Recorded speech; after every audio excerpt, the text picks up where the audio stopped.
Kick. Shout out to everybody on Kick. Hopefully you guys watch me run up that little 50-piece real quick. That was exciting. Really exciting. What y'all up to, man?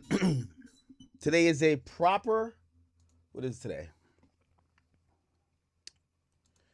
Today's a nice Monday. Today's a nice Monday. Shout out to everybody who's tuned in. Let's get back on track. A lot of things to cover. A lot of things to talk about. We had some new music that dropped. Shout out to Future. He put out a new project, The Real Me. We'll talk about that. We have some tours to cover. Shout out to Chris Brown and, of course, Usher. They're doing their thing on tour. There's some music that I'm hearing some rumors of. I won't really jump and, I won't try to ruin that. But there's a lot of interesting and exciting things happening, and I hope you guys are taking note. Let me just give a second for all the people on the Academy and also King Akademiks to get up in the building. Come on now. Come on now. What are y'all saying?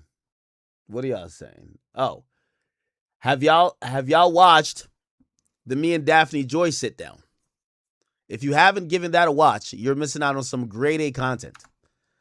This was unscripted. This was impromptu. This was Big Ak at his finest. I was spitting game. Listen, the only way Big Ak knows how to. All right? Sorry, Diddy. Sorry, Diddy.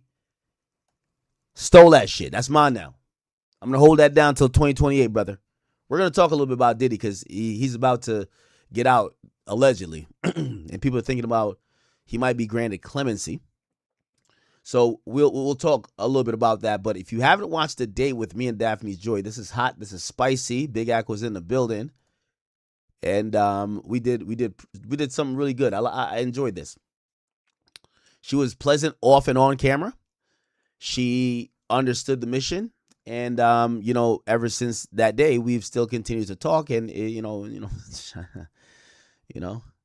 couple more things, a couple more things. Anyway, I do want you guys to go support this content. If you want to see me do more unorthodox things like this, for example, y'all watch me stream. We do a little bit of IRL. Y'all watch me do some off-the-record interviews. But if you want to see me maybe outside of maybe the element you might know me for, you want to see me do this a little bit more often, please support it. I possibly,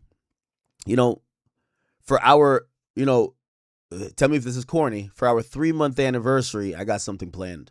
I got something planned for her. I can't tell y'all, but I got something planned. So if you guys are interested in this content, make sure you do support this content. We've been going up recently. We got the conversation with Charlemagne going up. I know a lot of people have been, I've heard so many different opinions on that. I've taken it in stride. That conversation has told me, number one, why I'm number one in hip-hop media. And also it told me the intelligence level of the people who consume hip-hop media. There's certain people who, they love headlines. There's certain people who just generally don't mind being lied to. There's certain people who don't mind being gaslit. There's certain people who like to be surface level. Okay? And for those people, I have no apologies for them. For those people, I look at and I say, it's okay. I've never made my career by appeasing you. And there's the people who, they're well-informed, they're well-researched, they're going to take the information, they're going to go to another channel for another breakdown, they're going to go to this other resource. They're pretty much in the game just like I'm in the game. And for those people, they're going to be the ones who fact check. They're going to not only care about word, salad and all this other stuff. They're going to say, well, what is the truth? And for those people, whether they're in my favor or not, those are the people I do care about. So, yeah, the conversation's going on. We have multiple things in the ecosphere that's kind of moving around. So I am very pleased with, remember I told you, coming out of, I think I dominated the first half of the year.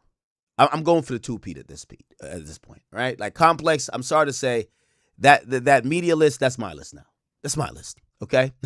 I expect to be number one again, all right? So we dominated the first half of the year. But then I went on vacation, sat back, let everybody do their thing, and we're coming back for this year. And right out the gate, I'm hitting with the Daphne joy. I'm hitting with the Charlemagne conversation. So I think we're doing good, but there's much more to accomplish, and we still have 6 more months to go. So don't worry. We are locked and loaded for the entire year, and I hope you guys are locked in with me. All right. Anyway, I'm going to watch a little bit of this later. Shout out to all my Clippers. Of course, you guys have a good time with this. Yes, I did bring the honey pack. You know what I mean? Listen, I always say, chat, I also say this to you. All my longest relationship, I've always cracked the first date. I'm only going to say that. My longest relationships, I dated 3 girls for 4 years each. That's 12 years of my life. In each situation, in those 4-year relationships, I cracked it off the first night. I'm just trying to let you know, just for context, okay? If I don't hit the first night, it probably ain't worth hitting at all. It's like the first 48. If you ain't crack the case in the first 48 hours, maybe it's going to be unsolved. It's going to be a cold case. So all I'm going to tell you, I pulled up with a honey pack. I pulled up with a toolbox. Don't you worry. Did he? It's okay. It's okay, Playboy. It's okay. It's okay. Anyway, shout out to Daphne Joy, a sweet soul. You know, she was very tender. You know,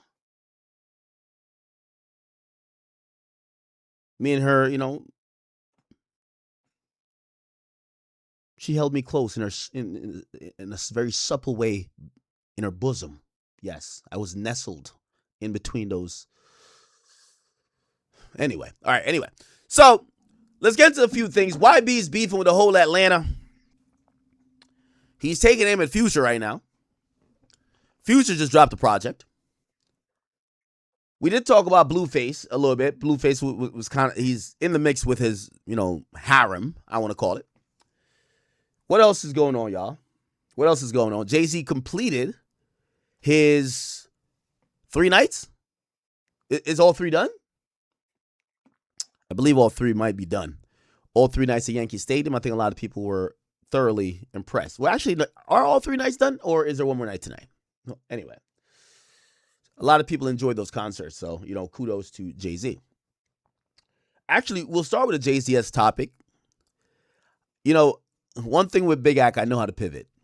And I'll tell you this, what that conversation made loud and clear is that there are masses who aren't just tapped in. And you just got to let people believe whatever they want to believe in, right? So just keep doing your thing and just keep on pointing out the hypocrisies. But other than that, just like let it be. So Jay-Z recently was on stage and he addressed Colin Kaepernick. I don't know if you guys heard that conversation, but this is what he said while kicking a freestyle. He said this. Choosing the politicking as you. Let me try to play the longer version. Can we do it? Where's the longer version? Here we go. No, can I find the longer version? Here we go. I think this is it. $500 million back in the community. That's just good math for him. I don't listen to Twitter activists. They type and I laugh at them. There's really no comparison. Got to check my stats again. I'm bringing folks home to their family. Laws get passed because him. You can like it or not. He don't do no ass kissing. Ex-drug dealer. You might not like the packaging, but my this is the president. My gift is rapping. Oh shit! That's not the part. There's a particular part where he addressed Colin Kaepernick directly. Here we go. The characters had to bring back up Cap again. Buddy took a check. I ain't even mad at him. But along with that check, got to sign a non-disparagement. I'm the one they can't control. Y'all better be glad as him.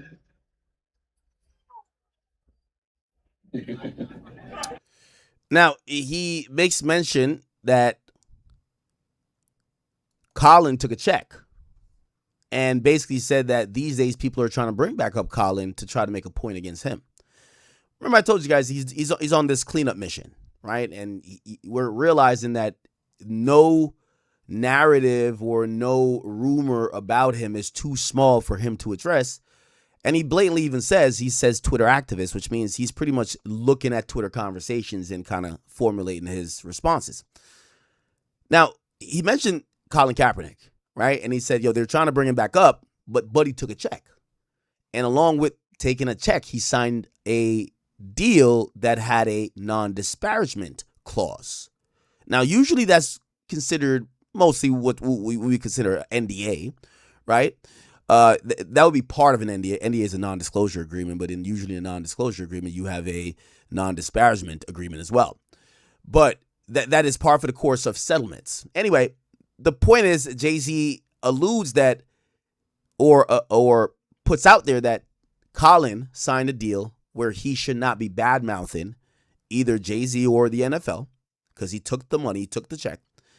And again, let me just play the line one more time. The characters had to bring back up Cap again. Buddy took a check. I ain't even mad at him. But along with that check, got to sign a non-disparagement. I'm the one they can't control. Okay. Now, TMZ is reporting today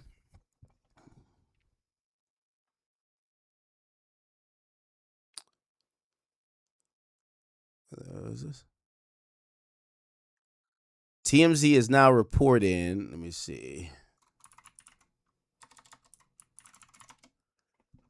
at least on the Kaepernick side, that supposedly the freestyle didn't exactly tell the truth. And it says Jay-Z is spitting fiction, not facts. So they're saying Jay-Z is lying yet again when he claims Colin Kaepernick agreed to be silenced by the NFL, an allegation Jay dropped on live on stage at the Yankee Stadium, and one that's refuted by sources who are speaking with TMZ Sports. They're saying the moment came during Jay-Z's Friday night opener in a freestyle aimed at his critics. He said they run out of characters, had to bring up Cap again, but he took a check. I ain't even mad at him, but along with that check, you have to sign a non-disparagement. I'm the one they can't control. The shot at Kaepernick 7 years after he and the NFL reached a settlement had some fans wondering, why now? But sources with direct knowledge tell TMZ Sports the bigger issue is Jay-Z is wrong. Colin Kaepernick did not sign a non-disparagement agreement when he settled the lawsuit, in which he claimed the NFL teams were colluding to keep him out of the league. Okay? So we're told that no clause was included in the 2019 deal signed, and there are plenty of receipts to back that up, namely social media posts where the former QB has remained critical of NFL teams for not hiring him. As one source would put it, Colin couldn't post about how many days it's been since a team hired him if he'd agreed not to say anything bad about the NFL. As for the why now part, it's possible that Colin Kaepernick was on Jay's mind because, as we reported on Friday prior to the concert, Colin Kaepernick and Tyler Perry are paying for the funeral services and for a private autopsy for Nolan Wells. That's a Mississippi teen, if you don't know, who died last week under mysterious circumstances. If that's not enough, or if it's not that, it's just puzzling why it would raise the Colin Kaepernick topic again. Now, I'll kind of interject here and just basically add on for TMZ. Jay-Z's responding to everything he's on Twitter, right? We even brought up the Colin Kaepernick thing in the conversation with Charlemagne. So it makes sense where if Jay-Z's now caring about every critique that people have of him, which I think he should, he's responding to it. So yes, there were a lot of people openly criticizing Jay-Z and Roc Nation for getting in business with the NFL, producing the Super Bowl halftime shows because they felt he sold out Kaepernick, who he had publicly supported back when the kneeling controversy exploded. Okay? However, all that talk died down, and nearly after a decade of water under the bridge, making the jab at Colin makes it even more of a head scratcher, and especially because the rest of the show has been lauded for surprise performances, including Beyonce, Rihanna, Alicia Keys, Eminem, Usher, Nas, and even Pharrell Williams. So, of course, Kaepernick and NFL's deal prevent both sides from revealing the terms of the settlement, right? We've reached out to Jay's camp, but no word yet. Okay? Now, this situation with Kaepernick, I've kind of like outlined it before, but we also just have to keep circling back to what, and I got to shout out to Van Lathan here. Van Lathan gave a proper explanation of kind of what that situation was. Listen to this. And this is the reality. This is what happens, at least in this one instance, because I was there. I know for sure, I'm not saying it was Jay-Z. I can't say that Jay-Z did anything, right? But I know for sure, that Roc Nation was seeding negative stories about Colin Kaepernick during the time that he. Hey, Van Lathan, you're manic. You're manic. You're a little crazy, buddy. You think Rock Nation did what? Where's your proof? You're manic. He was really in traction with Jay-Z, for sure. This is after the Rock Nation NFL deal has been announced. And give Harvey more credit than just with how he played this. I'll give him credit for the fact that he goes, hey, I just got this information on the phone. I know who was on the other end of the phone. I know who Harvey's Rock Nation contact is, right? I just got this Desiree Perez information on the phone. And all of these things about Colin Kaepernick is what I just got told, right? And Harvey comes over to me and he says all of this stuff. And he's like, yeah, did you know that he actually doesn't really want to play? And I looked at Harvey and I said, look, I don't think that we here at TMZ should be getting in the middle of what's going on between Colin Kaepernick and Jay-Z. I think if we run what essentially was a hit piece on Colin Kaepernick, I don't think we have the cultural cachet to do that. Number one, to insert ourselves into the middle of that situation. And also, I think it's choosing a side in something that is literally at the core of a culture, of a Black cultural discussion right now. I don't think we should do it. He went and got back on the phone. And when he came back, there was a different story. And the story that ended up making it to TMZ was that Jay-Z somehow had the inside track on becoming an NFL owner because of his relationship with the NFL. And that ended up being the story. And the reason why that story went up is because it was still a story that kind of explained why he had decided to take the deal with the NFL.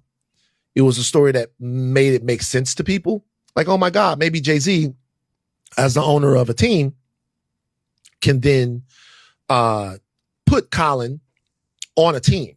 Or maybe moving on from the kneeling situation is worth it because we're going to get a Black owner in the NFL. Or just have some influence towards Black culture, people within the NFL. I get it. Right. Full disclosure, I know Colin Kaepernick and Nessa. I do not know Jay-Z or any of the higher-ups at Rock Nation. Right. But the fact that they were people from Rock Nation that were trying to put negative stories about Colin Kaepernick into the ether is true. Interesting. Very interesting. Again, I'll be honest. It's politics as usual and it's Rock Nation as usual. I'm like a broken clock. You've seen the latest way they've tried to attack me. They got Charlemagne now claiming that the only person in media who has a biomathematics degree, I'm the crazy one. Cool, fine. However, that's their angle of try. Like, I think this is tried and true. Like, we all know what this is, right? So it's like, I don't even need to keep saying it. So it's Rock Nation doing what Rock Nation does.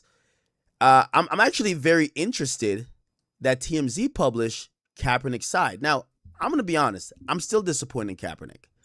Kaepernick, I've always critiqued you for not having a voice for your own movement. But even now, it's clear Kaepernick or his wife fed the story to TMZ, right? Like, bro, you're getting called out on stage for doing something you supposedly didn't do. Use your mouth. Pause. Like, speak. Like, you're leaking a story to TMZ about your deal that they could back you up, that Jay-Z didn't tell the truth. How about you speak for yourself? But again, I definitely understand, at least at this point, it's probably very difficult to go against the machine. And the machine at this point is definitely Rock Nation. So it is what it is. But I'm disappointed in Kaepernick. Not that much in Rock Nation. Is politics as usual with them. But when it comes to Colin Kaepernick, brother, you have a mouth. You could speak. And I'm kind of also tired for your wife speaking for you. You're a man. Right? If a man, like, and even my critique of Jay-Z, if Jay-Z came out and said, I'm going to be honest with you, you know why I co-opted this movement? You know why I took this shit over? That nigga Colin's just not a man. He's not a leader. and we need somebody to lead, and I'm going to do that shit. I would rather that, because I'm going to be honest with you, I'm always disappointed with Colin Kaepernick. He doesn't speak. How do you leak a story to TMZ? The nigga disses you on stage and you leak a story to TMZ. Bro, just make a video. Just send out a tweet. You're still like doing this like, no. So again, I see why the movement was kind of co-opted. And, you know, for me, more than anything, if Jay-Z had just doubled down and just stood on it, like, nigga, of course I took that shit. That nigga's a bozo. Like, I respect it a little bit more, but who cares what I respect, right? All right, bet. That happened. Did you guys watch the concert? I think, you know, we could probably get like a little roundup of what the concert ended up being. Let me look.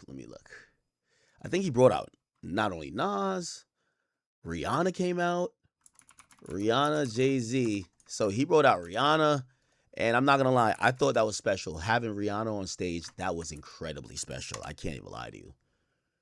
So this was Rihanna on stage.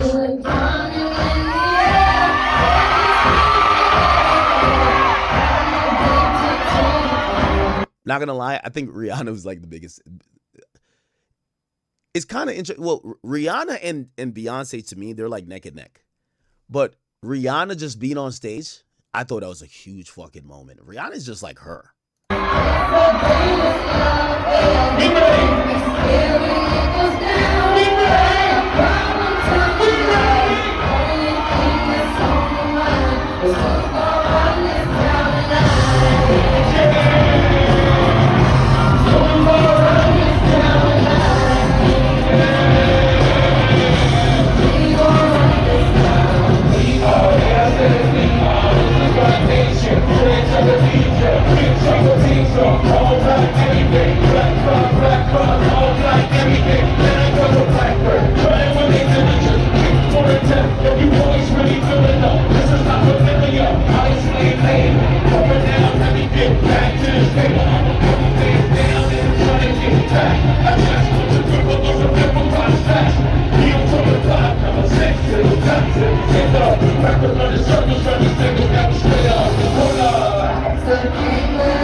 Dope. So he brought out Rihanna. That was amazing. She throws up the rock. Okay, that's cool.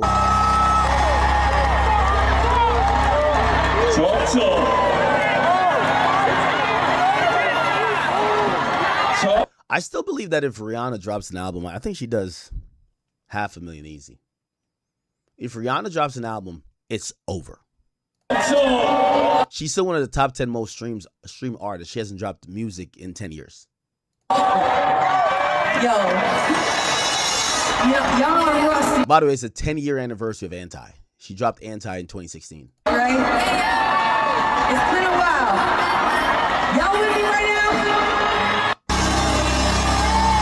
now? Okay.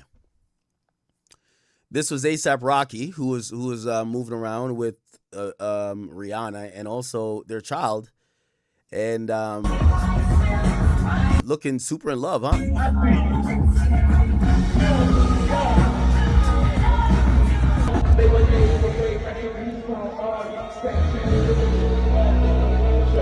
Yeah, shout out to them.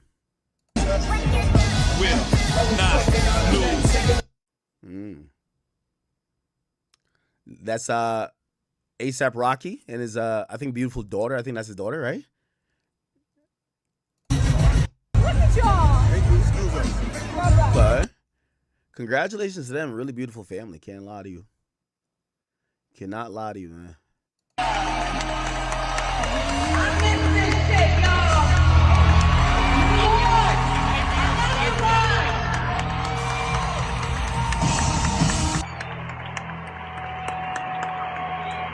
Oh my God. Nice. Okay. Who else came out? Oh, Eminem came out. Eminem.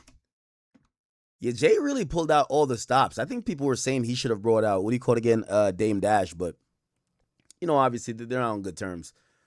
But he definitely was celebrating his entire career, not only just Reasonable Doubt 30th anniversary. So he brought out Eminem. They performed Renegade.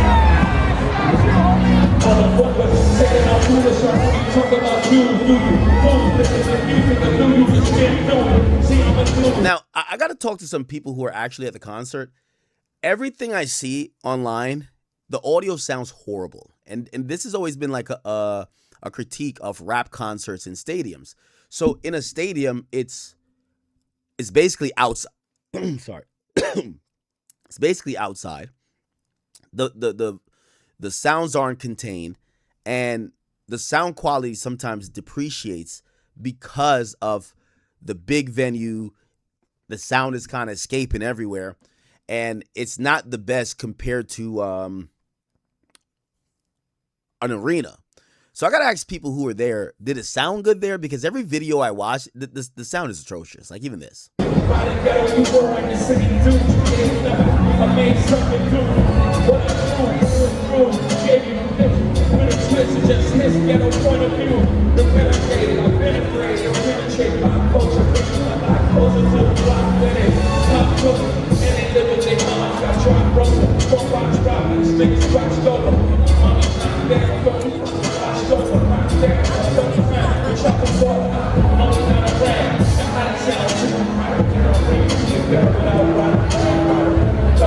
Now, if you guys don't know this song historically, people used to say "get renegated," which there was this idea that the way how Eminem cooked on the track, he outshined Jay-Z. I kind of beg to differ. I don't think Jay-Z was that bad on the track compared to M. I know, get it, it's M and obviously Jay's J, but people used to use that as a term. You know, like ethered is a term. Like they used to be renegated, right? Which means you got your track completely stole. I think at this point we could say draked, right? Because when Drake gets on your track, he steals the track too.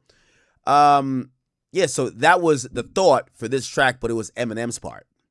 So I want to watch how people react to like Eminem just popping out and kind of like doing his verse.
Wow, shout out to M, huh?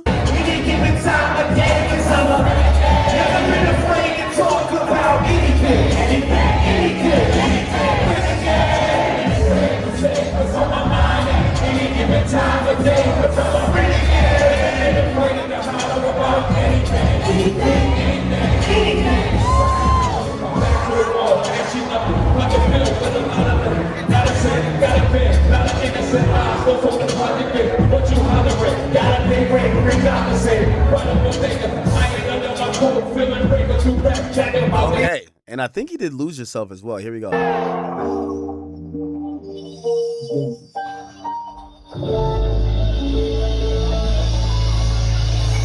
Y'all know we ain't done. New York! Hands up, hands up, hands up, hands up, hands up, hands up, hands up. One shot. One opportunity. Come on! See that we everyone. One moment. Hands up, let's go. Hands up, let's go. Hands up. His palms are sweaty, his weak arms are heavy, his vomit on his sweater already. Mom's spaghetti, he's nervous, but on the surface he was calm and ready to drop bombs. When he keeps on forgetting, when he rolls down, the whole crowd goes so loud, it opens his mouth, but the words won't come out, he's choking out. Everybody's joking now. The lights run out. Turns up. Oh, snap back to reality. Oh, there goes gravity. Oh, there goes gravity. So he's so mad, but he won't give up. That if he knows he won't have it, he knows. So back and he's broke. It don't matter if he's dope. He knows that, but he's broke. He's so stacked that he knows when he. Hey, shout out to M, man. Absolutely shout out to And M. they say cheers, chat. Yeah, shout out to M. About you, do you? Let's hear what this bozo had to say. He's really saying, I love this shit. Because y'all know, you guys know he didn't do these shows for the money. We're clear that this isn't like, I need to work. Oh, need? No. This is, I want to work. I want to show y'all my legacy, right? I want to flex that. I want to actually, create a new chapter in my life post having children and all of the 444 lemonade of it all, like showing y'all the next level of this shit. And the fact of where I am in my life and where this hip hop shit is and what it means to me in my life. Yeah. Because there was a lot of effort put into this. Guys, it's like people still don't really digest the fact that he sold out Yankee Stadium celebrating a 30-year-old album. Because people were saying, the haters online were like, yeah, so-and-so did it. No. But they didn't do it celebrating a 30-year-old album. And also, album. Guys, y'all do. Too much glazing. I'm good, bro. I'm good, bro. Who else got brought out? I think Nas. Jay-Z, Nas. Let's see that. Investments and stock, sewing up the blocks, the cell box, winning gunfights with cops, but just a nigga, walking with his finger on the trigger, making up bigger till our pockets get bigger. I ain't the type of brother made for you to start testing. Give me a Smith and Wesson, I have niggas undressing. Yeah, thinking of cash flow, Buddha, shelter, and rocket fronts rated, I'm a hijack Delta. In the PJs, bubbling take place. Bullets are strange, yo, bitches is blaze. It's like a maze, full of black trap, breakers down in this back. What I hear and all the stories when my people come back black. I'm living with the nights of jet black. These like to get cracked, just that dream I can sit back and dance like the clone. With truck strips on, all the legal luxury life rings flooded with stones. I got so many rhymes, I don't think I'm too safe. Like it's parallel. Okay. It's wicked on these mean streets. All right. Who else did he bring out? This was star-studded. I'll definitely say that. This was. New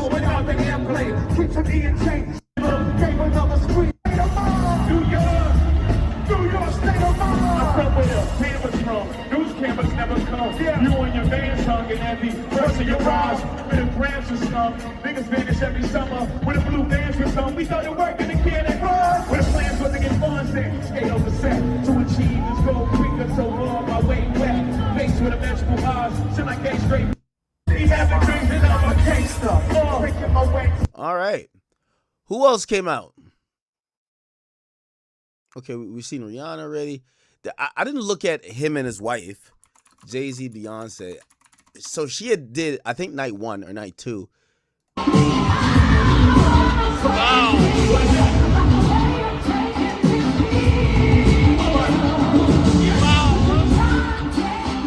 So I think she replaced Mary J. Blige on Can't Knock the Hustle.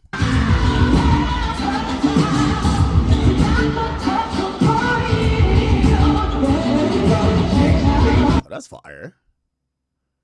That's kind of dope. And apparently she did Drunken Love too.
That's dope. Shout out to Beyonce.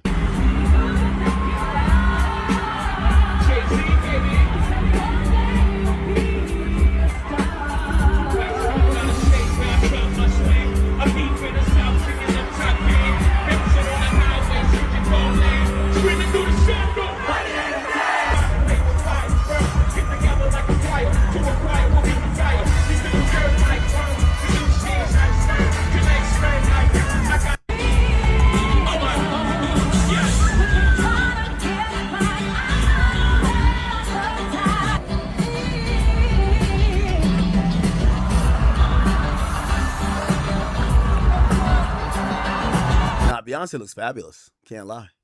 She does. Good for her. Good for her. Jay-Z spots Glorilla. What's up, let's have a reset. Everybody take a peek. How you doing? What's up, YouTube? Saying what's up to YouTube. Nice couple right there. Yeah. Who's this Negro Glorilla's dating? Who's this nigga right here? Nice couple. I see you. Hello. Thank you for coming. Thank you for hanging out with us. Okay. Yo, Glorilla went from looking like a man to like, she look like a bad bitch now, huh? Oh, Alicia Keys came out and performed Empire State of Mind.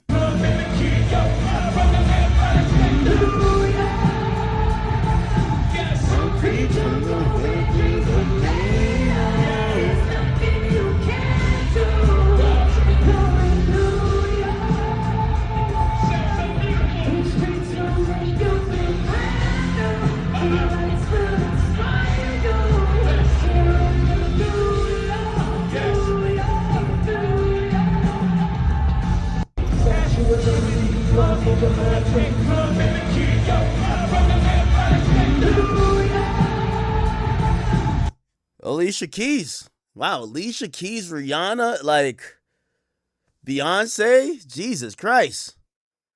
Could it get any more legendary? Really great nostalgic performance.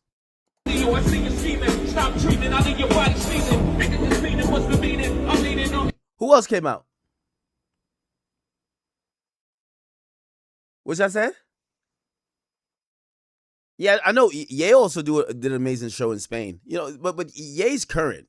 Like Jay-Z's doing a throwback show. Like he's doing, you know, greatest hits, which is more of a celebration of his career and definitely his album.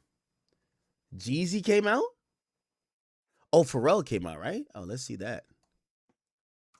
Pharrell.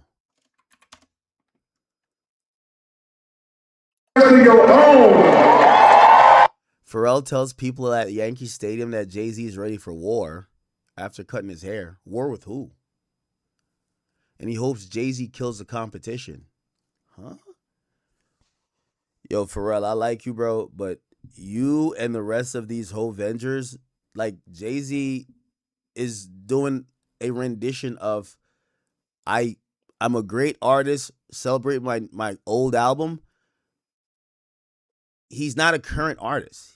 He can't compete with current artists. So unless he's competing with like people with legacies, right? Is he competing with Nas? Like what the fuck? Who's he ready for war for? Or maybe he's talking about like some business type of competition. Who is Jay-Z's not in the game. He's retired. They poked the bear and now the bear cut his hair and he got his helmet. He got on his helmet. Now he about to go to war versus who? I hope he kill all them niggas. Y'all know who I'm talking. What?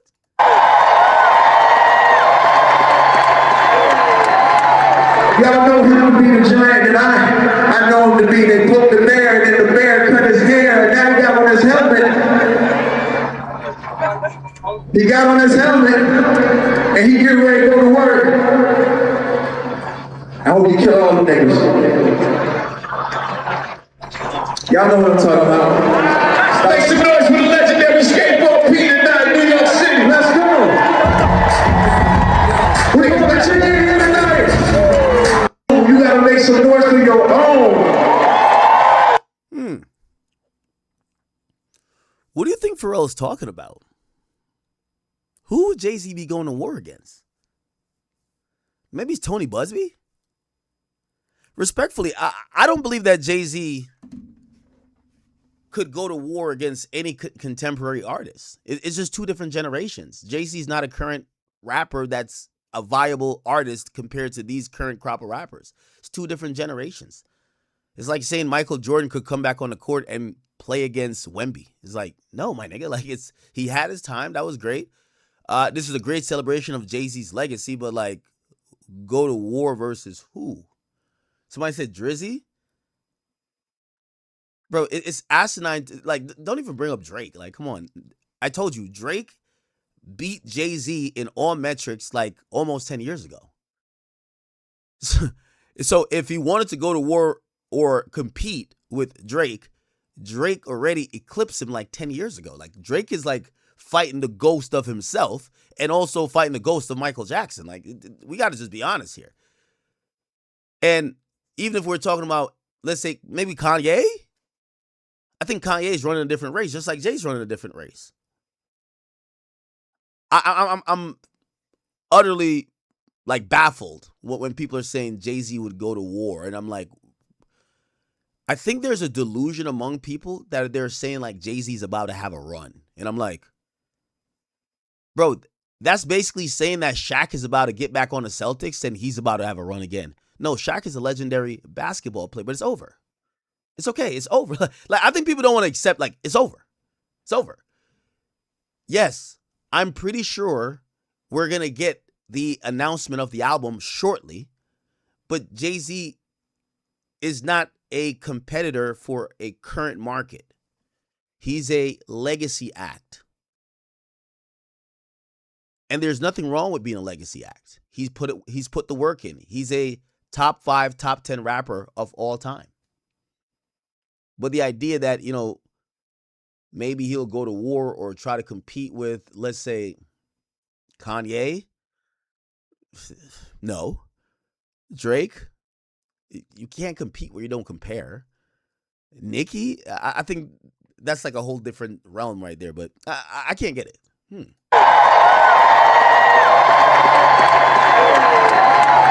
Y'all know him to be the giant, and I know him to be, they put the bear, and then the bear cut his hair, and now he got on his helmet. He got on his helmet. Is the Yankee hat the helmet? Okay, that's cool. And he getting ready to go to work. I hope he kill all the niggas. Y'all know what I'm talking about. Make some noise for the legendary skateboard P tonight, New York City. Let's go. Yeah, I'm a little confused by that. Talk to him, P. This is them doing fronting? Talk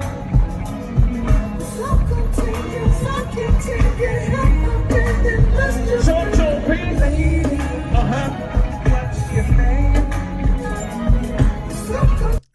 Okay. Yeah. Ready? So you think about a chance. You find yourself trying to do my dance. That's me.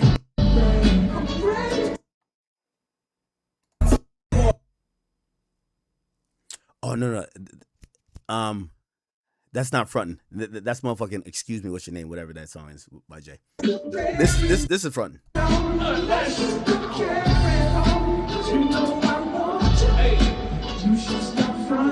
Nah, front was fire though. I'll give him that. Front was fire. Shout out to Pharrell though. I like Pharrell. Pharrell's dope.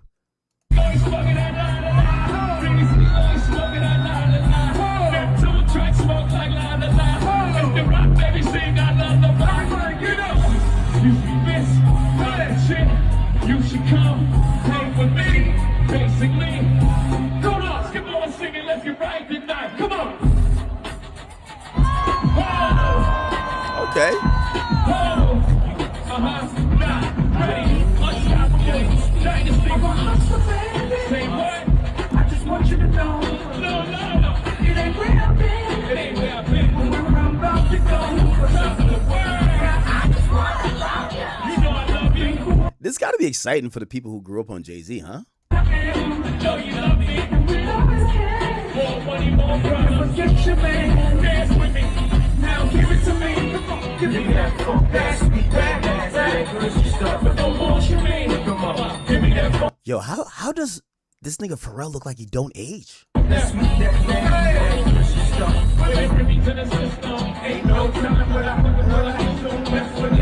I'm a pimp.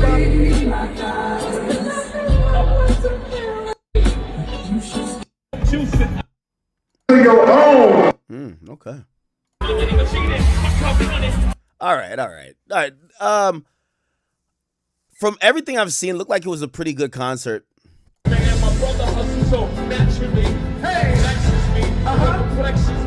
Should I know how this movie ends? Still I play the story rolling whole videos way. It's just like I solemnly swear. Change my approach, stop shaving coat, stay away from hoes, put down the toes, cause I be doing the most. Say what? But every time I go back. Okay. Now give it to me. Give me that. Some noise for my brother Jay-Z.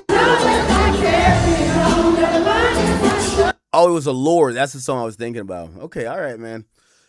Congrats to Jay, man. I think these concerts were dope. Apparently, people really think this is at Drake. Yo, was Drake actually like mocking Jay-Z? Did y'all see the new shit where Drake is like doing spoken word? Drake was at SGA's birthday party and Drake started doing spoken word. I think he even posted it. Is it this? Hold on. All right. Too many nights. We've had too much fun. Yo, classic bars, bruh. My boy, Too Many Nights had too much fun. What's the problem? Two on the jersey, but we're here for the one. Oh, I like that. 2 on the jersey. Nah, that's fire. Bars. That's the greatest rapper alive still. 2 on the jersey, but we're here for the one. Yo, that's like the acid in the that's like the acid doing donuts shit. I ain't gonna lie.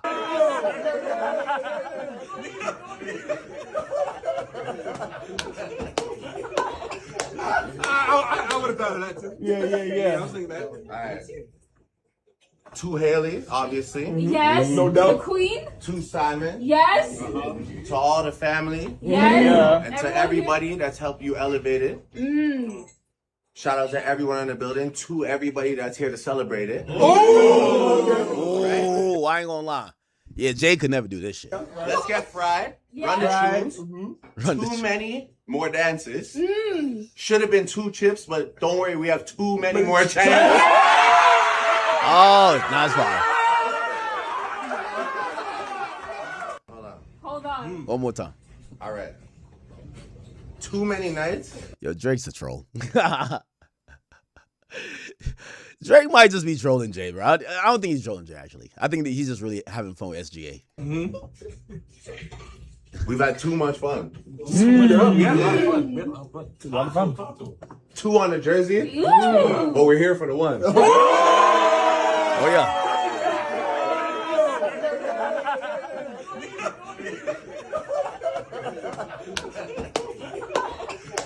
I would have thought of that too. Yeah. I was thinking that. All right. To Haley, obviously. Yes. No doubt. The Queen. To Simon. Yes. To all the family. Yes. And to everybody that's helped you elevate it. Shout out to everyone in the building. To everybody that's here to celebrate it. Right? Let's get fried. Run the tunes. Too many more dances. Should have been 2 chips, but don't worry, we have too many more chances. Anyway, I think he's just having fun.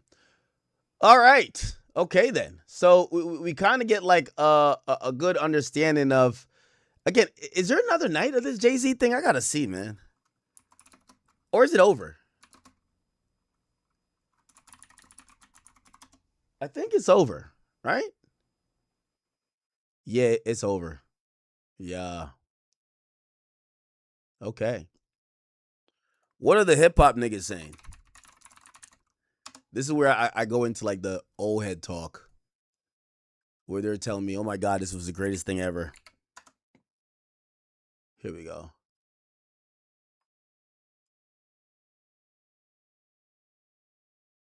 Hold on. Let me see if I could. I'm trying to see if I could get like any type of like breakdown from someone who actually went there.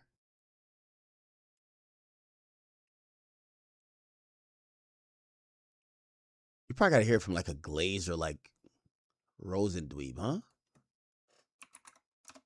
Now, let me go click on their shit.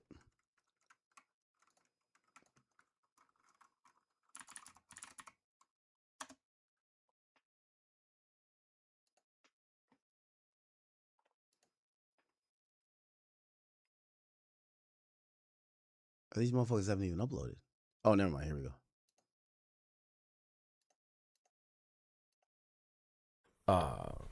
All type of delays. You know, when you doing hip hop shows in New York City, I can't speak for other cities because I've only really done shows of that magnitude here in this city. When it starts to get nuts and you're concerned about people saying, apparently people only got on stage at like midnight. Like the show started like damn near midnight. Safety, Yeah. At least the last one. You got to put that at the top of the list. Yes, of course. Right? Because what people don't understand is once that happens, you don't know what those people who snuck in the show. Oh, Ebro. Well, I keep, like I all. And then, guys, there were like 2 or 3 times in the concert, I swear I thought the man was doing a concert for me. I swear to you. God. I was like, no, I'm telling guys, I'm gonna tell you right now. You was microdosing? You was in there microdosing? You was like, yo, it's just me and Hove tonight. No one listens to Can't Knock the Hustle remix as much as I do. I'm like, Fool's I never Paradise It's like dick riding without a license, man. It's like dick riding without a license, man. Remix. We got some water. It does not get played a lot, bro. We're not going to pretend. That was such an underground move for him to do. And then she sung the Melissa Morgan Fool's Paradise. Man. Oh, come on. At that point, I'm like, hey, we really can't lose now. Like, this is just. And by the way, that's the first thing that happened. Well, I mean, obviously, you see the video of him getting his hair cut from being in the stand, all of that. Which was fire. Which is intro, which was incredible. But the first song off the top, Beyonce walks out. No, Ebro, as soon as I saw the stilettos, I was like, that's not me. Mary only does thigh-high boots. I said, stilettos. Those are stilettos. It was because I was with the people in section 226. The we people. Were all Ebro, that's Laura's new thing. She's with the people. I'm with the people. We were screaming like little children. It was so good. Yeah, I couldn't. And then he hits the verses from Can't Knock the Hustle remix. And like, I was just like, oh, wow, they're really, at that point I knew. And, Ebro had sort of been on this more. And I guess, I hadn't been in like denial of it. I just hadn't really thought it through how clearly seriously he was going to take this show.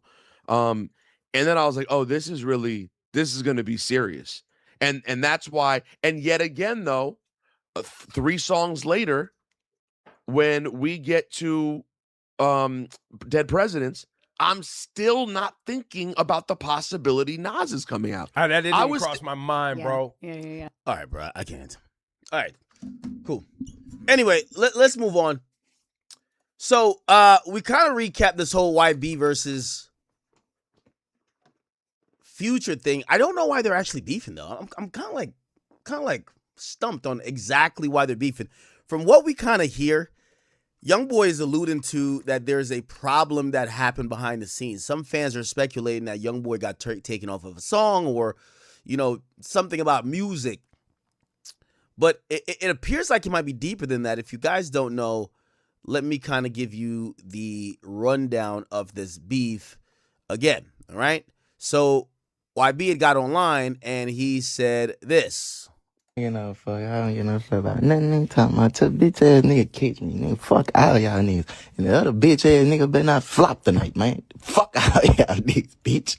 Man, nigga, know how this shit'll go down playing with me, man. Fuck all y'all. Your mom and your hoes, nigga. Fuck all y'all. Fuck, I don't give no fuck about nothing. Nigga talking about took bitch ass nigga kick me, nigga. Fuck. Okay, now a lot of people are saying, he's clearly talking about Future. Future was the only person who dropped on Friday. He later clarified, he backtracked for a second when Offset got him on live and told him, chill out. You know what I'm saying? First, we got to say, tell the world, we got to say happy birthday, Culture. It's the 10th, man. We got to wish baby Culture a happy birthday. I just commented happy birthday, Culture. Yes, sir. Yes, sir. I appreciate that, my brother. She gonna see this. I appreciate that. I know, though, I really can't cry this bitch, though, because I really don't like how you just got on my ass, you hear me? Yeah, man, we pushing the money, and you know what I told you. You know what I mean? Don't let no nigga get you out your body. You know what I mean? We solid niggas. We do what's right to our family. You dig? At the end of the day. No, on some G shit. I gotta stop that getting emotional shit, because I really let some other pussy ass shit hurt me. And that's what really got me back on this bitch going up, tripping. I have been doing great, bitch. You right, though. And I thank you for that. I apologize to you, and I apologize to them, too. Yes, sir. It's all good. It's all good. You're right. It's all good. We living. God is good. I flashed out. I'm tripping. I flashed out. We ain't doing that no more. We getting to it. We happy around this motherfucker. You know what I mean? Offset been looking a lot happier recently. I don't know if he just won big at a casino or maybe he's probably thinking about the blessings he does have in life. Beautiful kids. Still has a career. He got shot recently, but he's still walking around, moving around. He recovered pretty quickly. So it looks like Offset has been in a really good mood. So shout out to him. His headspace seems very positive. So, shout out to him. Real shit. Real shit. We don't need to get up out our body.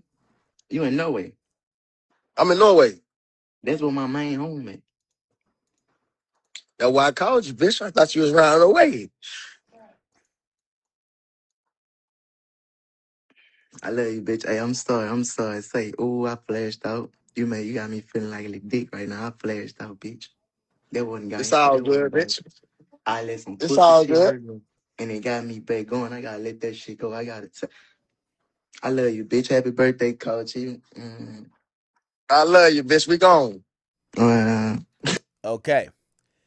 Then he addressed Future a couple minutes later, even despite Offset telling him to chill out. He said he was going to chill out. He apologized in an indirect way, basically saying whoever I was dissing, I'm sorry. Then he hopped back on doing this. On this bitch ass nigga ass. No. 10 minutes before you decide. Take 10 minutes, Father. His wife says, take 10 minutes before you post this shit, bro. Like, just give it a second. Maybe you'll calm down. He says, fuck 10 minutes. He'll give 10 seconds. 1, 2, 3. That's seconds. Oh, I'm stupid as fuck. Bitch, you flop with your bitch ass. I ain't letting you slide. They better not get to the fuck you old ass bitch. You one in my antique closet, nigga. Fuck you. You thought you was gonna count me out too, nigga. Let me get on this bitch ass nigga ass. Okay. He says the only thing I could ever lose in life is a hoe in my temper. Nah, I quit, Offset. Nah, he says he's quitting again. Oh my God, I ain't. Somebody said, y'all niggas is arguing with a nigga like YB. He has help tatted in the middle of his chest. None of them bitch ass nigga no more. Tell them niggas fuck with me. Fuck all them bitch ass niggas. Okay. Then he continues. Well, actually, Doughboy responded because apparently Youngboy dropped a song and he says, in honor of the whole Atlanta. Okay? And then Doughboy responds, where you at? After Youngboy supposedly says, keep talking with your whole ass. So Doughboy says this. We can bump right now. Like, right now. We don't gotta argue or do none of this gay ass internet shit that you be on, dude. You need to come outside, gang. You not gonna even come outside nowhere in America, gang. You only feel safe out the country. Y'all don't see this nigga walking around up here? Do you? No, you don't. That nigga only pop out where he feels safe as fuck at. If he ain't got the police with him, he ain't going. All this nigga do is sit in the house and yell at his phone all day. This nigga is weird, gang. Fuck is wrong with you? Let's bump. Let's bump. Where you at? We can bump. Okay. Well, he said that, then Herm said this. Man, what we doing? Because I don't want to talk. I can't talk. I don't want to talk. We going batter for batter. We going dollar for dollar. We going chopper for chopper. We going diamond for diamond. Because y'all niggas can't fuck with us ain't nothing. It's retarded over here. It's prospect over here. You hear me? Then one thing nigga I ain't going to do talking about slap that nigga. Slap who? Man, just imagine your pussy pick your arm up to slap a nigga and the whole head fall. Man, you gotta think out your fast. But look, I'm on whatever y'all want. You hear me? I'm thugging. Let's do it. Man, what we doing? Cause I don't want to talk. I can't. Okay. Where you at? Now, the back and forth kept going for a bit because YB jumped in and he said this. Man, I'm in South Korea by myself. I've been waiting to do this shit my whole life, lit boy. Come here. I'll tell you where I'm at. I'll meet you at the studio anywhere. I will beat the fuck out you, nigga. That's on my daughters. Hey, I'll beat the piss out you. You a lit boy. I remember you. You was a hoe and you known to cry. Say, I ain't did serving over, man. I don't smoke cigarettes. You bitch ass nigga. I ain't pop a pill going on, man. I ain't smoke a cigarette in a month. Man, stop all that pussy ass drug this and addict that. Bring your gangsta ass here. Come anywhere I'm at and watch what I do you.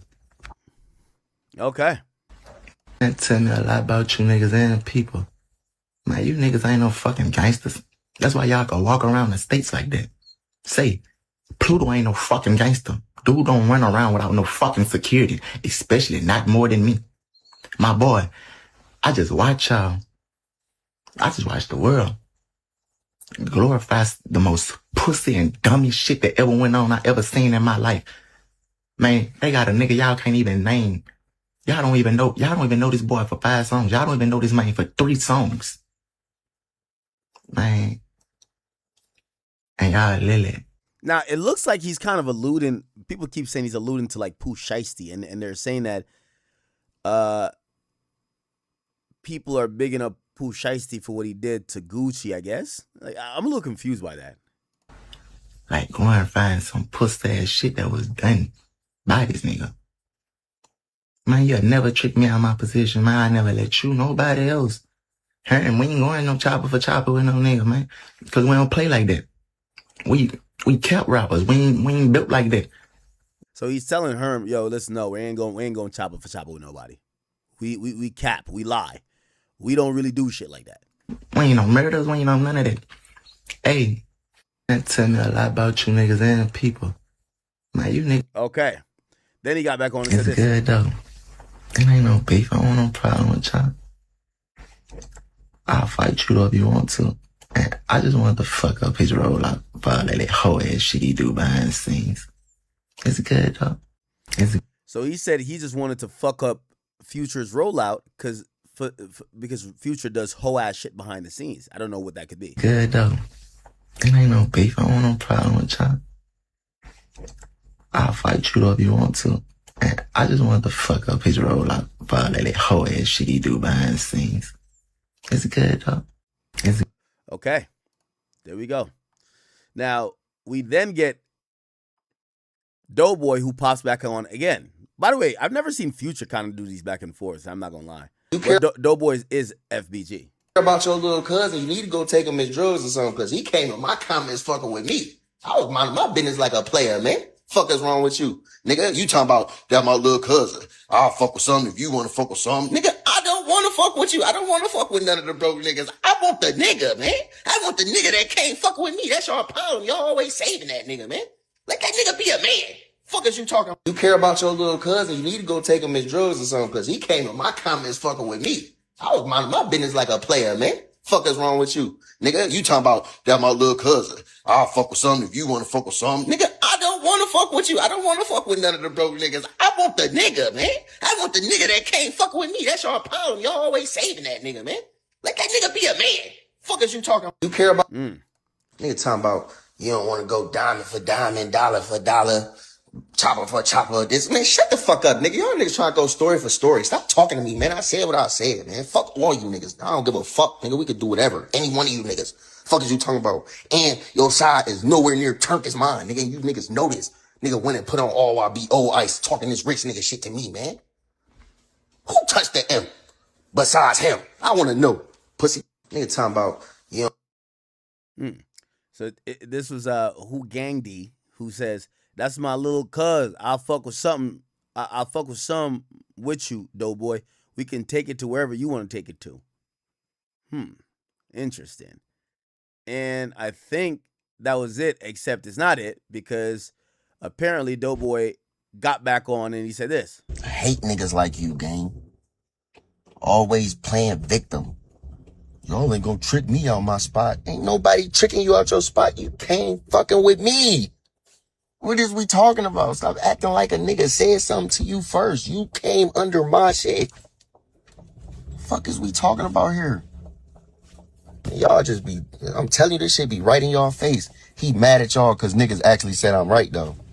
He mad. Now he calling y'all stupid, like y'all tripping. That nigga said, that's how I know y'all ain't no killers because y'all walking around in the States. You know how many real gangsters, real killers that never even left the city before? What is you talking about, blood? I hate niggas like you, gang. Like I said, nigga, all the way in South Korea, talking crazy.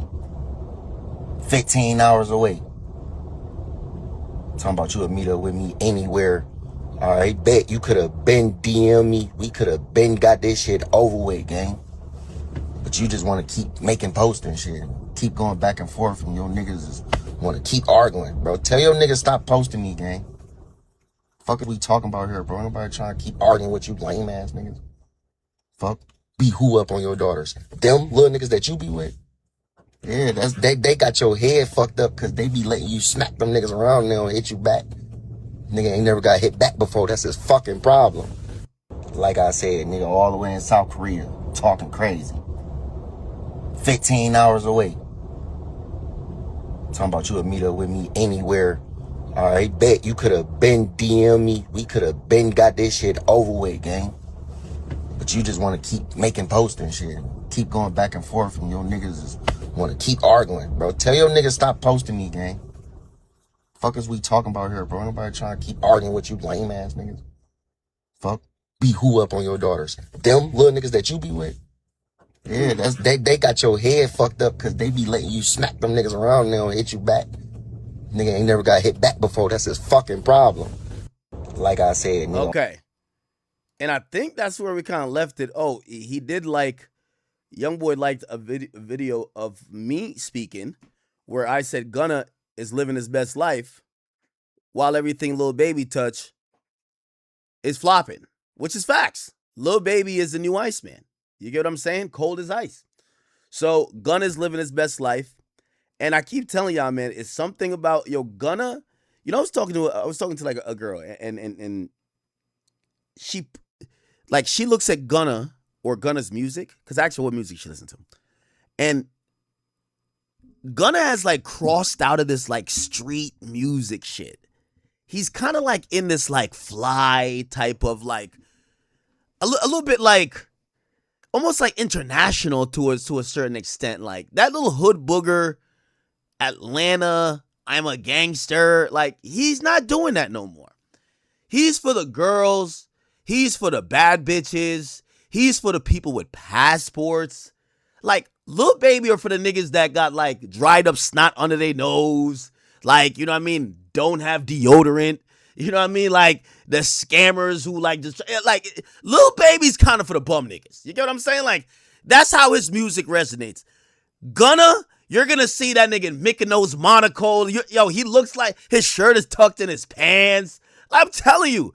Right now, Gunna's aesthetic, and by the way, now, I'm not even criticizing Thug, but I'm giving him some advice. Gunna is the byproduct of when your aesthetic meets your music. Thug, your problem is your aesthetic doesn't meet your music. Thug, I realize you're starting to sign these new, like, rage kids. It's kind of like, a lot of them sound like opium, right? That's the new wave. I get it, and I hope you're successful in it. I see some of them look like they might pop off. Cool. But your problem personally is that your aesthetic doesn't match what you're rapping about. You got to pick what you want to do. Do you still want to be gangster? If you want to be gangster, your aesthetic doesn't match that. You give hobo, being honest. If you want to be the fly rapper, you haven't looked fly. And again, I get it. I'm not like the most stylish person, but it was a time you kind of like came across like this really like, just like, left field but eccentric type of like fashion guy or fashion forward guy.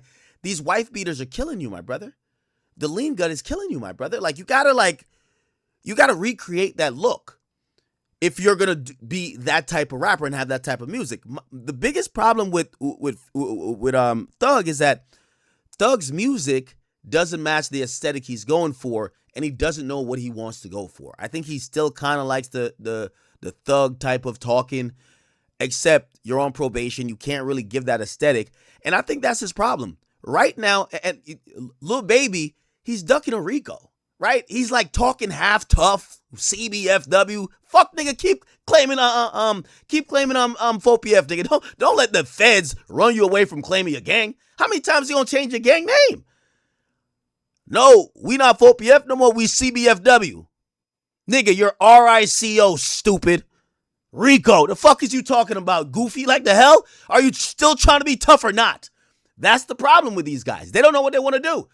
Gunna has left all of the hood shenanigans behind, and he's making shit that niggas with loafers, with like he got seams in his pants. He got like the nigga got a pocket square. He just look fly. His music and his aesthetic match. Lil Baby is over here half being a gangster because he's ducking Fonnie Willis, and then we got Young Thug who he's not committing to what he wants to do. Remember when Young Thug was the weirdo? He's not even committed to the weirdo no more. Like he's not even like there's nothing weird about Thug no more. We just kind of look at him like we look at Thug like he's kind of like Adrian Broner light. You get what I'm saying? It's like back in the day we looked at Broner like whatever. We love Broner, but I'm just saying like none of those thoughts come to mind anymore. And if I was managing Thug, I would say this to Thug. We need to recreate this image. Let's take 2 steps back. What do you want to do? You still want to be tough? You want to be gangster? I bet. We're now going to have to create this tough guy aesthetic. It's going to be hard because you're on probation. And we do know you don't want to get locked back up. That's going to be tough. Oh, you want to be the weird guy who might wear a dress? You could still do that. But disappear for a minute and start popping out. Like, the cool. Remember when he popped out with the mask? That's when I realized, I'm like, oh, Thug don't got it no more. Remember when Young Thug, he popped out with the mask? Once I seen him with this mask right here, I'm like, okay, this is not it. Like, it's not even about the mask. It's that it didn't even look well put together that you could be like, oh, what? Let me have some intrigue. It just looked like a nigga with something on his face. And that's the problem, I believe. That's 100% the problem. So I would tell Thug, fall back for a second, figure out what role you want to do. And let's create that. For Lil Baby, I wouldn't tell him a motherfucking thing. I would tell him to learn English. But for Gunna, I think Gunna's doing the right thing. I think Gunna is making music. And this is why I said I was talking to a girl, and she's like, I don't really listen to, like, super gangster music. Like, I don't listen to, like, YoungBoy. Like, he's too aggressive and whatever. And she's like, well, I listen to Thug, but old Thug. And I was like, okay. And then she's like, I listen to Gunna, though. And I realized Gunna's music is giving off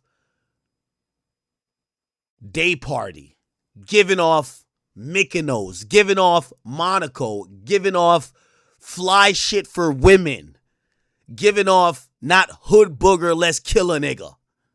You get what I'm saying? And his aesthetic, the way how he dresses, the way he carries himself, the places you see him at, you could tell he's matching that aesthetic. So that's why I actually really think that Gunna's winning. So congratulations to Gunna. And I think YoungBoy agrees. YoungBoy agrees. You know, he's like, yo. And also this idea, like, I think at this point we realize all them niggas down there is telling. Lil Baby telling, Young Thug telling, Gunna telling. They're all telling. So, like, you can't even say one's telling and the others. They're all telling. It's Ratlanta. They're all telling. So, like, at this point, like, you can't even, like, pick and choose and be like, well, he told, but he ain't tell. They all told. They all told. So, at this point, fuck it.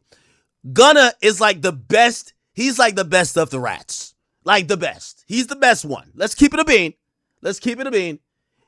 They all told, but at least Gunna, he's kind of figured it out. He's put that package together really good. And I got to be honest with you. I don't know if Gunna has a manager. Whoever is, I don't think it's a handler, but whoever his manager is, bro, that person deserves, you know, they give managers sometimes like 15% or whatever. That manager might deserve 30. That run that Gunna's been on and how they sculpted it since he came out, no interviews. delivered on every music. He's going to a certain aesthetic. Everything is planned. Make no mistake about it. Gunna doing 5K runs. He's attracting the audience he wants. He's going on 5K runs. You see him partying these day parties. You see him like he's still popping out with the bitches, but he's popping out in different places, not in a sweaty club. You get what I'm saying? Like, he's not popping out like Lil Baby with 800, like, you know, bum-ass niggas behind him. Right? He's doing it in a really dope way, and I think that's why it's kind of working for him. Hopefully Thug takes my advice and kind of figures it out. I just think he's directionless right now, and obviously maybe the music could be a little bit better, but everything hits when there's some congruency there, right? Okay. It said Drake gifted Kyle from the Nelt Boys a $500K Richard Mille for his birthday after recently hitting a $30 million max win on stake. Oh my god, this can't be real. $14 fucking million. Oh my god. Oh my god. There's still 11 spins left. It's too easy. This can't be real. No, we're dreaming. It's 20. No, it's not. Oh my god, it's 20 million. Oh my god, it's 20 million. Oh my god. Oh my god. Oh my god. Oh my god. Oh my god. Oh my god. Oh my god. Oh my god. 10,000. Oh my god. Oh my god. Oh my god. Oh my god. Nah, Drake is giddy right now.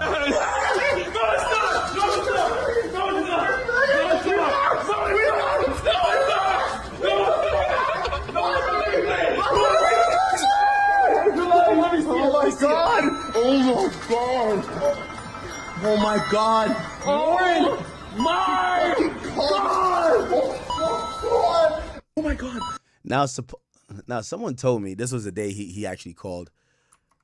Drake calls Ben on live. I think he had called Ben on live, and apparently that was the day. Was it? Let's see if he's wearing the same thing. Okay, could this load? But damn, a $30 million win. I've been watching Trainwrecks, who does a lot of gambling stuff. He's been hitting some ridiculous wins. You know, supposedly he won $50 million. Like, these numbers almost sound like super fake.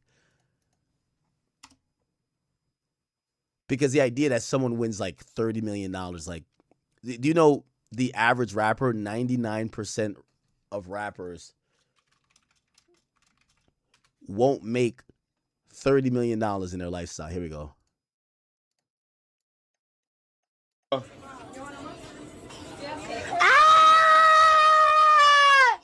Yo.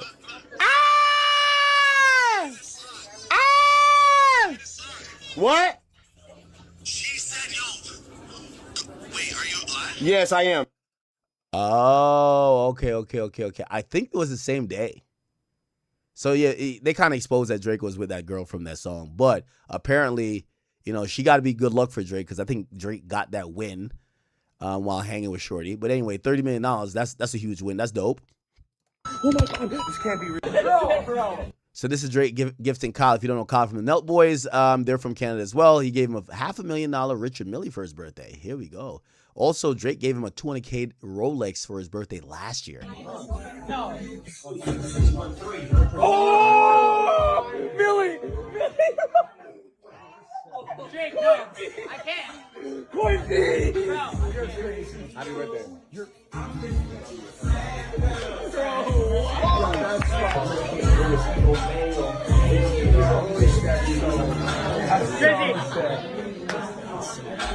Give a fucking man.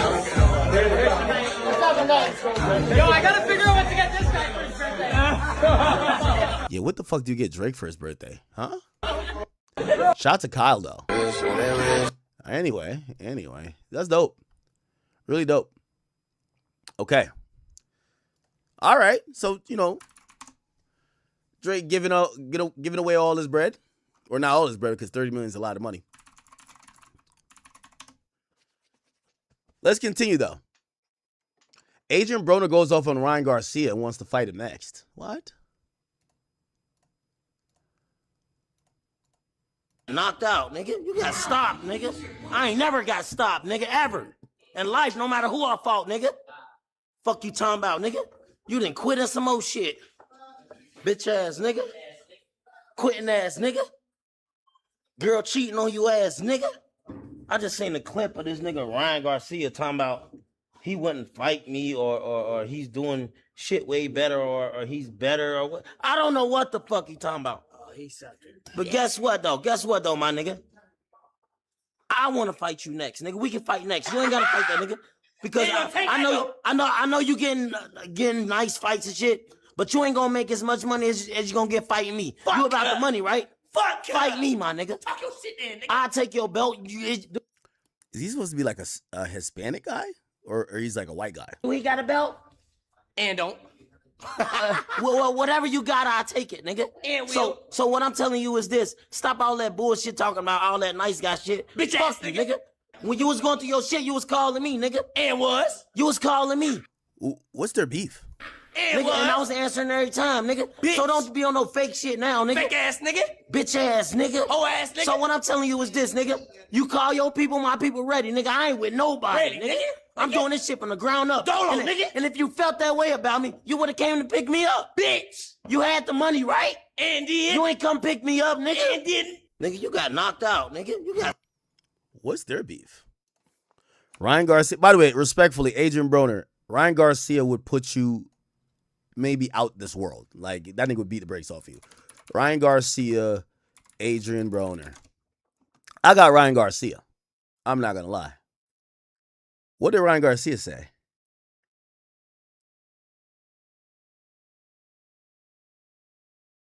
What did Ryan Garcia say, though? Let me try to figure it out. I just seen a clip of this Ryan Garcia talking about. We never fought, no. Do you think that would be a good fight? Not at this moment. Yeah. He'll probably only last 2 rounds. But guess what? No, he's right. No, guess what, though, my nigga? I want to fight you next. We can fight next. You ain't got to fight that nigga. I know. Respectfully, Adrian Broner got a Gucci Man lean gut, bruh. He can't fight Ryan Garcia. I know you getting nice fights, but you ain't gonna make as much money as you gonna get fighting me. You about the money, right? Fight me, my nigga. I'll take your belt. Do he got a belt? And don't. Well, whatever you got, I'll take. The thing with Adrian Broner as well, I feel like he really hasn't been active boxing as well. And again, you know, obviously I'm not a boxer, number one. But I would imagine that when it comes to the sport of boxing, you can't just like stop participating in the sport and just go back like riding a bike. Ryan Garcia, who definitely got suspended for PEDs, he's looked pretty impressive in the ring in the last couple of times. I think he came back and fought one person after the PED suspension, which was for a year. I think that Ryan Garcia washes him. I just seen a clip of this Ryan Garcia talking. This was Adrian Broner he was literally a problem. We never fought. Yeah, he's not in shape right now. Obviously, you can see the belly. He'll probably only last 2 rounds. Prime for prime, it'd be a hell of a fight, though. When he fought Marcus Madonna, he couldn't recover from that loss, and then he let his vices take over him. Obviously, his trainer died, which is sad. Rest in peace. But we love that Adrian Broner's back on top. We just seen that he recently turned into a millionaire. It's going crazy. Yeah. I love him, too. Yeah. He said he's going to help train me for this next fight. Adrian Broner he was literally a problem. We never fought. This don't even seem disrespectful at all, though. Why is Adrian Broner? This don't even seem disrespectful, if you ask me. Maybe he's just trying to get back in the ring. He's been trying to lose some weight. You think you can take on Ryan Garcia? Yeah. Right now? I'll have to train for about 3 months. 6 months. 6 for Ryan? Yeah, he said he could take you. Because the first, he said right now. He said right now, yeah, but in this, you know. But I think, but you can beat him. Yeah, I think so. It'll take 6 months to be 100%. Because he's really in shape. I mean, in 6 months, I think he would probably obviously get in shape, but I feel like he would need some warm up fights. I feel like Ryan Garcia is he's in a different lane. I don't care about that. No, but I wouldn't fight him my first fight back. But is he in your weight? Is he in your weight division? No, I'm going back down to 40. I mean, he can come down. I don't care. No, it's not okay with him. Isn't he already down? You would come down because he fight at 47. But you definitely have to come down. Because where are you now? Like 150? No, fuck no. You like 190? Yeah. That's what I was gonna say. I just didn't want to. I wanted to like say it with you. I'm like 184. AB, I'm happy you in the gym. Okay. Yeah, I don't think that was that disrespectful, honestly, if you ask me.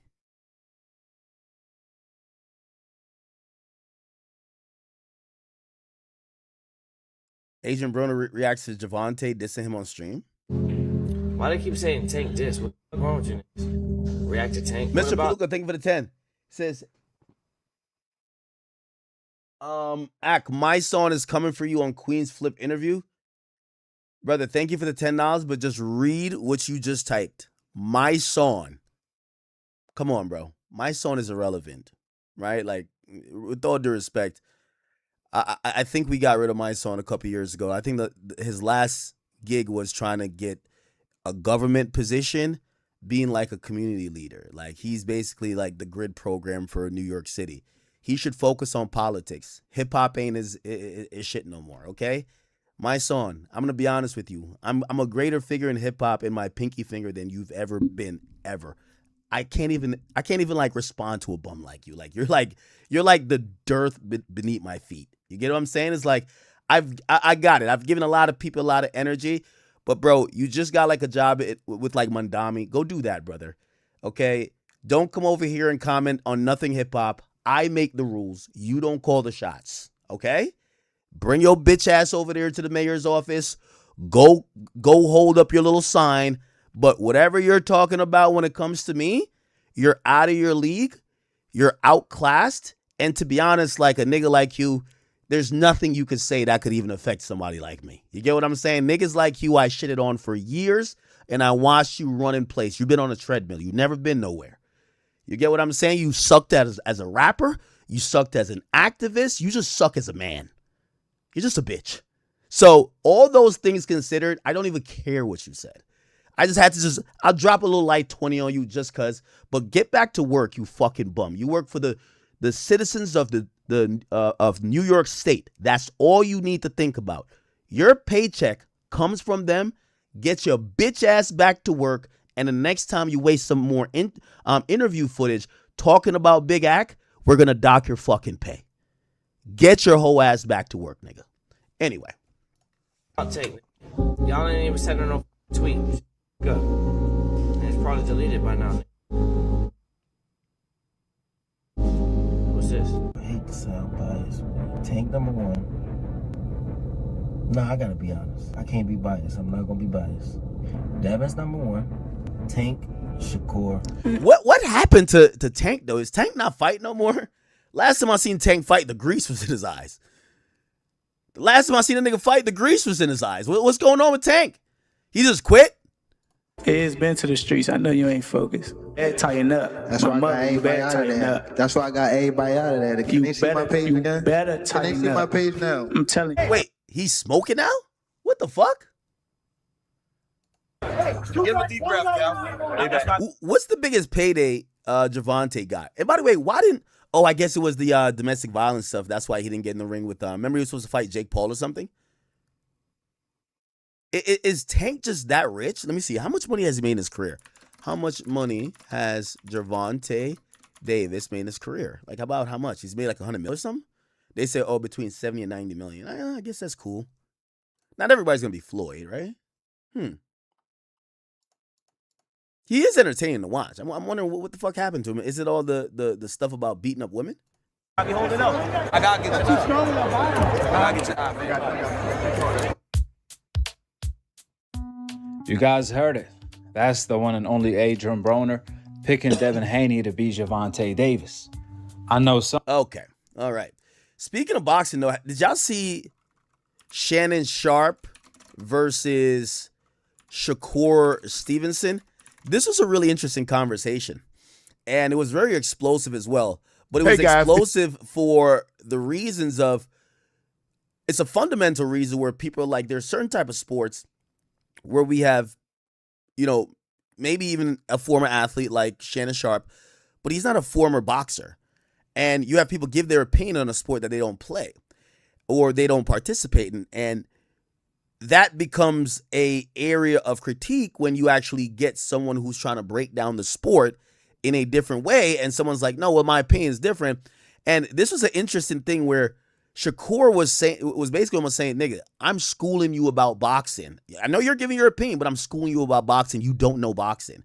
And the thing with boxing, it's one of those things where it's much more than the eye test. You'll hear people constantly use that phrase, like, you don't know boxing, because it's really a really intricate sport. Like, it's not just a simple thing of who's just gonna pulverize the other person. They say styles make fight. Also, this idea where Shakur Stevenson, he's kind of known as a guy who he doesn't have the most interest in fights. However, even though he doesn't have the most interest in fights, a lot of people do give him credit for being a really technical, great fighter. Like, there's some traces and semblances of what people used to say about Floyd. Not necessarily that he's like Floyd, but people used to say about Floyd, pretty boy Floyd, you don't really get pain. You don't really get punishment. You're not really like, leaving yourself open for maybe maximum damage, and you're also not risking trying to go for the knockout. You're winning off points. You're piecing niggas up. Cool, but sometimes people watch these boxing matches because they want to see the knockout. Anyway, this was a conversation between Shannon Sharpe, who tried to bring up this, long time saying about Shakur, saying the guy's boring as a fighter. And Shakur's like, you only say that because you're repeating a talking point, but you really don't know boxing. Here we go. Huh? You say you getting F's. You gotta that they're not. Here we go. If you win, but for me, I'm just like, I've seen guys your size fight. Mayweather coming up through the ranks and was flooring people until his hands became brittle. And I watched Sugar Ray, and I watched Hat and Hearns, and I watched these great. What I'm confused about is now it sounds like you're downplaying T.O. Like, it sounds like this is a downplaying. Like, who T.O. is. I mean, T.O. done showed you how great he is in other fights. Why wasn't he that great that night? I'm not saying he's not great. And great. we could talk about the way that you fight. No, I'm not into hitting and being hit. If that's what you're asking me, I won't do that. I will hit and don't get hit. Are you trying to be when they talk about lightweights and super lightweights and junior welterweights, are you trying to be in that Sugar I'm not Ray, comparing myself to none of these dudes. I'm trying to be the first Shakur Stevenson. You going at the end of my career? I don't believe they'll rank you like that. You going to say, why was his fight so easy? Why wasn't he hurt? Because I'm that great. That's what you going to say. We're not saying that you're not great, Shakur, but I don't believe, and this is me. This is my opinion. Joe has his opinion. Ocho believes you hung the moon. I don't believe that you're going to get the credit you deserve without knocking people out. That's why you never boxed before. That's not boxing. That's how I know you never boxed before. Floyd Mayweather. You could talk about Floyd Mayweather. You can say the guys that he knocked out, but in the tail end of his prime, he wasn't just knocking guys out. This is not true. No, because his hands got brittle. Exactly. I got hand problems too. What's the difference? Well, I didn't know that. My bad. Everybody know that. That's why you ain't been doing your homework. You got to do your homework. Hey, but hold on. Unc. I mean, listen, I love boxing, Joe. I'm sure you watch it. Unc, you watch it as well. But boxing is more than just knockouts. Now, knockouts, being able to have it is really good, like being a slugger in baseball and hitting home runs. The fans love it. But most of the time, when it comes to some of the greats, that's not all boxing is. They call it the street science. You're just not in tune, man. You're just not in tune. You got to get in tune. Go do some homework. You ain't do your homework. You got F's on your homework, man. You got all F's. Shakur, I grew up in, but you can't say just because I don't like your style that I don't know boxing. You don't. I grew up in an era where Sugar Ray was knocking people out. You just told me that I don't put myself in harm's way by getting in the ring. That's what you told me. That let me know that you don't do your homework. But you talk about one fight. You talk about Teofimo. Any fight. What about all the other fights? I'm not. Am I the only one that said that about you? I was wondering one thing. Am I the only one that's ever said that about your fighting style? Yes or no? A lot of people that don't know boxing say that. No. Am I the only one? You can't use a public opinion for catches. No. I kind of tend to agree with Shakur here, where it's like, yo, you're piggybacking off someone else's opinion about me. And I'm giving you a response about that opinion, and you're like, well, it's still my opinion, without being able to have some type of nuanced discussion about why that opinion is valid or not. Are you the only no other casual boxer. that said this? No, you are not. Hold are on. you the only casual that said So, this? No, you are not. Let me ask you a question. So no other fighter has said that about your fighting style, that they're not happy with your fighting style. Fighters praise my fighting style. You know what I mean? Fighters wish they could fight like me. I know Hold they on. praise. Can I talk? Fighters? Can I talk? You know how many people go home with gotta go to the doctor, gotta go get their brain checked out, gotta go. They wish they could do what I do. They pray like, I wish I had them skills. If I had, I also got to agree with him with this. I feel the same. I feel like this idea of because you're a boxer and you're getting paid to inflict damage and pain on someone else, that means you should have your brains turned to scrambled eggs by the end of your career. When you look at the likes of Muhammad Ali was one of them who got a lot of head injuries and trauma by the end of his life. Yeah, I completely get it where these new age boxers are like, hey, listen, I'm trying to win the fight. I'm not trying to fucking put myself in a coma or get CTE. them skills, they will go home to their family safely. You know, people don't go to their family safely, huh?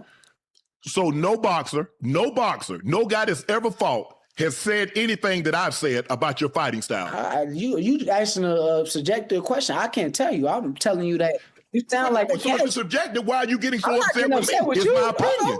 We debating. We having a good debate. I called you Unc 100 times. That means I look at you like an Unc, right?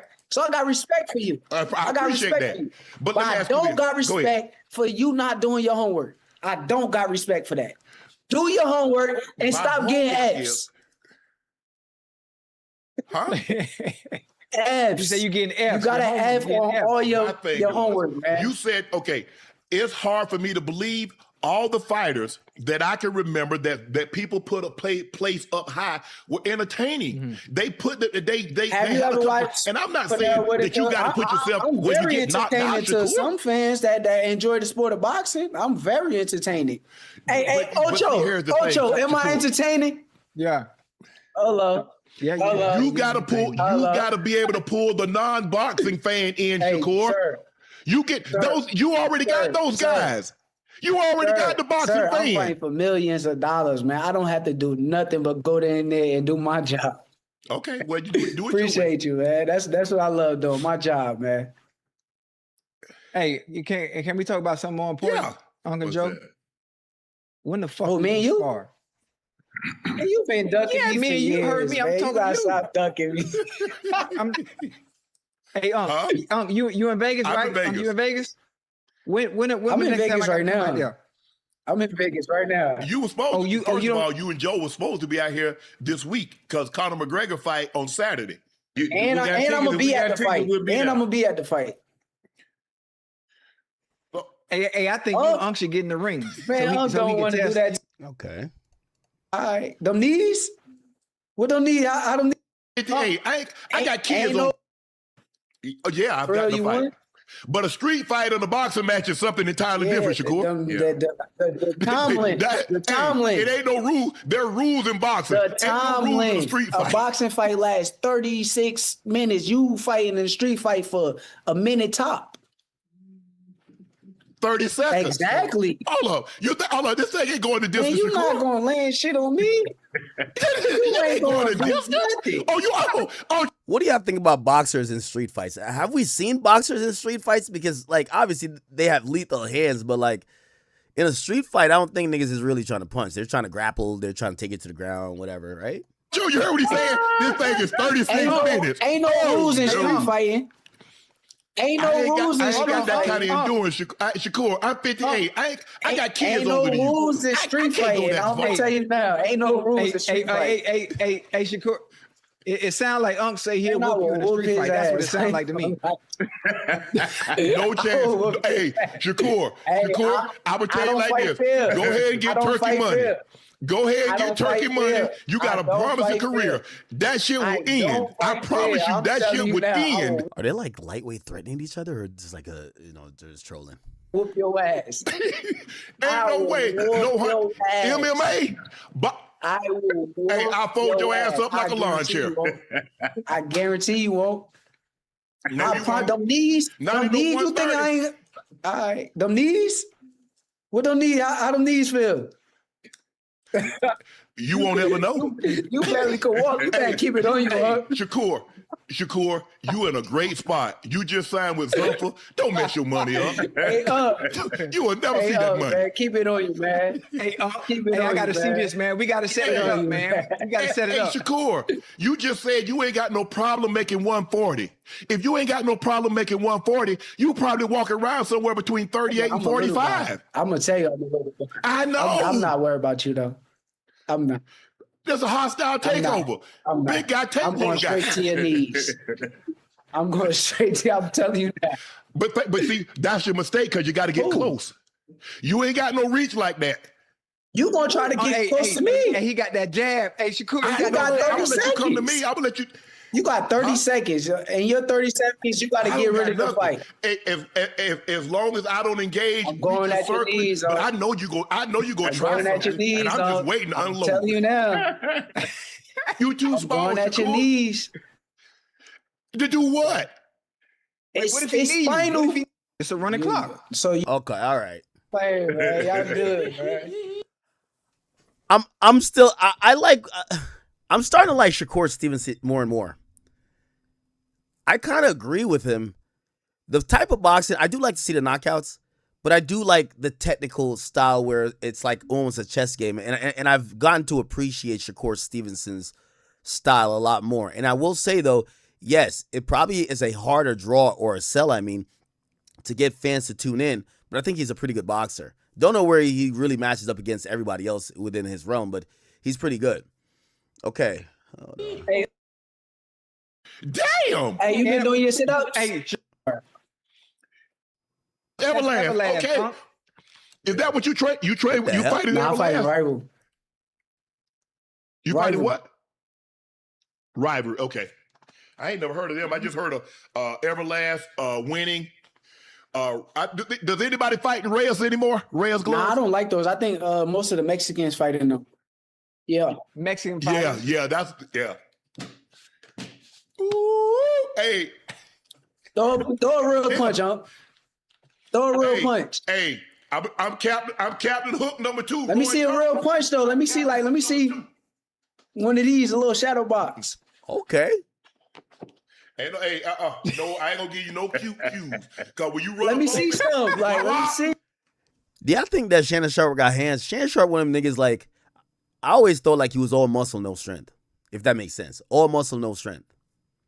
He's like, what's that big buff nigga who got fucked in his ass?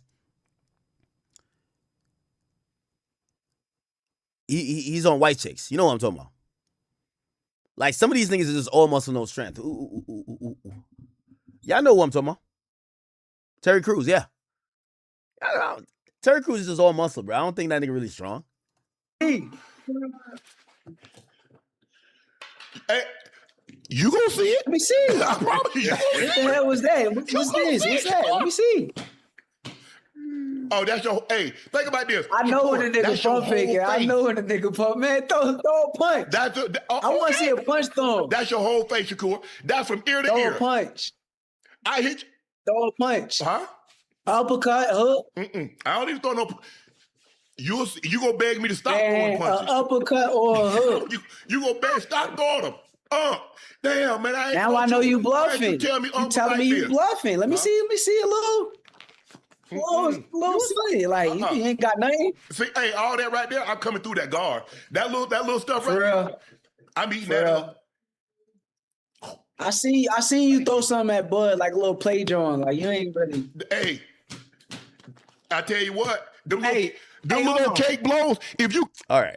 Anyway, have y'all seen Adam 22? He's starting up a debate that I think people are gonna chime into. He has said anyone who calls Tupac a LA rapper is out of their mind. He says, I have way more plausible case of being like considered from LA than Pac does. This is what he says. He says Tupac lived in LA for less than a year. Anyone who calls him an LA rapper is out of their mind. The level of cap is an atrocity. He says he lived in LA for 9 months. I've lived in LA for 17 years. I'm not from LA, but I have way more plausible case than Pac does to be considered from LA. Let me read what some of these comments says. Adam says, I've been in LA for 17 years. Tupac did 9 months, and he didn't even claim it. Says it's impossible to disagree. Somebody said, well, Pac spent 1 year in LA, but he put out multiple West Coast anthems that's been unmatched till this day. Pac was only in LA for a year, but became the poster boy for all of California and the world, throwing up the W fingers. Pac only in LA for a year, but his legacy in the culture can still be seen and heard in music, blah, blah. Adam spent 17 years in LA, and all he's done was let the hood hit his wife while he watched. So I guess that's pretty West Coast, because it ain't no fun if the homies can't get none. That's kind of interesting. I don't know what Wack 100 thinks about it. I think Wack hates Tupac, though. He really hates Tupac. I don't know why. That's an interesting one. What do you guys think about that? Somebody says, I'm bugging. Shannon will beat the fuck out of Shakur in a street fight. Well, how do you know that Shannon Sharp could fight? I get it. Weight classes, I get all of that. But how do you know? One's actually a professional fighter. The other, we don't know if he can fight at all. By the way, speaking of which, this is also interesting. So Boosie's suing Jacob Wohl and Jack Berkman.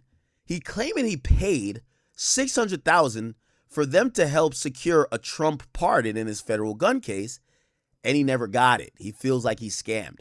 Now, this is like an interesting one, because part of me is looking at this like, is this the equivalent of basically calling the cops because somebody stole your cocaine? It's like, nigga, that shit's illegal, bro. Like, you're not supposed to do that. Now, the idea of Boosie paying for a pardon, I don't know if there's a legality that says you could do that or not. Obviously, you would have to do it to the president. I don't know if the president could sell that. But the idea of Boosie using money to try to get a pardon, there's some ethical problems there, of course. But if you know how pardons work, it kind of are done by these people who are kind of like ancillary to the president. And those are the people that are going to get your case in front of the president that he could review and get a recommendation. The recommendation is going to come from his closest confidants. So when Boosie pays $600,000 to these guys, clearly he must believe that they have the president's ear. They could recommend the president doing a pardon, and they think that he could be in line for a pardon. Here's the thing about the money. The money, you don't pay the money contingent on you getting pardoned. You pay the money for them to do the work for you to be considered to be pardoned.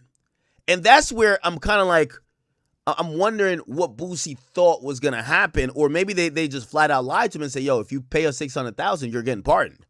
Right? Let me see. Boosie pardon. It says Boosie seeks a $300,000 refund after pardon effort falls through.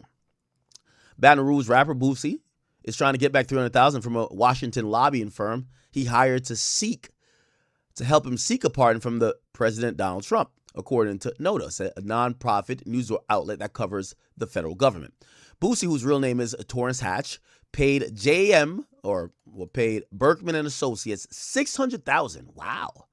In 2025 to push a pardon in his federal gun case. Federal lobbying records show that the firm registered to contact the White House, the U.S. Department of Justice, and Congress on Hatch's behalf. Let's see if we could find the lobbying records. Here we go. Oh, here we go. So we should see Torrance Hatch here.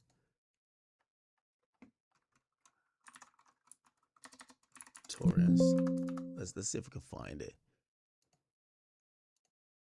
Okay, yeah, you see it. Torrance Hatch paid $600,000. Who's Joseph Schwartz? Let's look him up. Or actually, let's look up this guy, Steve Warnecki. Who's that? Interesting. Did he get a pardon or something? And I wonder why he went with these guys.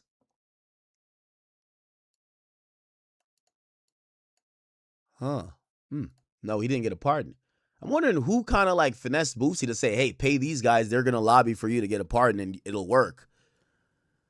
Interesting. Notice reports that Hatch is now taking a dispute to arbitration, a private process used to settle disagreements outside of court. According to the report, Hatch's attorney said the lobbyist told him, I guess, around New Year's Day that Trump had signed the pardon and they were waiting for the White House to announce it. Oh, wow. Oh, okay. Oh, no, told her because I guess Boosie's lawyer is a girl. So according to the report, Boosie's own lawyer said that the lobbyist had told them that the pardon was already signed. The pardon was actually never announced, and Hatch's attorney was unable to confirm that one had been granted. The news outlet also reported that the White House aide told Hatch's attorney that the aide has not seen a pardon request even filed for Hatch, which means basically the process didn't even start. The agreement included a possible refund. It said the signed agreement says that Hatch was required to pay the full $600,000 up front. The contract says $300,000 was non-refundable, but the other $300,000 would be returned if Hatch didn't receive a pardon by a set deadline, and ask for the refund in writing. So basically, the first $300,000 is like a deposit; he can't get it back, theoretically. But the other $300,000, if he didn't get a pardon by a certain time, he should be able to get that back. Berkman and Associates disputes that it agreed to return half the money. Now there got to be a contract, right? Look, it says the contract. Let's click on the contract. Can we see the contract? Here's the contract. Okay. This is September 25th, 2025. This is a retainer agreement. Dear Mr. Hatch, we're pleased to work together with you on the assignment detail in the following agreement. The agreement is entered into this day by Torrance Hatch, also referred as a client, or aka Boosie, and J.M. Berkman and Associates, located at blah, blah, blah, based upon the mutual promises contained herein and other good and valuable considerations. The parties identified above, intending to be bound hereby, enter into the following agreement. Here's the background. J.M. Berkman and Associates is a District of Columbia consultant and lobbying firm in good standing with over 40 years of combined partner and staff experience in legal and ethical lobbying. Public relations and policy consultant. Consultant employs a broad range of tactics to serve a diverse clientele. Consultants maintains and shall continue to maintain all necessary licenses and registrations required by law for his engagement on behalf of a client, including compliance with all applicable lobbying disclosure requirements. Consultant would also consult with client regarding any activities under this agreement that require lobbying registration and disclosure. Here's the scope of the services. The consultant is retained by the client, which is Mrs. Torrance Hatch, which is Boosie, to provide exclusive strategic advocacy service for the sole purpose of seeking and securing a full presidential pardon for charges to which the client has pled guilty in the matter of U.S. versus Torrance Hatch, case number blah, blah, blah, blah, in the United States District Court for the Southern District of California.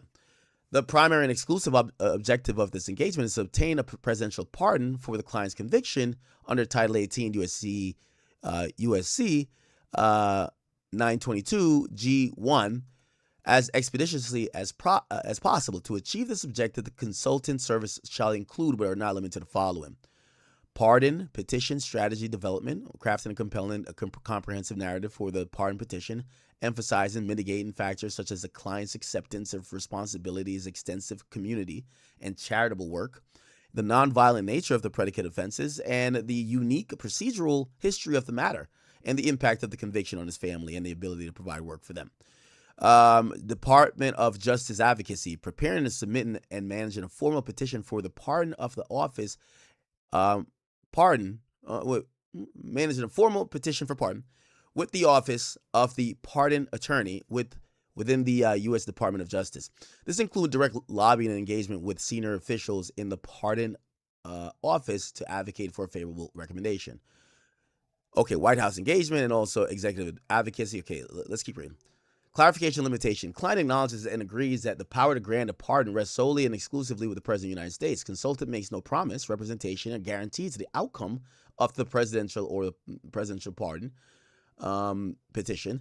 And the services provided under this agreement are strictly for lobbying and strategic advisory purposes, and they're separate from any legal representation related to the client's sentencing or any subsequent appeal in the matter. All activities will be conducted in full compliance of the Lobbying Disclosure Act and all other applicable federal laws and ethics regulation. Here's the term of the engagement. The term of the engagement shall commence on the date when it signs, but it'll go until either a full presidential pardon is going to be secured or by the close of business on July 31st, 2025, whichever occurs first. So when this is confusing.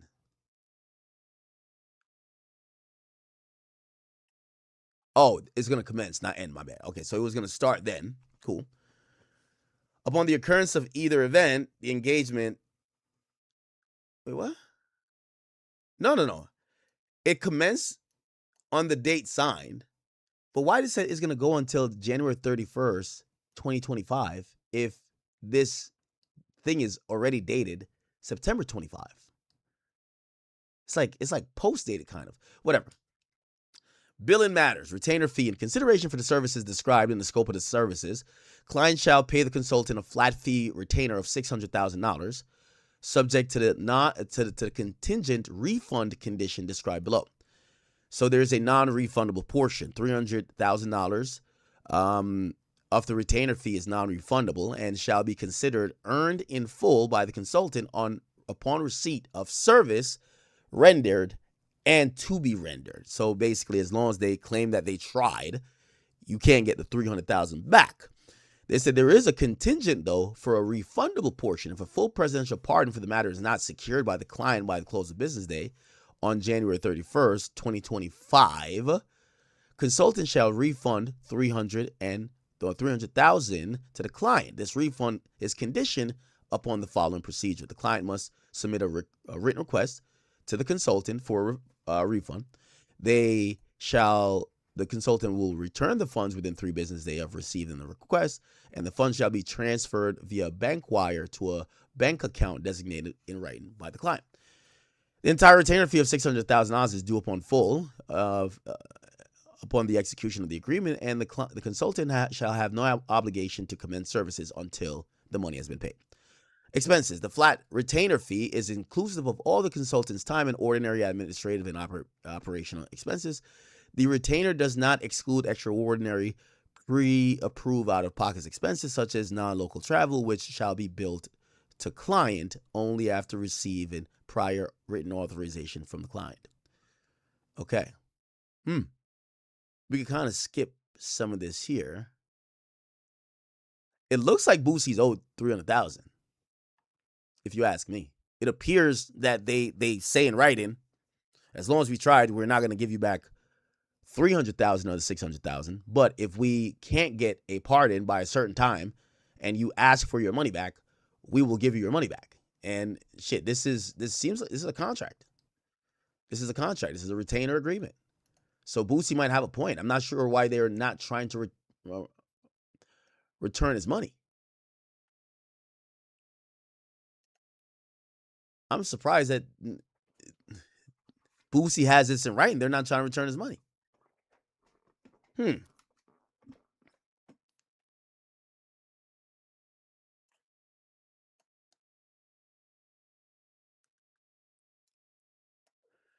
So far, the pair have refused, citing a over. Oh, okay. So that's why they're not returning it. They said the pair has refused, but they're refusing to return even the $300,000 because they're saying it's an overrun of cost.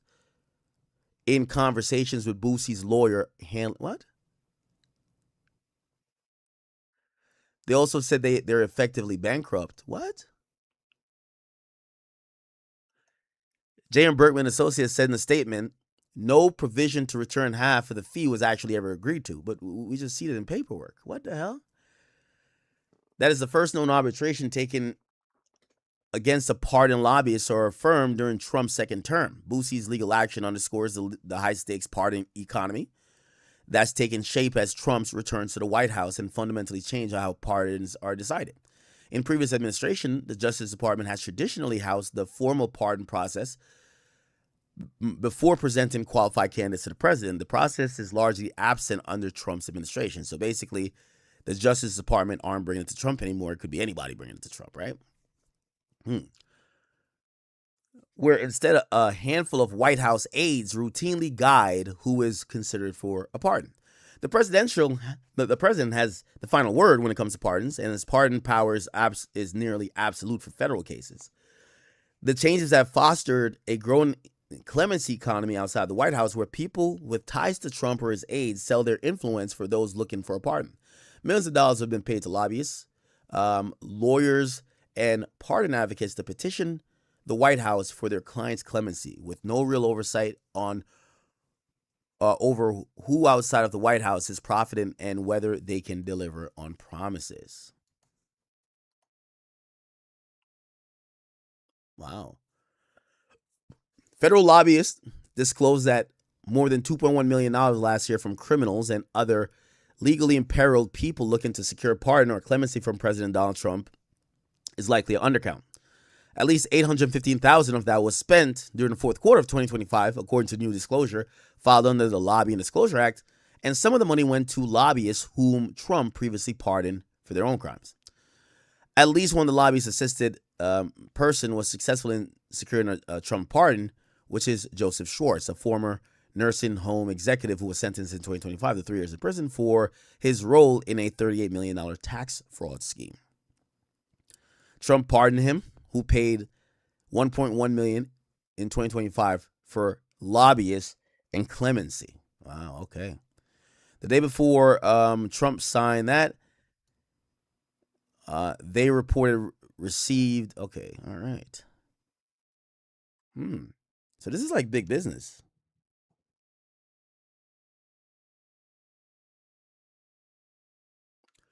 This is big business. J.M. Bergman and Associates, the firm blah, blah, also reported receiving $10,000 during the fourth quarter of Tim McPhee, who pled guilty in August 2025 to charges of an investment scheme. McPhee has paid the firm $170,000 since the end of 2024 to lobby on a DOJ issue. The presidential party and lobby phenomenon has grown lucrative during Trump's second term. Some argue it's about fighting injustice, like in the case of Anne Pragamore, the former CEO of the utility company Commonwealth Edison, who was convicted for a larger role in a bribery scheme involving then Illinois House Speaker Michael Madigan. It's a lot of money here, huh? So Boosie got took $600,000. Boosie got took.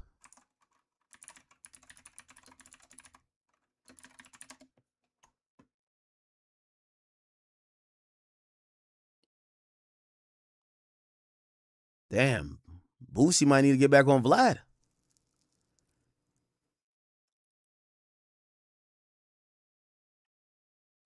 That's interesting. Presidential pardons.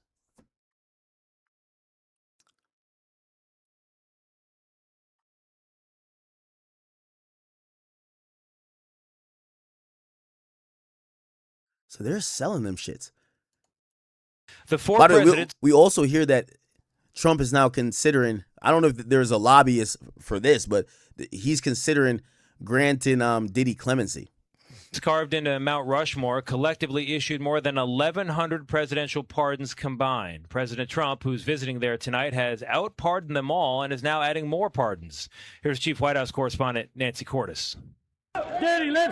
His name was discussed, but when President Trump's pardon list came out this afternoon, Sean Diddy Combs, convicted last year on prostitution-related charges, was not on it. Instead, Trump said he was pardoning 6 people who he claimed were persecuted by the Biden administration and sentenced to prison for what Trump described as fixing their car. The 6 were all convicted of pollution violations, including tampering with air pollution control equipment in vehicles. Happy Independence Day. On the eve of the nation's birthday, Trump plans to celebrate tonight here in the nation's heartland at Mount Rushmore, where some supporters have mused about adding Trump's face to the tableau. In 2020, Trump said, "It sounds like a good idea to me." Earlier this year, he even reposted AI images squeezing him in alongside Washington, Jefferson, Lincoln, and Teddy Roosevelt. I don't know any way that it would be possible. Diana Nielsen. Yeah, I've heard about, some people being able to. There are certain people with the ear of the president that I don't know if they take money though.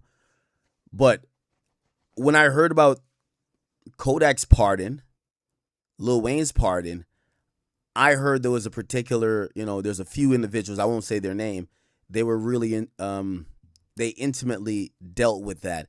I don't know if they got paid, but they definitely kind of guaranteed it. And supposedly all of those people who got pardoned at once, it was the same person who kind of got in the ear of Trump to get those pardons all together. So, I don't know. Today, President Trump announced he was pardoning Texas Democratic Congressman Henry Cuellar and his wife, who were indicted last year on bribery and money laundering charges. They were alleged to have accepted roughly $600,000 in bribes and entities connected to Azerbaijan. The president said Cuellar was targeted for criticizing President Biden's border policies. As White House correspondent Liz Landers reports, it's the latest in a series of controversial pardons the president has signed. To help explain some of these controversial pardons, we're joined by Liz Oyer. She served as the Department of Justice. So apparently, again, Trump just got this pardon shit going crazy. Pardon attorney in the Biden administration. Liz, thank you so much for joining NewsHour. Let's start with this news about the Democratic congressman who was pardoned today, Henry Cuellar. How does this fit into a larger pattern that we've seen from President Trump pardoning elected officials? Donald Trump has pardoned historic numbers of elected officials. Typically, crimes involving public corruption are taken very seriously, and corrupt public officials are rarely considered for presidential pardons because of the betrayal of public trust that's involved in the underlying crimes. In this case, Donald Trump is really sort of normalizing public corruption by liberally pardoning corrupt public officials who are charged with offenses that involve abusing their political offices to enrich themselves. That's the case with this congressman. Notably, this congressman had not yet stood trial for these charges. So, Trump is saying that this was an unfair prosecution in some way by the Biden administration. If that is the case, we could expect that that would play out in front of a jury with an acquittal. But rather than allowing that process to play out, Trump has intervened and granted him a presidential pardon. Let's turn to this pardon of the former Honduran president, Juan Orlando Hernandez. He was convicted of the private equity. Able to tie any supposedly fraudulent representations to Mr. Gentile. How many of these white-collar pardons or commutations? And that's where I think Boosie might get the short end of the stick. I think Trump is much more likely to pardon people who have done white-collar crime, fraud, bribery, misappropriated funds. But when you hear gun, even though, he did it for Young Boy. So Young Boy got that pardon. And obviously he did that for Lil Wayne as well. But I think, if you ask me, if Trump is going to pardon black people, he gets a couple black people who are like notable in the black community. And he's like, yo, listen, this is for y'all niggas right here. Honestly, that's what I really feel like he does. And which you still can't look a gift horse in his mouth because, again, a pardon's a pardon. Has the president approved, and why? The majority of Trump's pardons to date, setting aside the January 6 pardons, have related to fraud or white-collar types of crimes. And what's so staggering about the pardons is the amount of lost money that's involved in these cases. Victims of these frauds that have now been pardoned are out over $1 billion. And Donald Trump has essentially wiped out the obligations of these folks who've received the pardons to pay back that money to their victims. We've seen some some very large fraudsters receive the benefit of pardons, and it is greatly beneficial to them financially because they then no longer have to pay back the debts that they owe to their victims. Is there a way to rein in the power of the presidential pardon? The Constitution gives the president very broad discretion to do whatever he wants. Ultimately, with the pardon power, he does not have to follow the recommendations of the Justice Department, and that has been a problem. I will say that there are things that could greatly improve the transparency and accountability of the president for pardon decision-making that could be done without amending the Constitution. One thing is more congressional oversight of the pardon process. They could readily require that the president disclose his rationale for granting pardons, promptly disclose the decisions when they are made, and they could also legislate disclosure requirements for those involved in lobbying for pardons and doing legal representation of individuals seeking pardons. What do Trump's pardons say about his broader views on justice? Donald Trump seems to pardon people in whom he sees something of himself. So the pardon of Juan Orlando Hernandez, the former president of Honduras, is an example of another world leader who was prosecuted for crimes involving the abuse of his office. And Donald Trump can relate to and empathize with that person, and he got a pardon. Also, Trump likes to basically pardon corrupt officials. Boosie, you probably did a wrong crime, gang. And as a result, he's pardoned many corrupt elected officials. He's pardoned people who support him personally or politically, sort of as a reward for their loyalty to him. He also is using the pardon power in a way that's very destructive to the justice system more broadly. He's pardoning people, in many cases, who have not yet begun to serve their sentence, or in some cases, as in the case of Representative Cuellar, has not even been tried before a jury. And that has the effect of undermining cases that his own Justice Department is actively pursuing. That is a very unusual way for a president to wield the pardon power. Okay. All right. Boosie, they got you, bro. Is Boosie still even putting out interviews on like his own website? Boosie Patreon. He was doing the interviews on his own website.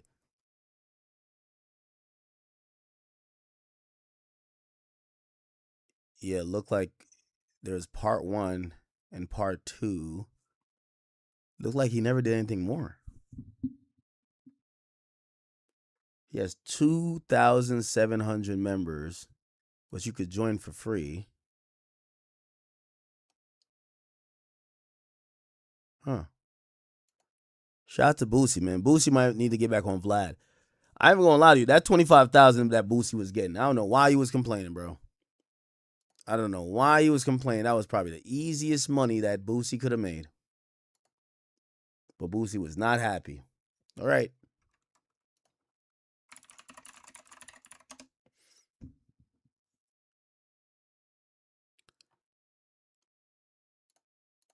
Two new Tory Lanez tracks surface online. Speculation that 2 new projects are on the way. Give me that, tell me that you should. I'ma hit the beats if y'all some Henny in the wood. Give me 24 hours, I feel up like a hood. Girl, give me that. If I'm feeling, I ain't need no Jimmy head. Yo, Tory sounds pretty good for being in a jail cell. I don't know how he's recording these songs, but these sound fucking amazing. She loves some finger licking, she a good bitch. About to turn it to a I wish you would. Okay. All right. Shout out to Tory, man. I'm excited for it. Did y'all see that Stefon Diggs called out the guy who basically accused Stefon Diggs of being in a car with him, and Stefon Diggs whipped out his dick and just started jacking it? And he's like, yo, bro, what are you doing? It's like, imagine you in the car with your homie and your man just whips his dick out and starts jacking it in front of you. And the craziest part about the story, Stefon, apparently they had bitches, and the bitches had went in the crib. And Stefon Diggs just started jacking off in front of his homies before they go in and go fuck the bitches. It's kind of crazy. It's a bizarre story if you ask me. Stefon Diggs. Apparently he's now calling out the guy who's suing him. And by the way, I don't know if you heard the story. His life in the driver's seat of this car. Car's parked. We in the driveway, but we still kind of talking through the scenario. And he just like, oh my God, I can't wait. He pull his shit. I tell him to pack it up. We get ourselves together. We get out the car. Yo, bro, chill a fun. I'm trying to like laugh it off out of like awkwardness. This, that. I'm not laughing off a hard dick within centimeters of me, bro. Stop it. And the third, as we walking into the house, he put his arm around me. When he put his arm around me, he stuck his tongue in my ear, talking about. Stop it. Listen. You're not putting your arm around me after you was just massaging your fucking balls and dick, my nigga. Like, you were stroking your shaft. You're not touching me, bro. This, that, and the third. As we walking into the house, he put his arm around me. When he put his arm around me, he stuck his tongue in my ear, talking about. He put his tongue in your ear, bro? Come to my room. Hold on now. Time out. Yo, time out, bro. Why did you? That's why I paused. Yo, listen. At what point were you gonna be like, champ, I'm gonna just go home? Him jacking off right next to you in the car wasn't a red flag. I'm not walking in no room with no man who just jacked off right next to me. I'm good. I'm going home. Matter of fact, a nigga not jacking off next to me. But then you walk in the room with the nigga, and now his tongue is in your ear. He put his arm around your tongue. Like, come on, bro. How many red flags you need, bro? Like, why didn't you tell him when he got his coat in a Porsche? You should have said, "Relax, Damon. I'm a boy." Anyway, let me see if I can find the Stefan Diggs supposedly called the dude out, unless it's a fake post by him. They're in litigation right now. But apparently, Stefan Diggs said this. He said, Mama's a nigga lying on my name because he got caught stealing. I ain't paid a dime. He sued the building. It's easy to run with a misleading headline. Oh, okay. That's because there was a headline saying that he settled, right? So Stefan Diggs' brother settles with this guy. So they're saying Stefan Diggs' brother settled with the guy who said he got, jerked off near, right? But Stefan Diggs is coming around to say, no, the building settled, and the reason why they settled is that, if you guys remember the story, they jumped this dude. They jumped him in an elevator. There's a video of him get jumped in an elevator, so I guess he sued everybody, but of course, it happened in the building. The guys who probably jumped him probably didn't live in the building or something like that. Stefan Diggs jump. I think you're right here. All right, man. So as you can see, we got the Diggs brothers. So as you can see from this clip, it's looking like they had some altercation going on with some dude in the elevator. And then they go in the elevator. It's Diggs' brother. And then I guess it's two of his friends. And they go in there and jump him. Now, of course, you can't show it on YouTube, but you get the picture. Like the clip, sub up. All right, man. So as you can see, we got the Diggs brothers. So as you can see from this clip, it's looking like they had some altercation going on with some dude in the elevator. Okay.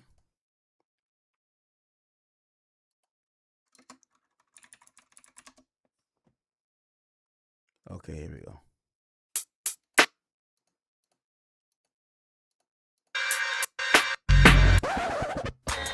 There we go. Okay, so this is where like all the bullshit happens. Oh, and that's where they beat dude up. Damn.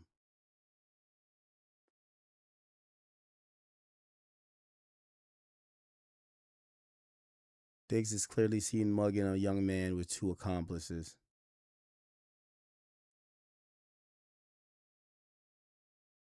Okay.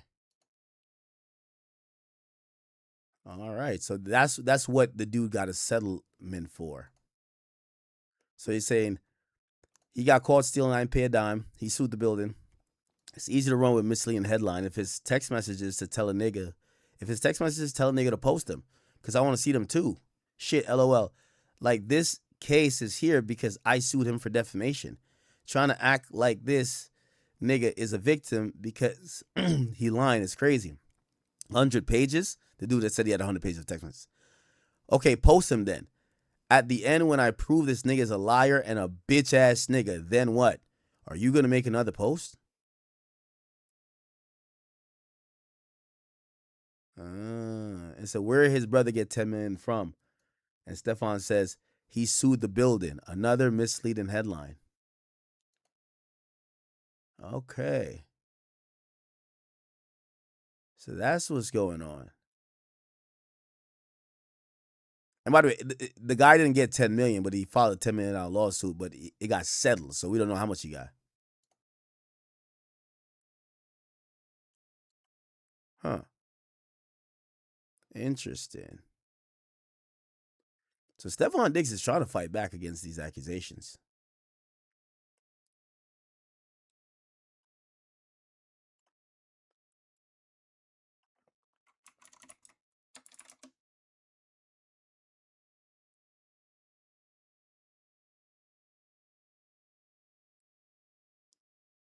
Oh.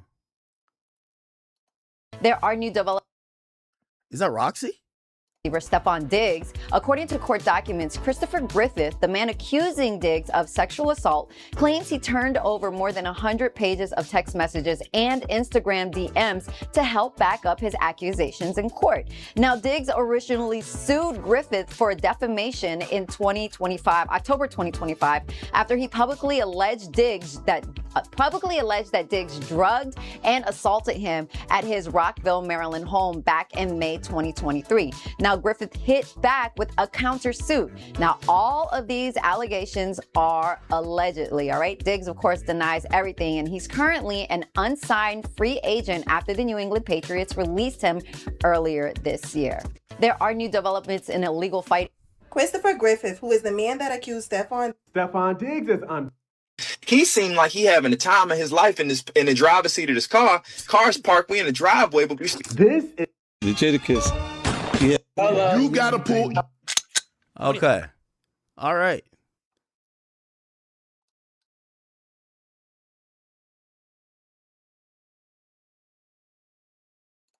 It looks like Stefan Diggs has been in the media all weekend with two major headlines. One, because his accuser handed over 100 pages worth of text messages and people are going crazy. The second, because allegedly his brother settled for $10 million in his case against the accuser. And listen, Stefan Diggs is clapping back and is denying the authenticity of those articles. We'll get into everything that those articles include, the facts, and then we'll also get into Stefan Diggs and what he had to say. But before we do, don't forget to like, don't forget to subscribe, and turn on your notifications. All right, guys, I am not going to hold you. There's a lot to get into, so let's go ahead and get into it. So it all started a couple of days ago when articles like this started to populate on blog sites.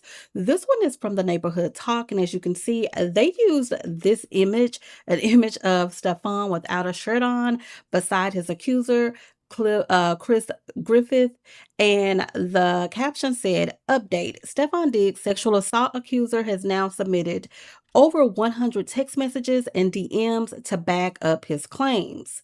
They go on to say in the caption of that post on Instagram, "Neighbors, this is interesting. Stefan Diggs' male sexual assault accuser, Christopher Griffith, has apparently submitted over 100 pages of text messages and direct messages as evidence to back his claims. According to court documents obtained by TMZ, Griffith says these communications, which includes text from iMessage and Instagram, prove his allegations of assault that he says happened at Diggs' house." It looks like Stefan Diggs has been in the media all weekend. Okay. All right. So basically the building paid out. Stefan Diggs is claiming that this still is not true. By the way, Stefan Diggs already successfully defended a civil case. It was versus the chef who sued him, and he won in that particular case. So we'll see what happens. But it looks like he's not into trying to pay these people who are accusing him of shit. He's taking it to trial, literally. So we'll see. By the way, that guy had came on here and he did an interview with me. So like, if you guys haven't seen that interview, let's see. You guys could go watch the whole thing. Where is it at? His name is like Chris Griffith or something like that.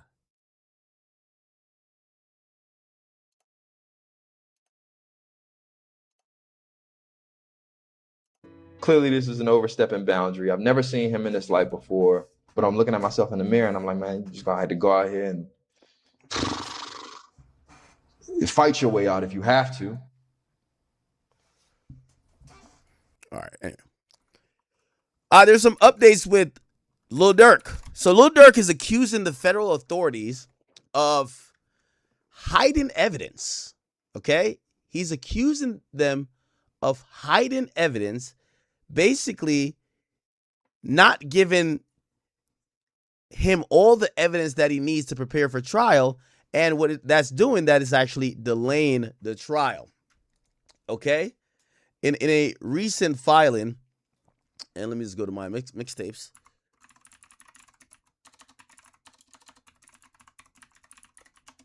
In a recent filing, Lil Durk basically is now saying that the feds are playing games trying to push his trial back, okay? His attorney, Drew Finland, and also Brian Steele is claiming that the prosecutor held on to certain evidences and filed charges at the last minute. Why? They want to delay the case instead of letting it go to trial as scheduled. Durk's legal team says he's been demanding a speedy trial, as is per his right, for the longest, and he's asking the judge to dismiss the new charges because he felt like all of the info that they had before filing these new charges were available when they filed the initial charges. And they're saying, hey, listen, if the prosecutors could just keep waiting until it's almost time for trial and just throwing new charges into the mix, we're going to be locked up forever, right? So that's going to be very important. Give me 1 second. Let me go check out Durk all day. They do a good job of cataloging all of the things filed in court. Here we go. This is it. Okay. So it says the government relies heavily, both in its opposition and oral representation, on the recent guilty pleas of Mr. Montgomery and Mr. Powell in their prosecution. And it says in both defendant plea agreements and colloquies, they admit to committing charged murder in exchange for pay. Even those admissions represented some sort of significant development in that case, which is debatable. Since the defendants have been accused of committing murder for pay since 2023, they have absolutely no bearing on Mr. Banks' prosecution or trial. First, the defendants there did not say, either in their plea or at their change of plea, who paid them, right? So they're saying they still haven't said Durk paid them. In order to be pertinent to Mr. Banks' case, including the government now argues the ex post facto to bolster the reliability of Mr. Montgomery and Wilson's Perkins recording. The statements would have to be about Mr. Banks. They are not. Second, the statements in the plea agreement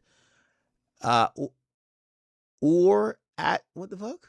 Plea agreement or the change of plea would be inadmissible in any other criminal prosecution under the Sixth Amendment confrontation clause. And finally, there's no indication that either Mr. Montgomery, Wilson, or Powell is cooperating with the government to provide additional information or admissible in-court testimony. These guilty pleas are a red herring, neither material nor true developments that would explain the third supersede in timing. So they're arguing that the government is playing a really interesting but like funny game with them, where they're trying to delay the trial and trying to add more things to act like they're trying to make this case stick, right?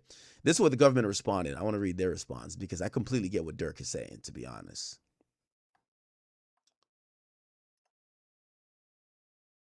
Okay. It says, first, Durk incorrectly states that a forensic examination of co-conspirator 4, iCloud, was first produced on June 8th.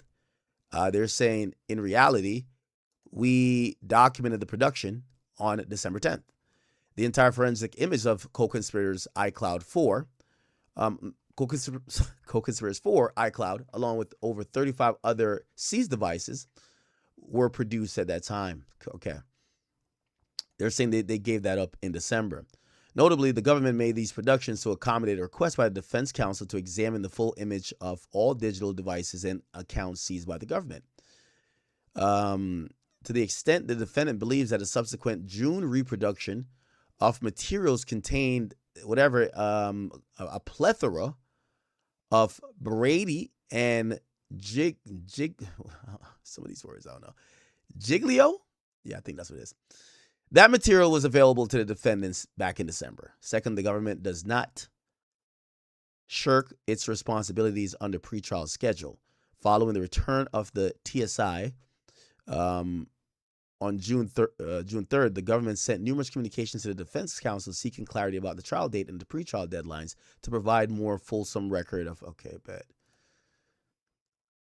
Exhibit 3 documents that the government circulated a proposed stipulation modifying the pretrial briefing schedule and asking for authorization for e-signature, to which only counsel for the defendant, Houston, responded. Okay, cool. Third, contrary to defendant Banks' claim that his multiple explicit past assertions of his speedy trial rights are clear from the record, the defendants, including defendant Banks, caused the prior continuances. Defendant Banks requested the initial month continuance to October 2025. Okay. And he took other steps to delay the trial. So they're saying Dirk delayed his own trial. For example, on November 13th, defendant Banks filed a motion to disqualify all Central District judges and United States Attorney Office, which explicitly asked the court to vacate the scheduling order, including January trial date and the calendared motions that were set for hearing on November 18th. After the court entered a minute order the following day, making it clear it would not stay the proceedings, defendant Banks filed a written objection asking again to stay the proceedings to vacate all the days. When the court declined to stay the proceedings, the defendant Houston, Wilson, and Lindsay requested a trial continuance because the court could not vacate the scheduling order.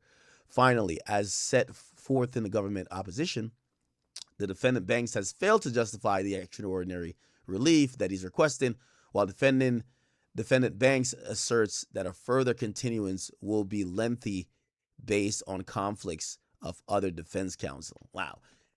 Chat, what this is basically telling me, Brian Steele has his work cut out for him. He's teaming up with another high-powered attorney, which is Drew Finland. We wish them luck, but this case looks like the prosecution is more equipped than the prosecution in Fulton County for Jeffrey Williams, a.k.a. Young Thug. It looks like the feds look like they want Dirk. They seem a little bit more prepared. You have the defense saying, oh, we didn't get certain stuff. You just recently produced it. And the government is coming with receipts. No, nigga, we gave you this shit before. Then they're like, well, you guys are filing these charges last minute. The charges should get, kind of like vacated just because we're already going to trial and we want speedy trial. And they're basically saying, well, first of all, you've delayed the trial. So this is not us delaying the trial. This is us doing our duties. And even if it does cause a delay, all the delays previous to this in terms of violating your speedy trial, like, you opting for that, came from your side. So I don't know. It kind of looks good on the side of the government, if you ask me. Okay. The defendant requests that the court say, okay, yeah. All right. Yeah, Dirk he's trying everything. Don't know what's going to end up coming out of all this. Chat, I want to get into a little bit of this Nolan Wells thing. I'm not too knowledgeable on it. Nolan Wells. Now, I do know he's a young black kid that supposedly mysteriously just like died. And does anyone have is there any good video that kind of like breaks this down? We need one good video to break all this stuff down. There's something with a pool party.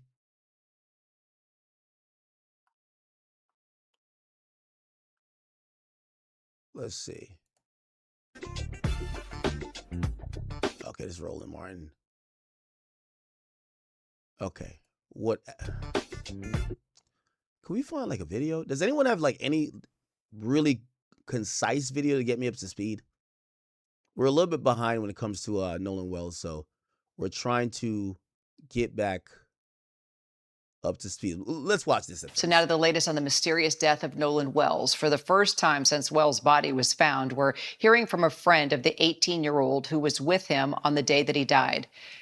Trayston Shepard, who says that he was with Wells on the 4th of July, but declined to speak on camera because of the threats that he says he's been receiving. We did no wrong here, and we don't understand how we're getting so much hate behind it. We all cared and loved Nolan, and nobody wanted to see Nolan die. Nobody wanted to see his life be taken so short. All right, Kajachi, and also legal analyst and attorney Brian Buckmeyer join me now for more. So, Ike, what more are we learning about why Wells stayed behind and didn't go back to the mainland with his friends? Yeah, Kara, this has really been at the center of everything. This question, why did Nolan Wells stay behind when everyone else decided to actually leave the island? Well, now we're here. Okay, Law and Crimes look like they have a good breakdown. New clues emerge in Nolan Wells' Mystery Island death. Okay, so from what I'm hearing, I'm getting up to speed. He's an 18-year-old college athlete. Apparently, him and his friends go out for July 4th. They supposedly go to some island or something of the sort, and apparently he dies. Let me get a little bit more. We're going to start tapping into this. Obviously, it's an open investigation. People want to figure out what the fuck happened, and people do think it's suspicious because I think he's like maybe one of the only black kids around a bunch of white people. So people are like, what the fuck? Let's get into it. On the shore of an island. They're only getting muddled right now. Here we go. A lot of new updates in the strange death of a teen on a boat trip to celebrate July 4th. The mysterious circumstances surrounding him being left behind, his body eventually being found. Now, big red flag. Y'all left him behind? Like, you can't be friends if you leave somebody behind, right? Washed up on the shore of an island. They're only getting muddled right now. So we're going to sift through all of it and bring you the very latest. Welcome to Sidebar, presented by Law and Crime. I'm Jesse Weber. Look, you know, if you follow us here on Sidebar, we're always talking about the risks out there, the dangers. Have you ever thought about a data breach? You and your loved, your data, these old, turns out is super investigating, talking about the death of 18-year-old Nolan Wells, a college athlete, a beloved son. He was a young man who police say just went out to celebrate the 4th of July on a barrier island with friends and never came home. Now, we were on this when that devastating news came in. You'll remember earlier this week, we spoke with a member of the United Cajun Navy, someone who was actually a part of that search for Nolan, in the air searching when the news came in that a Park Service ranger had discovered Nolan's body. And since then, there have been some big updates that we got to talk about. As a matter of fact, the case has gotten so much attention that even some notable names are weighing in, calling this case a tragedy, but praying for justice, praying for transparency. And also, this is interesting too, there is a judge with apparently a connection to this case who's now spoken out, looking to seemingly set the record straight on these rumors surrounding her family's. Okay, so we get the gist. So this kid goes out with some friends. They leave him, but he dies. That's odd. Okay, so you gotta look at the friends. He was 18. He's in college. Okay, they were trying to have some fun, I'm guessing, whatever. Okay, there's a lot of question there. We need to figure out what state. Okay. Oh, never mind. He was found dead on the shores of Horn Island in Jackson County, Mississippi. Mississippi already, big red flag. A black kid going missing, a black kid dying, big red flag, okay? Connection or involvement. And now the case is being attached to perhaps one of the most recognizable civil rights attorneys in the country, Ben Crump. Just recently spoke to ABC News, raised some serious questions about the handling of this case, is now representing Nolan's family. And all this while Nolan's body is being flown out of state for an independent autopsy, the results of which are potentially reported. Okay, so they're going to do an autopsy. I'm wondering, so how did he die? Did he die by a gunshot wound? Does it seem like it's apparent drowning? How? How did he die? Reportedly expected as soon as tomorrow. But I just want to take a moment here because a lot has happened and I want to try to get an understanding of it before we get into the new details. So this all started with that trip to Horn Island on the 4th of July. Now, if you're not familiar, Horn Island is this long, thin barrier island. It's about 10 miles off the coast of Mississippi. It's part of the Gulf Islands National Seashore, only accessible by boat. It's known as a spot where people like to go have some fun out on the water, especially on a holiday like the 4th of July. And that is exactly what authorities say 18-year-old Nolan Wells and a group of friends decided to do. That they apparently took out a private boat out to the island for the day, and something went wrong while he was out there. According to police, Nolan was last seen at around 3 p.m. on the northwest tip of Horn Island. His friends reportedly told searchers that he wanted to stay behind to talk to a girl, was planning to catch a ride back with another group. They ended up leaving. Oh, so that's the alibi. Oh, he stayed behind because he wanted to talk to some girls, so we left him. So it sounds like the group is saying, when we last seen him, he was alive and breathing. We don't know how he died. Interesting. Leaving, but when Nolan didn't return home, his mother reported him missing, setting off this. Okay, a lot of things to know. Okay, if y'all ever left, first of all, if we're talking about women here, women should never leave one woman. Like if y'all go out as a group, say 10 women or 5 women go out as a group, you shouldn't leave one woman, right? Fine. That aside, guys, sometimes guys are a little bit more. You might be like, nah, he'll know how to handle himself. The thing you got to think about is, does anyone call his phone afterwards? If no one hits him up, they did that shit. And I'm saying they did that shit means they knew what was up. If nobody hits him up, like, yo, bro, where you at? Like, nigga, when you coming back, bro? Like, yo, you ain't get that pussy yet? Like, come on, nigga, like, where you at? If nobody hits him up, big red flag. Now, again, I'm making some assumptions because I don't have all the details, but I'm trying to play this out in my mind, too. This massive search involved multiple agencies, including the Jackson County Sheriff's Office, the United Cajun Navy. Now, we spoke with the vice president of the United Cajun Navy, Brian Trasher, in our previous episode because he was part of the search. He was actually searching in the air when the news came in about Nolan's body. I saw the body from about 300 feet in the air, and I can tell you that it did not appear to be waterlogged. It was only in the water for a couple days.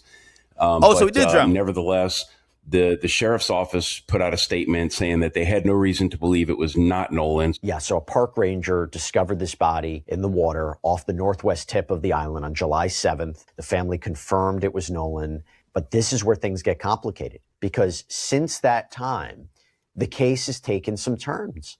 The questions have only deepened.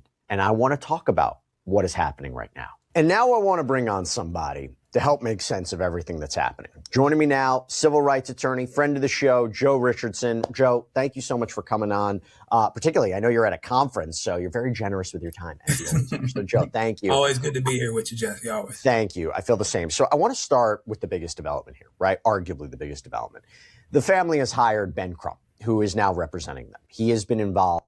Family deserves answers. Let me click on this other video. And by the way, the parents supposedly have broken their silence. Let me click on this video. This does not smell right. One of them is telling the truth. One of them is not. We just want to know what happened and why our baby didn't come home. Reverend Al Sharpton and attorney Ben Crump standing with the family of Nolan Wells today, demanding a full investigation into the death of the 18-year-old college football player whose body was found on Mississippi's Horn Island. As the family awaits the results of an independent autopsy, new questions are being raised about what really happened to Nolan Wells. Welcome to Sidebar, presented by Law and Crime. I'm Jesse Weber. Big update in the Nolan Wells story. This is something we've been following. There is a major press conference that was just held. And this is the story of that 18-year-old Southwest Mississippi Community College football player, graduate of Ocean Springs High, who disappeared while boating with friends on Horn Island. This is right off the coast of Mississippi. It's back on the July 4th weekend. We know that his body was tragically found that Monday on the island, washed ashore. His family is demanding transparency. They're demanding a full investigation. In fact, Christine and Elmore Wansley told Good Morning America, GMA, in an interview today, we just want honesty and transparency. We want a thorough investigation. We want that same respect that would be given to anybody else, and that's it. We just want answers. And they have even retained prominent civil rights attorney Ben. There's something about like Benjamin Crump, like the Al Sharptons of the world. Like when I see them, like I feel like they remind me of like an old Nigerian like preacher, all about the money. Or, like I do think he does care about black people, but there's some shiesty about this guy. I don't know what it is, bro. I feel like he jumps on these cases. Obviously, yes, he's going to bring some attention to it. He's going to try to represent the family or whatever the case is. But I feel like there's this fine. He's not doing this like on some philanthropic, yo, I'm looking out for my people. Like, when his name is associated with these type of issues, I feel like he gets some bread out of it. I don't know. Like, I mean, I don't really have anything to prove that, but he's kind of like Gloria Allwell. Or what's the other, that lawyer who represents every woman who claimed that they got fucked by some celebrity? You got Gloria Allwell and then Allred, and then there's another one. Do y'all know who I'm talking about?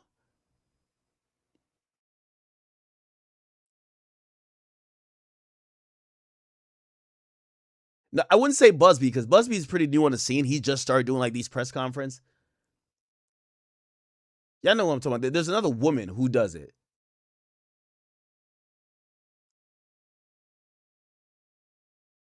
There's another woman, it's a white woman, that does it. Anyway, if I see it, I'll bring it up. Anyway, I don't want to make it about him, but let's go. Crump. We did a sidebar yesterday explaining why they would want to hire a lawyer at this time. It's about ensuring that they get the information they're seeking, potentially assessing a legal issue for a lawsuit, pressuring authorities to be transparent about the investigation. By the way, always great to hire an attorney.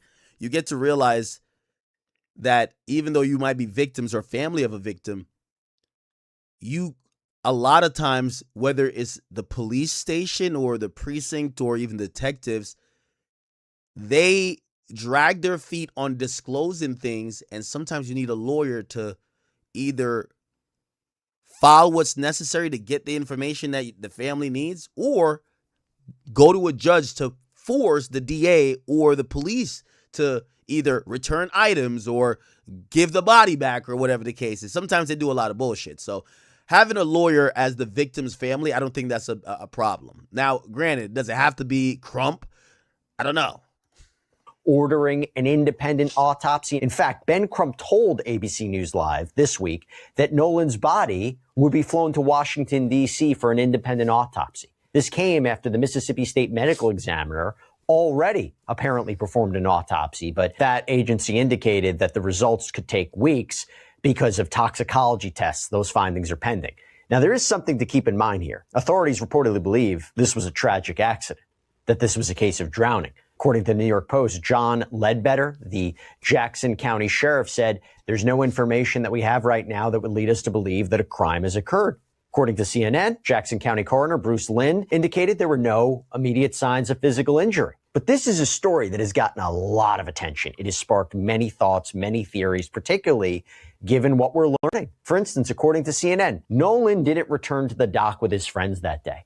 His family didn't understand why he would separate from them, that he was supposed to take a different boat back but didn't, that Nolan apparently didn't have his cell phone with him, that there were reports of an alleged altercation that day. We know the Jackson County Sheriff's Office is reportedly still investigating all of this.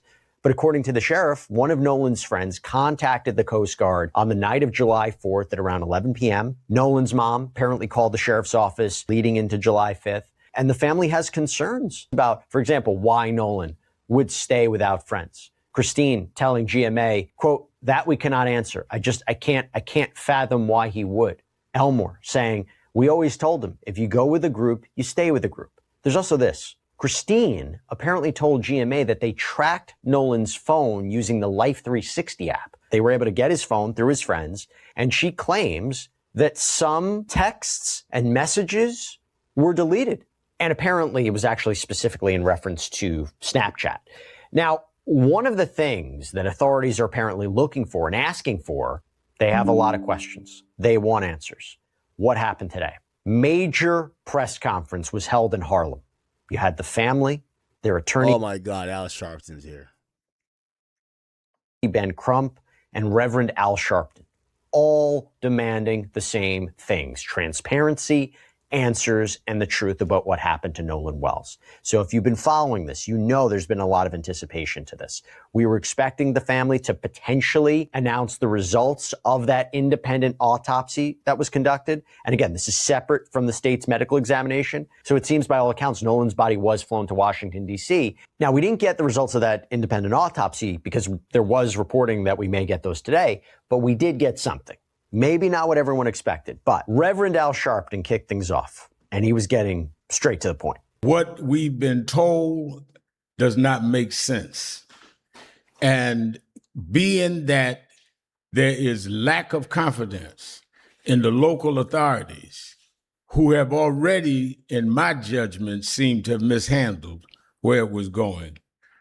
Because to just immediately, before a week time, saying there was nothing done wrong, when we hear that this young man was engaged in some kind of argument that was on tape, that his cell phone and keys ended up with one of the people that were there on the island and got away. Now we go to Ben Crump, and he claims the stories about what happened to Nolan just doesn't match.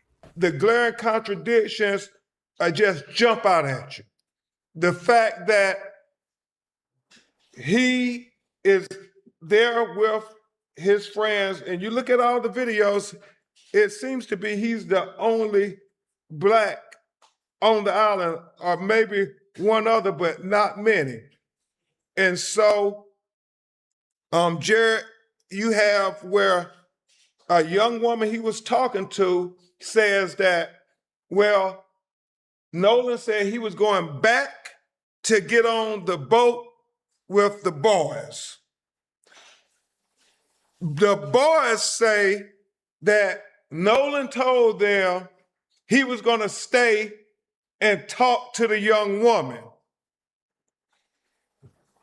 It's a contradiction. They're not saying the same thing. One of them is telling the truth, one of them is not. And then the fact, Reverend Al, that they have this video of an argument that is going on, and you know. A Mississippi family is a long, thin park ranger that spotted a body at around 8:45 a.m. Monday morning. Authorities haven't officially released an identity. They're apparently still waiting for DNA test results, but media outlet WAPT in Jackson reported that the coroner said there's no reason to believe it's not Nolan. According to TMZ, the body was in the water near the northwest end of the island.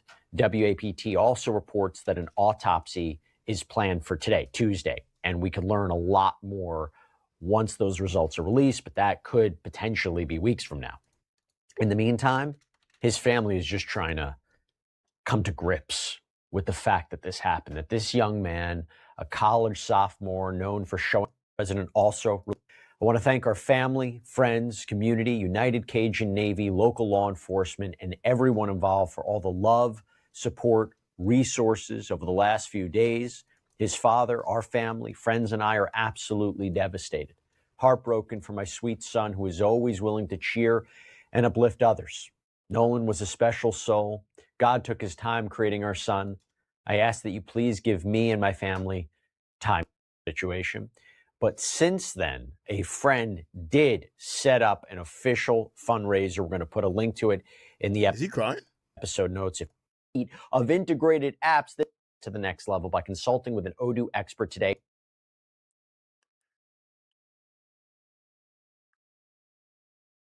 He the only Black nigga in? I ain't gonna lie. Monday, the 5th of July, we had a rescue specialist and a drone operator go out on a boat, and they spent several hours out there on the island and around the island, and they were not successful in finding any clues. So that's when we decided to do aerial reconnaissance. So yesterday morning at first light, I went up in a single engine fixed wing aircraft and flew basically a grid around Horn Island, Ship Island, which are barrier islands just south of Biloxi and Pascagoula, Mississippi, down to Chandelier Islands, which is actually part of Louisiana, but just due south of those barrier islands, and looking for any kind of. Do y'all think that maybe them white boys made a pact, like something happened? Maybe it was an accidental death. Maybe they were horsing around in the water.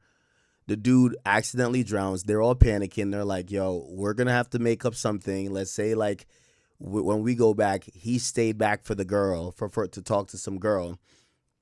and let's just kind of act like we had nothing to do with it, right? Now, here's the thing. Let's say if something like that did happen, it kind of looks, the cover-up is going to make, let's say it even was an accidental drowning. The cover-up is going to make it look like this was deliberate, right? And again, we're just kind of, we're just throwing shit at the wall at this point, but yeah. So they said, they had his phone? What do you mean they had his phone? Oh, if they had his phone, oh yeah, this stinks. Oh yeah, this stinks. If they had his phone, it stinks. Oh wow.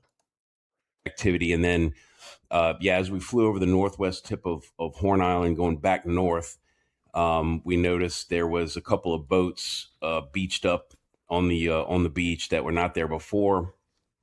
And I could look down and I could see that something was going on. And then we made a circle around. By that time, a lot more law enforcement boats were showing up. And before you know it, they had, probably a dozen boats huddled up on the beach there. So we knew that they were setting up a command center. What was this search effort like? I mean, I know that there was multiple people involved in it. What was it like from the start of it? And how quickly did you mobilize to provide support? So I think we got the first call on the evening of the 4th of July when it was starting to, get dark and Nolan nobody had heard from him and he wasn't home. And then I believe that the next morning on the 5th, I think somebody took his mother out on a boat back to the island to look around. And that's when we started calling some of our volunteers from our Mississippi chapter and mobilized a couple of volunteers, like I said, and a boat, and went out there and started searching. On the official side, you had, I think, the Jackson County Sheriff's Office. You had the Mississippi or the Marine Patrol. I'm not sure if they're county. We have a lot of the same type of resources that because when we hear that they need to do some more forensic testing, DNA testing to confirm the identity, is that standard operating procedure, or was the body in such a condition, from what you know, that you couldn't make a readily identifiable, whether it was Nolan or not, you can't make a... Where I'm probably a little more head on a swivel on the island, knowing what happened and what was going on. Is wrong but yeah, I was told that it was about 8:45 when a ranger spotted, called it in. Yeah, this is kind of like, this is like fucked.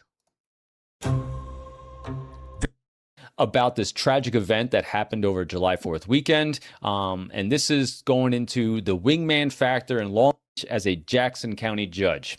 That connection, paired with local sheriff's office now fielding transparency demands from a sitting congressman and a nationally known civil rights attorney that the parents retained, has turned this into a case about who gets protected and who gets pressed. So joining us today, as ever, retired special agent Jennifer Coffindeffer, as we dig into what it means when... All too often, I can't tell you how many individual males who have gone out drinking and end up deceased in the water. It's unbelievable. That's why, right? We don't know. Right. And so because about it since it happened. Why would they have his phone?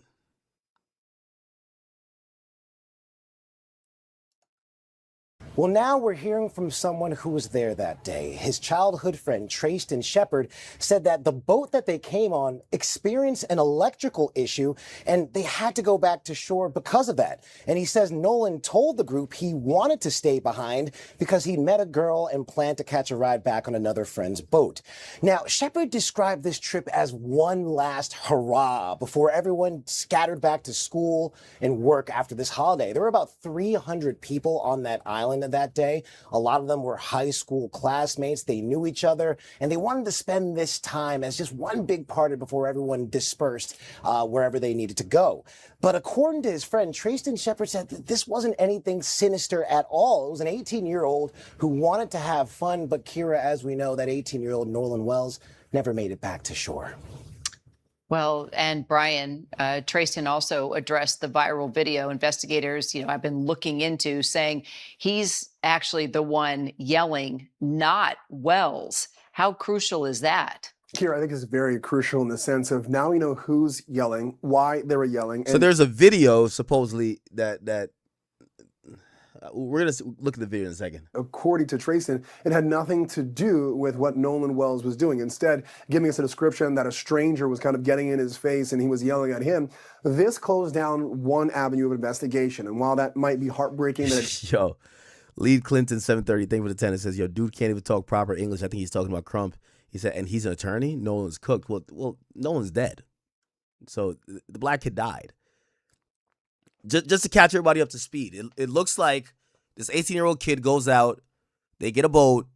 This is in Mississippi. There's this long strip of like, you know, kind of like this island.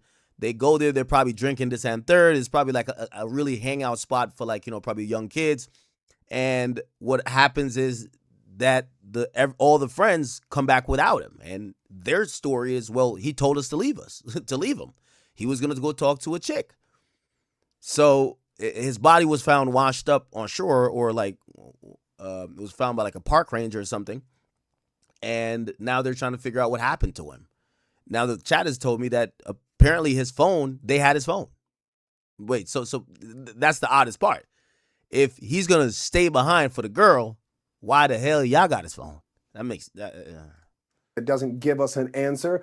Eliminating possibilities as to what happened will hopefully steer us in the right direction, finding the right reason. Okay, so this is how the island looks, if you're wondering, right? So probably certain boats that are kind of low could go there. It's probably like, you know, it's an island that's not that high off of sea level, you know? Happened. And then going back to something that Ike said, I hope that with Trayston saying Wells was there talking to a girl, that we can get a description of that girl, what she was wearing, who she might be, and follow up on more questions. Wait, nobody knows the girl?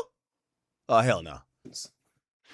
So then, Brian, at this point of the investigation, it's the autopsy that I know we're all waiting to hear about, because we're trying to see if he drowned, you know, and maybe you could be like, he looked like maybe he just got too drunk. He couldn't swim or something like that. The parents would know if he could swim, right? Or maybe he got hit in the head and shit, they just fucking threw that nigga overboard.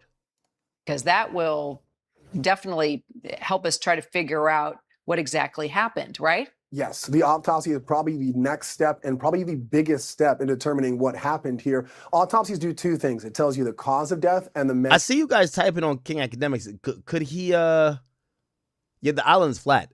Could the guy swim? I see some people saying he was a good swimmer. Manner of death. It could be any number of things in terms of being... Somebody says nobody knew the girl name. Really?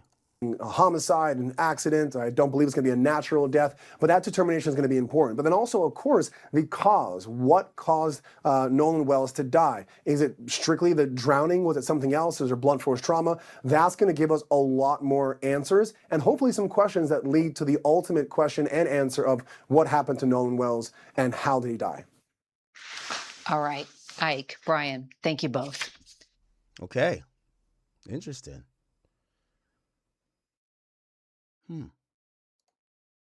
I just know I've lost my best friend. This morning, a friend of Nolan Wells, who was with the 18-year-old the day he was last seen alive, is sharing what he says happened during a July 4th boat trip to an isolated barrier island off the Mississippi Gulf that investigators have been studying. Wells's parents worried a video circulating on TT from Horn Island on July 4th where you could hear argue on the group. Showed their son involved in a confrontation, but Shepard said that's him, not Wells. That's the video I'm referring to. That's me yelling. Shepard says he took a boat back from Horn Island in the late afternoon, but Wells stayed behind with a girl he had met. They met that day, and it was kind of one of those things. It did come off that day that he really did like her, but that was the only time they've ever hung out was at Horn Island on July 4th.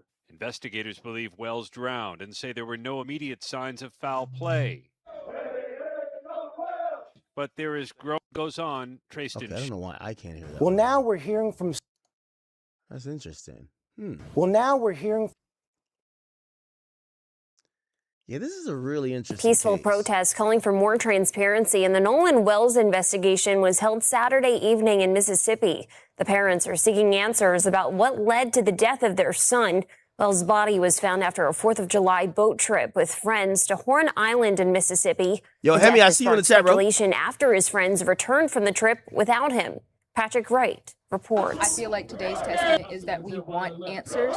It's not about vengeance. It's not about accusations. It's about the truth, and it's about transparency. We're going to stand behind the family, and that's why we're out here. A lot of times, these stories go unnoticed. Because Nolan Wells is not the only one. There has been a long historic string of young black men losing their life under very suspicious circumstances. Ever happened, Christine herself addressed it directly at a press conference the day before. My bad. What you're about to hear from him is one attorney's legal analysis and personal opinion offered publicly under his own name with real credentials behind it. It is not new evidence. It is not a charge. And parts of it by his own. Now, obviously, this is going to touch on racial lines here. Obviously, what Martin Luther King dreamed is that, we wouldn't look at a picture like this with a bunch of white dudes and one black guy and be like, damn, I hope he's okay. Or we're doing the fucking Get Out thing. We're like, yo, brother, you good, brother? So we hope that that's not a thing. But it is kind of awfully suspicious that he gets left by these guys. Yeah, something stinks about this, right? Admission are speculation rather than established fact. We're going to walk through his argument carefully, and we're going to be clear the entire way through about which parts are legal reasoning and which parts are simply his own suspicion. But we're going to start where this update actually starts, with the people who showed up in person to ask for answers. Who's that? Before that Saturday gathering ever happened, Christine herself addressed it directly at a press conference the day before. She asked people to keep things peaceful. She said Nolan wasn't someone who liked fights and that he really didn't even like arguments. She told people not to go out there trying to be tough and asked them to think instead about what Nolan himself would have wanted. She said he would not have wanted that kind of behavior and asked everyone to keep things peaceful and respectful toward one another. By all accounts, that's exactly what happened. People held signs, they prayed together. A group known as Israel United in Christ marched past the intersection and down Government Street before returning to the crowd. The people who showed up offered their own reasons, in their own words. A 19-year-old named Nicholas Madison said the goal of the day, for him, was simply to make sure people said Nolan's name. He talked about the importance. Let me go get a Red Bull, chat. We'll get a Red Bull. Of young people showing up to events like this, calling them the backbone of the community's ability to push for change. Older residents came out too. Quanta Green, describing herself as a mother of 2 sons, said the case hit home for her personally. She said she wanted to come out and support the family and let them know the community stood behind them. Biloxi resident Gordon Jackson made a similar point, saying Nolan Wells could easily have been his own grandson. He also connected this case to a longer, painful history, describing what he called a long, historic pattern of young black men losing their lives under suspicious circumstances. Another attendee, Arthemius Walker, framed his reason for showing up around Unity itself. He said he wanted to see the community come together with real cohesiveness and a shared understanding of what's actually going on. Among those who spoke was a local resident, Jaron Lowry, who had a personal connection to Nolan that went back years. Lowry said his own daughter played basketball with Nolan when they were children. Later, Nolan worked for Lowry's business, renting out water slides and bounce houses. Lowry recalled Nolan telling him, when he first came looking for the job, that his parents had told him he needed to earn his own money. Lowry said he told Nolan, in turn, that he wanted him to make good choices once he got to college and to set himself up for a lifetime. Nolan's response, according to Lowry, was simply, "Yes, sir." Lowry said that kind of respect, in his words, is rare to find in kids today, and that it reflected directly on how Nolan's parents raised him. He was also direct about what he believes this case is actually about. He said, plainly, that it isn't about the color of anyone's skin. It's about the facts, whatever those facts turn out to be. He said if what happened to Nolan turns out to have been a mistake, then people should be willing to simply say that and talk about it honestly. What he wants, more than anything, is for the truth to actually come out. He closed with a direct message to Nolan himself, wishing him rest and telling him he'd done everything he could while he was here and that he'd done a good job of it. I think it's worth sitting with the scale of this gathering for a moment. This wasn't a handful of family friends holding a small vigil. This was a genuinely cross-generational crowd.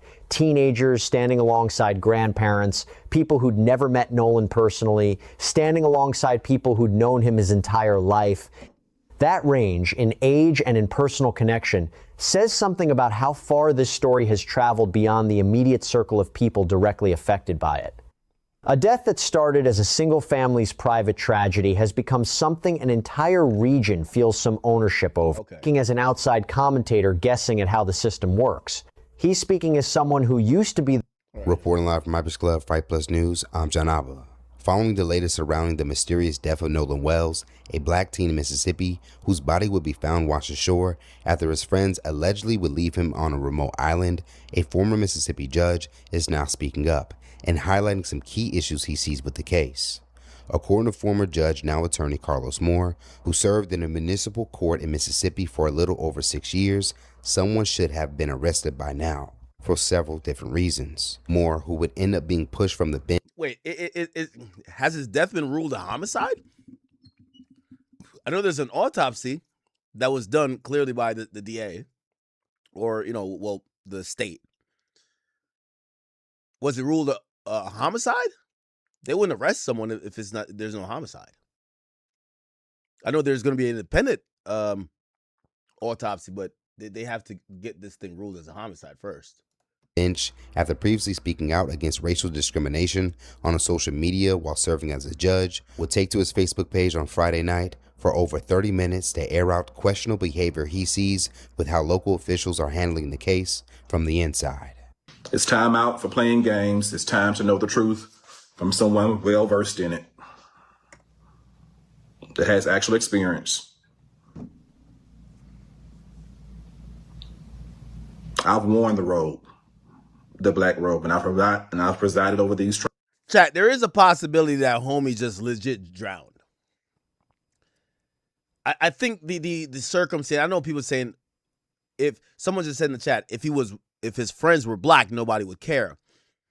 Well, I think the other circumstances kind of make it a little bit iffy too. It's like, why would y'all leave one guy? That one guy ended up dead.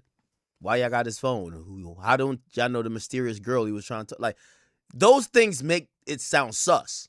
Trials or preliminary hearings, arraignments, and initial appearances.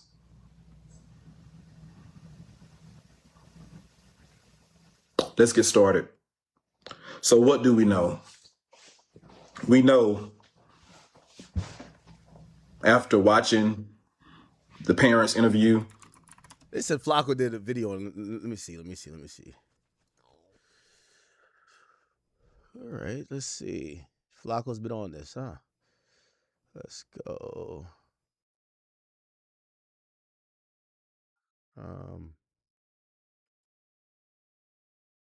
Okay, here we go. This Nolan Wells murder investigation just took a dark turn.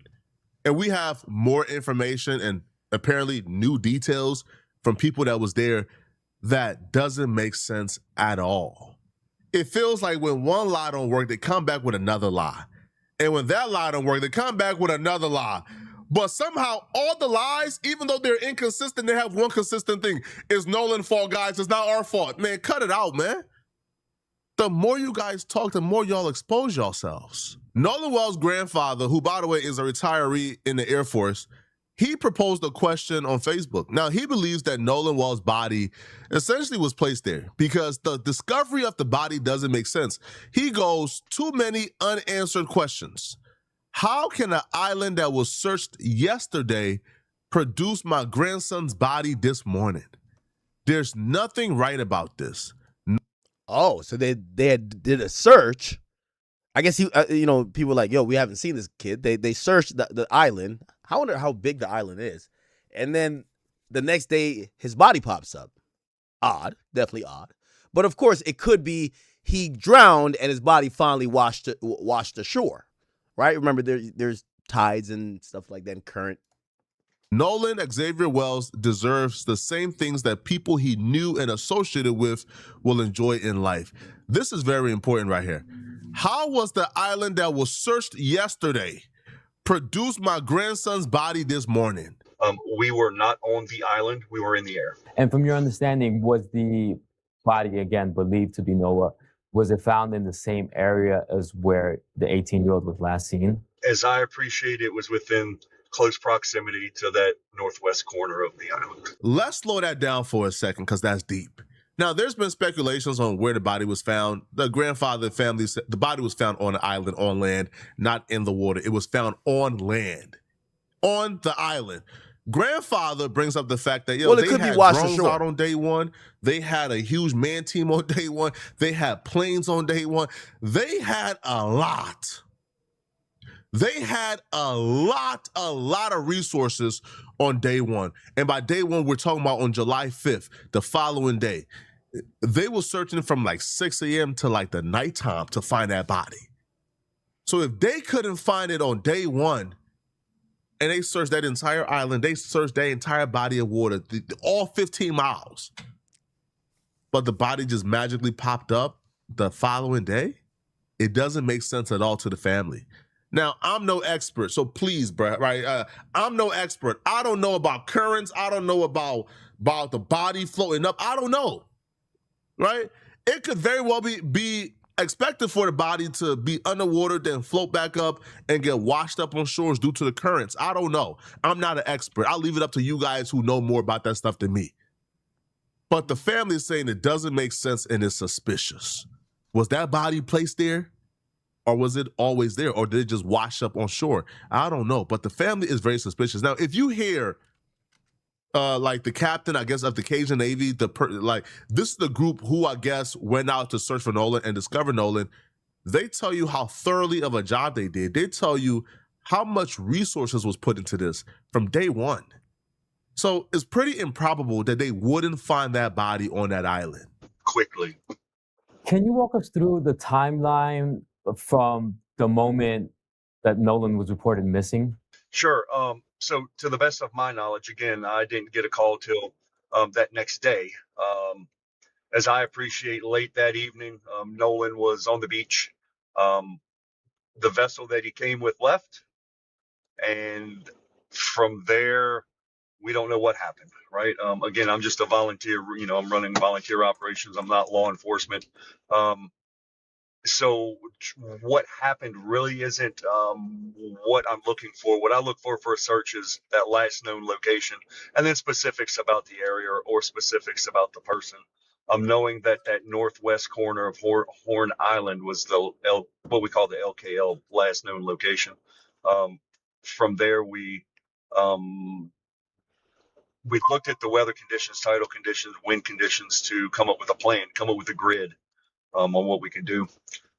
As within 30 to 45 minutes of when I got notification of him missing from the family and then from the mother, we had surface vessels, that's boats, that were in the area. I'm going to speed this up a little bit. I see somebody on Kick say, yo, speed this bitch up, bro. We also had 2 drones that were in the air, as well as boots on the ground on the island doing a manual walk to look for Nolan there.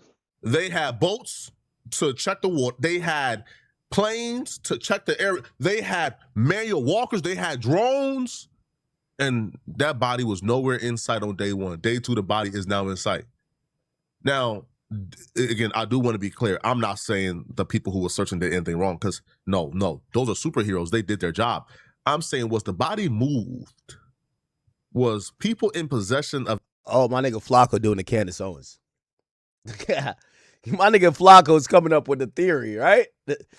Yo, shout out to Candace Owens. Yo, y'all see Candace Owens popping right now? On the mysterious death of Nolan. Look at this. Candace Owens, bro. I just seen her on live earlier, nigga. She had like 300,000 people watching, nigga.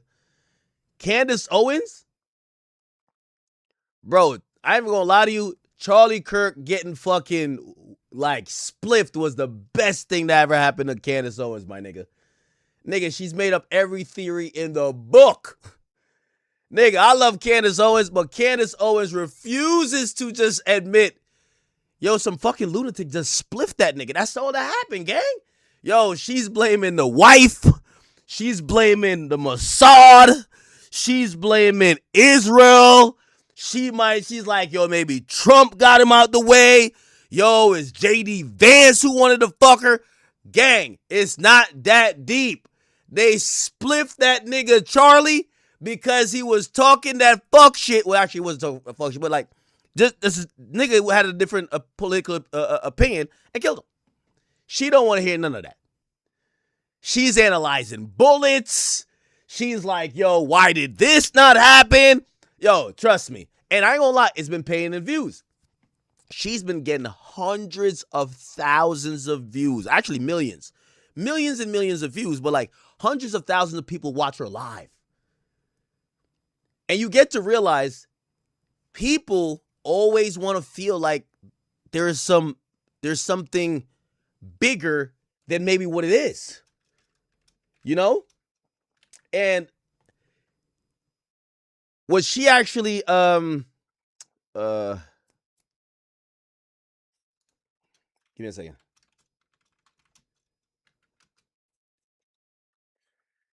Yeah.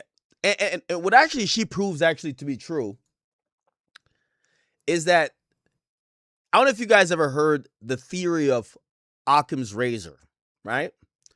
Occam's razor basically is the most probable answer is most likely the answer, which means if someone dies and you heard a gunshot 5 seconds ago and you ran around the corner, you see someone dead and you see someone with a gun in their hand, don't make up nothing else.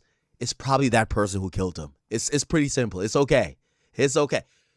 Candace, like the nigga is on camera hopping off the building, walking up the steps.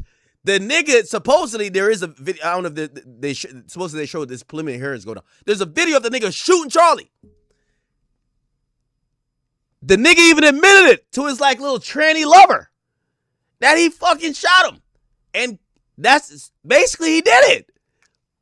Candace Owens still on some, nah, he ain't do it. He getting framed. I'm like, yo, this is bananas. I love Candace Owens, but I do think this is a slight grift. I do love her, but it's a slight grift. Anyway, let's get back to this. I think Flacco's doing his version of that. Of that body. People who probably killed Nolan. And then once they realize, Bro, chat, y'all could argue with me about this like Charlie Kirk shit. Charlie Kirk got killed by some lunatic, bro. That's it, bro. Like, y'all got to stop with like making shit up. And by the way, with this, homeboy might have just been drunk and just drowned. We got to like not think that everything is a deep cover up. And here's the thing too. If it's going to be a really deep cover up, they're not going to leave these loose end that stupid motherfuckers like us is going to be able to like investigate it for months. No, nigga. It's going to be clean if there's really going to be a cover up. So me with this case is like, is there foul play? Maybe it's not. Like if you come into this and you're like, there's automatically foul play, like you have an agenda. And when you have an agenda, I watch this, you know, I was a math major. There's this math movie about, it's like, and it's also a theory also in numerology. Not numerology, I'm sorry. Actually, it is numerology. If you focus on a number, like if I tell you 522 and I drill that in your brain, you're going to realize you don't stop seeing 522. It's like anybody ever bought a car? When I buy a new car, every time I'm on the road, I see that car. It's not that it's appearing more. It's just that you're trained to look for it more. And these things do happen. So again, you know, I'm going into this Nolan Wells thing, and I want to continue with it. By the way, what happened to that girl that they claim her white sugar daddy killed her? Like, what in Tanzania? What happened to that? Did anyone like come with any significant thing, or we just gave up on that? Anyway, the point is this: I am going into this Nolan Wells thing saying maybe he just fucking died because he was drunk and he fucking I don't know if he cancer him or whatever, or maybe there is a cover up. I'm not saying there's not. But it's so early, you shouldn't look at a picture and just because he's the only black dude in the picture, you're like, oh, these white kids killed him. These white kids killed. I think that's irresponsible too, right? So I'm just trying to process information. Yo, bro, like it's too hot to hold on to his body. They came back and dropped the body off because it doesn't make sense, bro. Now, I'm no expert on tidal waves, on waves. I'm just not. So again, I'm leaving out the possibility that there is a chance the body would have washed up on shore after a couple of days. But the last known location being the Northeast, the body goes in the water and then comes back to the exact same location. I don't know. That don't make sense to me. I would think like okay, that's an interesting point. So he's saying that the body washed up to this. If it was about current and tides and all these other things, if he just drowned at some random place, usually the body would not wash up back to the same place. It would probably be somewhere else. Interesting. If it goes in the water, it'll probably go off elsewhere, right? And wash up somewhere else. It wouldn't wash up back in the same location that they claimed the body, that they claimed his last name. Like, I don't know, bro. It's just weird. Now, here's the part that gets really spooky and really weird, right? There's a new theory. Yo, chat, I see y'all spamming the L's. Bro, just, I know what y'all want. Like, I do want to tell y'all, it's profitable, right? Like, it's profitable if I want to sit here and be intellectually dishonest and just bring y'all down these lanes of who knows, there might be something nefarious here. Bro, I don't know. Like, again, that's profitable. I'm telling you, Candace just did it. So in all these situations, I know what y'all want to be not that y'all want it to happen, but if it's this, these white dudes colluded to hang this black dude and then throw his body in the water, and this is a big cover-up, that's what y'all want the story to be, right? So, like, if I just drop little Easter eggs or, like, just kind of breadcrumbs, y'all gonna eat it up. My views are gonna go 3x. I make money. So when y'all are saying like L, I'm like, nigga, I could do that. Like, I'll just make some money. It's fine. The point is, it's dishonest. It's dishonest. We don't know right now. We're evaluating everything. It could be a cover-up. It could be that the kid got murdered. Or it could be that he just fucking drowned because he was lit. Who knows? Why do y'all want people to sell y'all a conspiracy theory? Which is so funny because y'all want to be sold a conspiracy theory, and then when I tell you some real shit, like some Rock Nation shit, y'all be like, yo, I think that's a conspiracy theory. We don't believe that one. What? So, do y'all want me to sell y'all a conspiracy theory? I will do it. Tell me. Do y'all want me to sell it to y'all? Just tell me. I will literally just find the doubt. Because that's the thing. Let me also, and this is why I said Candace is so phenomenal. Candace Owens, she does an amazing job of no matter what question you answer for her, she comes up with another question that needs to be answered. She just keeps asking questions. The idea of asking question, you could phrase it as, I'm looking for the truth. I mean, we are all looking for the truth. But I could phrase it in a way where at no point will I ever concede, bro, it clearly feels like that's the obvious thing that happened. I'll just ask another question. Don't you get it? Like Candace is going to ask question after question. The nigga admitted it and be like, no, well, the Mossad actually made this guy no, stop it.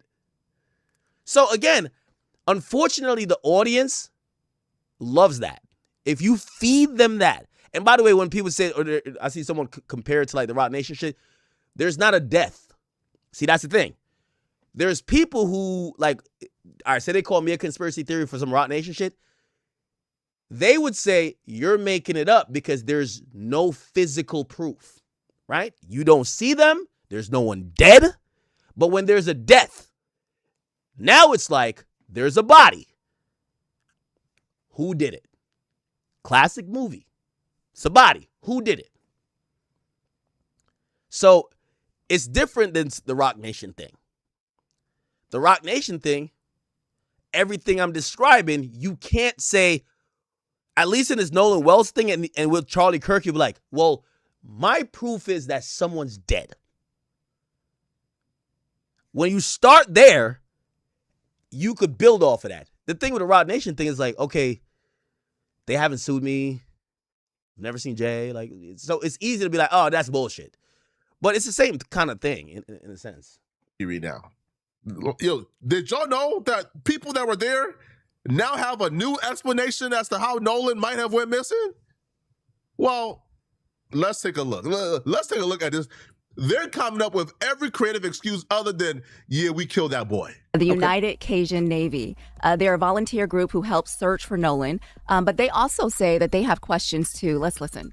I was told that there was a boat he thought he was going to get on that was leaving and that he might have been trying to swim to it. You see, bro, they call us conspiracy theorists. They call us all type of stuff when we ask questions. But now y'all see what asking questions get you? It started off as, man, we don't know what happened. We left. Nobody seen nothing. Nobody know what happened. We all hopped on our boats and left. He just disappeared out of nowhere. We don't know what happened. Now it's getting to, well, listen, man, don't tell nobody, bro, but like he was trying to swim towards the boat and he just went under. So y'all seen him trying to swim towards the boat and y'all let him drown? But I don't even believe that. I think the real story here, now we're getting the real story. Now we're getting the real story.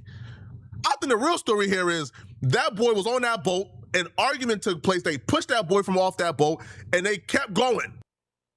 That is a story, y'all, that people kind of, I'm not saying they want it to be true, but that's what the brain would create. Like, well, it's a bunch of white dudes. Like, maybe I'm not that, you're right, I might not be that informed, chat, but y'all tell me, were they arguing before? Do they have a history of arguing? You tell me. And if they did see him swimming towards the boat, it's because they pushed him off and he was swimming towards it trying to get on.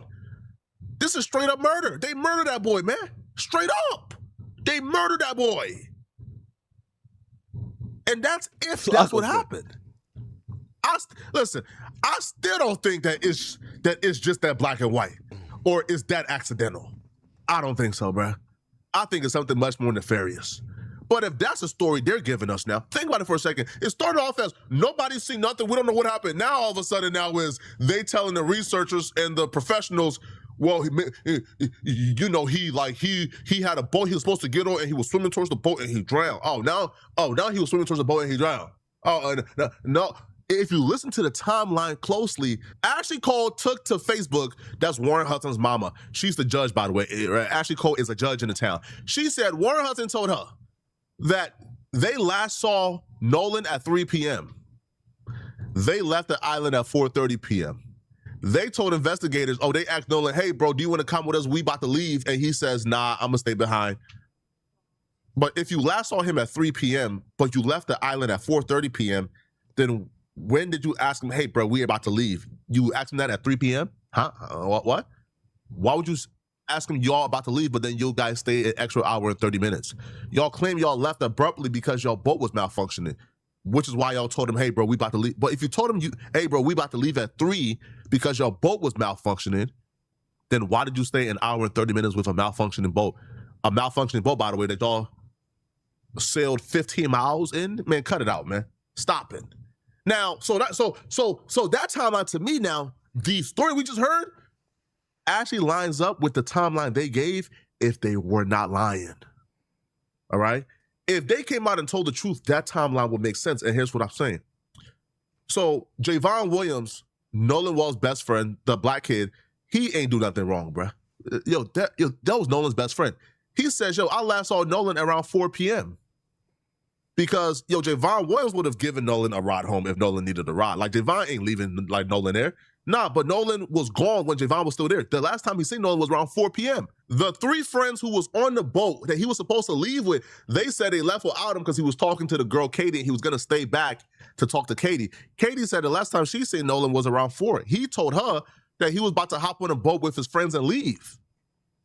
The friends he was supposed to hop on a boat and leave with are the only people who are now claiming they last saw Nolan at 3 p.m., even though their boat left at 4.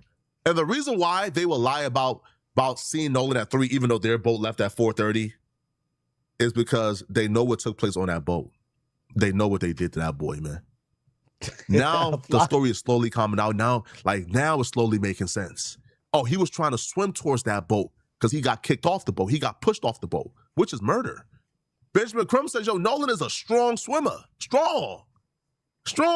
He not just hopping in a body of water and then drowning. No, it would take him trying to swim for his life, trying to reach that boat. But the boat just kept on sailing, just kept on going away from him. And it took him drowning because he just got too tired after swimming for miles. This, to me, is starting to make sense. The more information that comes out, the more we're starting to piece this together. The only problem I have with that story is that if the people in the boat knew he was trying to swim to it and they saw him getting carried off with the current, they would have known about it. They would have been able to react to it. Not only that, even if that wasn't the case, if he went into the water at all and became distressed, it was so crowded that day that it seems hard to believe that nobody would have noticed a distressed swimmer in the water.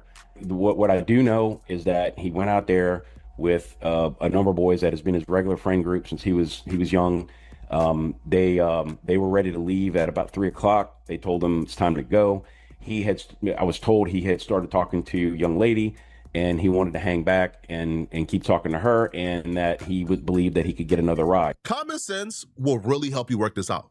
Nolan was not the last person to leave the island. If he was the last person, they would have said, hey, we was all leaving. Like, we all was leaving, and he was just staying around. He was just staying on the island, and we don't know why he was just staying there, but he was just staying on the island, and like we all left. He said he was going to get a ride. But clearly he was not the last person to leave the island. He didn't drown alone. He didn't drown with nobody there to see. Yeah, I'll agree with Flacco with that a bit. It is odd that no one would report something happening to him. I don't think he was like by himself. So how come no one be like, hey, listen, there was he swam out there, he disappeared, we don't know. How come no one kind of reported this until people said he was missing? Like, there is some oddities with this. Because if that's the case, again, they would have said, oh, yeah, he was the last person on the island. Like, oh, we were the last boat to leave the island. He was still there when we left. Someone would have came out and said that. So clearly that's not true. Clearly it's not. And if he would have drowned with everybody around, people would have seen it. What are you talking about? It was a packed island. Clearly what happened was from that video, that kid was on that boat. He was pushed off that boat. And so that's what I'm saying. So Flacco is kind of going with his own theory. He's saying he was pushed off the boat. Again, the autopsy is going to tell us a little bit more. And I got to imagine that the ME, which is the medical examiner, hasn't released any official report on the autopsy. It might be drowning. It might be some other cause. And the body being pushed overboard is some other stuff, right? We'll find out. He tried to swim to the boat, but he just kept on sailing. And eventually, bro, he was too far out and he drowned. We know that he was with his friends. And they went out on Horn Island, as Charles said. He was the only black teenager that was there. And, all of them came back safely on the boat with his cell phone, Harvey. But Nolan's body was found washed up on the shore on Monday morning. His family is not accepting that it was an accidental drowning. They haven't been told anything, but that's been the suggestion, and they're not accepting that because Nolan was a college football player. He was a superior athlete. He was in great fitness and condition, and so for them to try to say, well, what that got to do with him swimming, though? By the way, supposedly, I don't know if randomly. Recently, I was looking up the death of. Do y'all remember Naya Rivera? She used to date Big Sean. Big Sean made the song "I Don't Fuck With You" about her, and she had died. She died. She drowned while like her 4-year-old son was on the boat, and supposedly, like I think she may have had a drink or two, but it was like a lake, and apparently, like it wasn't out of the ordinary for her to be swimming. And she still drowned. So the idea of because you're a good swimmer or you're used to the water, granted, I get it, she's not a college football player, but people do drown. We got his phone, but we don't know where he's at. That's the huge red flag right there. We got his phone. We don't know where he at. Come on. And then he turns up dead. They are not accepting it. And there are so many questions, so many contradictions. That was Benjamin Crump earlier today on TMZ. Benjamin Crump has been brought in to lead a private investigation into Nolan Wells' death. I say Nolan Wells' murder, but maybe I'm just too pessimistic. But yeah, I think he was murdered. But yeah, he's right. Yo, if this was just one or two things that ain't make sense, but the entire story is contradictory. The entire story doesn't make sense. Hit the Exit says, I never believed the Naya Rivera story. What do you mean you don't believe it? Do you think she got killed too? Yo, her four-year-old son was on the boat. And then you take into consideration things like, yo, his phone was left with the very same people. And apparently the kid, so Naya Rivera's kid, corroborated the story. She said the kid actually, I don't know what age kids could talk and shit like that, but the kid, when talked to by investigators, was like, yeah, I saw mommy and blah, blah, blah, blah, and it matched what they believe happened. So, there was no foul play on that. People who claim they hadn't seen him since 3 p.m. Huh? Oh, and by the way, when the family got back the phone, messages. Yes, she saved her son, and she put her son on the boat, and then she ended up dying or something. It was kind of crazy, not gonna lie. Were deleted from the phone. Things were deleted from the phone. Even though Nolan Wells apparently hadn't had his phone since earlier that day, according to them. Huh? What? Nolan Wells was on an island at 4 and then magically disappeared from the island. No, nobody's seen him. But then all of a sudden, people did see him, and they say, oh no, he was swimming towards the boat. Huh? No, there is one friend, a young woman who has come forward and has spoken to the police, and I'm wondering if she's spoken to you and how her version of events differ from what the other friends have said. She hasn't spoken to us, but we know her statement that she released publicly. She said that she was talking to Nolan, and then Nolan said, well, I'm going back to the boat with the guys I came with. That's her version.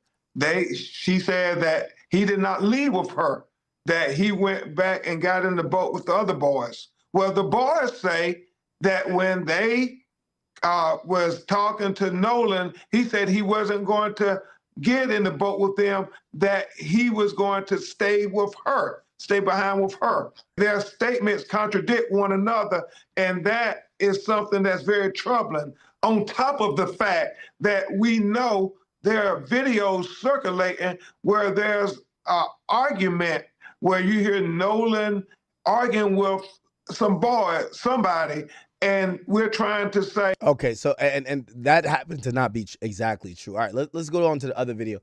Chat, I know I'm kind of dragging this a little bit. I don't want to fully drag it. I don't want to fully drag this. Let me just. I'm gonna look the at levels this. of betrayal that we learned today that Nolan Wells went through at the hands of his white friends towards the end of his life is horrifying, bro. It's sickening. It's one of the worst things I've ever seen in my life. Nolan's family did a press conference earlier today with Benjamin Crump, Al Sharpton, and other activists present, where they officially addressed the media. Wait, they had his car keys, wallet, and phone? Oh yeah, that do sound crazy. I ain't gonna lie. In the public, and they officially laid out their case. Now, during this press conference, we learned a couple new details that we didn't know. First off, I was completely off and wrong about the phone situation. Turns out I was giving the friends too much benefit of the doubt.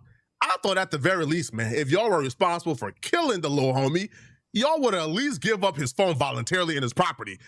At the very least, even if you killed the boy, bruh, you would give his family back his property voluntarily. Come to find out, bruh, it was a fight for the family to get back his property. So first off, I was under the notion they called the family up and said, hey, we got his phone, here it is. No, they apparently had to track Nolan's phone. They had to use Life 360 to track his phone. And when they track his phone, it wasn't until they popped up to get the phone is when the friends have no other option but to hand it over. We are grateful, especially to our friend Dashima, who actually was one of the people who helped us that night. She went and picked up his cell phone from where it was and then provided that to us, because we of course contacted authorities to figure out who to do the report with, whether it was the county or the city. Let's get past this. Phone is on and your homie go missing. Just the Snapchats, the photos, the videos that was deleted from out of Nolan's phone. let's just address this. If the phone was still on when it got to the home, which is how they were even still able to track it to the friend's house, was because the phone was at least on when it got to the friend's house, then riddle me this. If the phone is on and your homie go missing, his family is calling him, his friends is calling him, I would imagine that if you guys cared about him, if you guys thought he was really missing, y'all would be calling him too to figure out where he's at, right? If that's well, they wouldn't be calling him because they got the phone, but I get the idea in principle. Your homie and you guys left, hey bro, you got home safely? Wouldn't that be the first thing you do? If you left your friend behind on an island and an hour or 2 hours go by as you guys is packing up to get home, you guys is unloading the boat, everything, y'all not calling, hey bro, is you good? And when you picked up that phone to call his number, wouldn't it be ringing? You would clearly hear that phone ringing if the phone was in your possession as you're calling the phone. And once you realize the phone is ringing back to back and you see his family is calling and his friends is calling and you guys is calling, wouldn't you pick up the phone and call his mom, be like, hey mom, his phone is over here. That's a fact. He left his phone behind. All right, now Flacco making sense. You cooking, Flacco. No. While everybody is calling, they had the phone. It took the parents having to track the phone back to their house and pulling up before they could get the phone. To me, that's suspicious. That's sketchy. But this next story about Nolan's car is even more sketchy. So Nolan is pictured with several people on that island, several. Now, one of the dudes he's pictured with on that island, apparently Nolan and a few others went to his house first and parked their cars there. So while Nolan is missing, they go to his vehicle, they locate his vehicle. Now the vehicle is locked. So they're trying to find any signs of him, trying to see if there's any clues left behind to find out where he's at. But the car is locked. Yeah, the odd part is, so if you take someone's wallet, keys, and phone, and they said they were staying behind, how do you expect them to get home? Locked. The keys to Nolan's car is apparently at the house belonging to one of Nolan's friends. One of the friends who was actually on the island with Nolan called Jax. Now, apparently they get to Jack's crib. Nolan's friends are outside trying to figure out what's going on and what happened. Right? But if I had to think this through as well, why would they have these? If they killed him, why would you keep these items and not throw it away? Right? Like, it's also, we got to think about it both ways, right? Like, it's sketchy that they have the stuff, but it also makes no sense that they have the stuff because, okay, let's say they killed him. Why do you have his cell phone? Like, you now are the prime suspect, right? What's going on with Nolan? So somebody says to delete shit. Okay, but why do you have his keys? You never know. I'm asking questions here. So the father gets to the crib.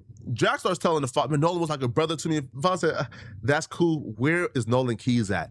Right? We're trying to figure out what's going on with Nolan. Jack starts stumbling, starts stalling, starts delaying, starts lying, making up excuses. This entire key situation really makes your eyebrow raise. And then we met up where his car was, which was at a separate location. There were issues obtaining the key. But even so, there's just a lot of... Tell them about what happened with the key. So I'm going to let my husband tell you about that because he actually went up to the door to get the key because at that point, I was just not in my right mind. This has just been an awful situation, just terrible. Elmore Wansley, the father. Okay, so the situation with the key. When we got to the house, a few of his friends, they were already there. And they were at the door in the house, asking questions. So when I walked up, they were getting, things were getting kind of tense. So I turned to them and told them, I need you guys to calm down. I don't do this to me right now. I need them to kind of trust me so they can give me something. So I was able to calm them down. So the guy, he's in one of the pictures. He came out of the room, half asleep or whatever, I think Jax or whatever. And I said, look, I'm Nolan's father. I'm here to get his keys so I can get his car. I said, he's like, his car's parked in the yard. So he was like, I don't know, man. I know he's like my brother. I said, well, if Nolan was like your brother, would you please go in your room and see if you can find my son's keys so I can take his car home? He walks off, 2 or 3 minutes, come back. I can't find the keys. I said, okay. So at that point, I get the boys and I get moved them out the house because I didn't want them to go into the house and start tearing up these people's houses because that would be a whole other situation. So walk outside by the car. One of the guys that was in the house with us, he was on the phone with a girl, and the girl told him that Nolan's keys were on top of this Jax guy's Xbox in the house because apparently she was there with him earlier. So he goes back up to the door by himself, and 5 minutes later, the keys come out. So now I feel like you lied to me. So now I'm really like in distress with you. The father would have been wrong if he would have went in his jaws, right? Y'all would have called the father all type of names, all type of ghettos, all like all type of names in the book if he would have went up in that boy's jaw, right? That's your brother, that's your homie, you love him, right? We're trying to find him at this point. That car could be a huge missing piece. We say, yo, where the keys at? And you know he was in this crib. He parked in this crib. Like, he parked here. He left the keys here. Before y'all went to the island. You go and search for 3 minutes, come back, oh, I didn't find nothing, sir. It's not here. The key's not here, sir. Only for a girl to say, nah, he's lying. The keys is on top of that Xbox. Yo, if that girl had a vivid memory, understand this, okay? Now, the girl didn't say, yo, the keys is, no, she said the keys are on top of his Xbox. The Xbox is something that you clearly play every day. So if that girl had the foresight to say, yo, the keys is on his Xbox. You went back to look for the quote unquote keys. You spent 3 minutes looking for the keys to come and say, hey, I can't find it. You ain't look on top of your Xbox? You ain't look in your room? So where did you look for these keys at? If it took you 3 minutes to go ahead and look for these keys, where did you look for the keys at that you didn't find it on top of your Xbox? Something that you use and play every day.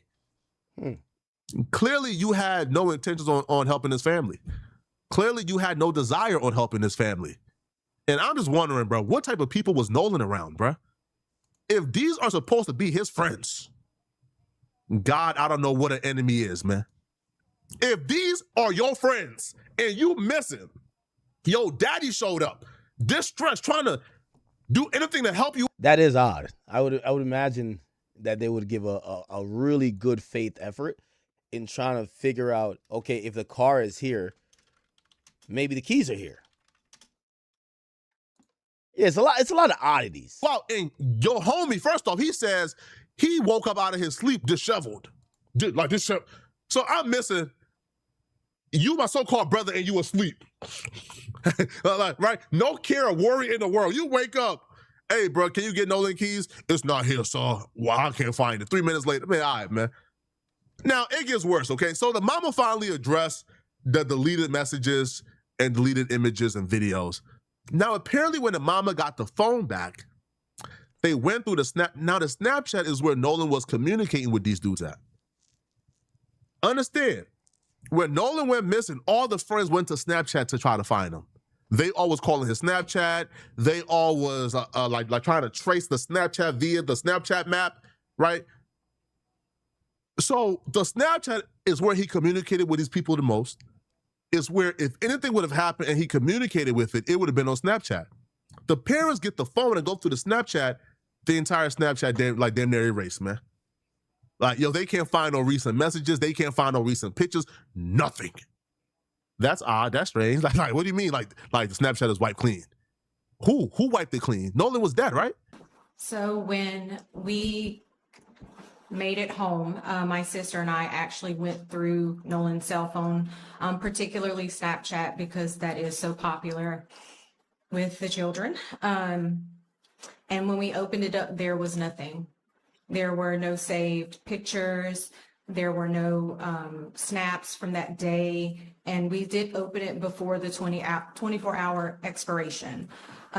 So we found that very concerning, only because anyone who's ever been around Nolan will tell you at social gatherings. Wait, did they find the phone after they realized he died or before he died? No. Stupid question or stupid thing. Before his body was found? Because my understanding, there was a couple days, right? And his body washed ashore. So the 24 hours would have been the next day after the white dudes came back. And if she's saying, oh, the 24 hours didn't expire yet. So basically she must have had the phone before his body washed ashore, right? Does that make sense? He's taking videos, he's taking pictures, he's even come up to me when I'm getting ready to go to bed. Hey, Mom, come on, take a picture of me. You know, like that was Nolan. So that's why we feel that things may have been deleted, was because of the fact that there was nothing in either one of his accounts. The next part actually makes that look a little bit more suspicious. You see, if you want to say, listen, man, he didn't take no pictures and videos that day, that's not suspicious, cool. But he didn't send no snaps that day, he didn't message nobody that day. That's like somebody coming and discovering your phone after you go missing and then seeing you didn't message nobody all week. That's the equivalent to an 18-year-old not sending no messages to nobody. They communicated on Snap to meet up for the beach. Sorry, the Horn. How did they get his phone? Like, these are questions that he didn't answer. How did they get his phone? Island. His friends was communicating with him on Snap that day, which is why when he went missing, the first thing they did was go to Snap. So where are the messages from the friends at that day?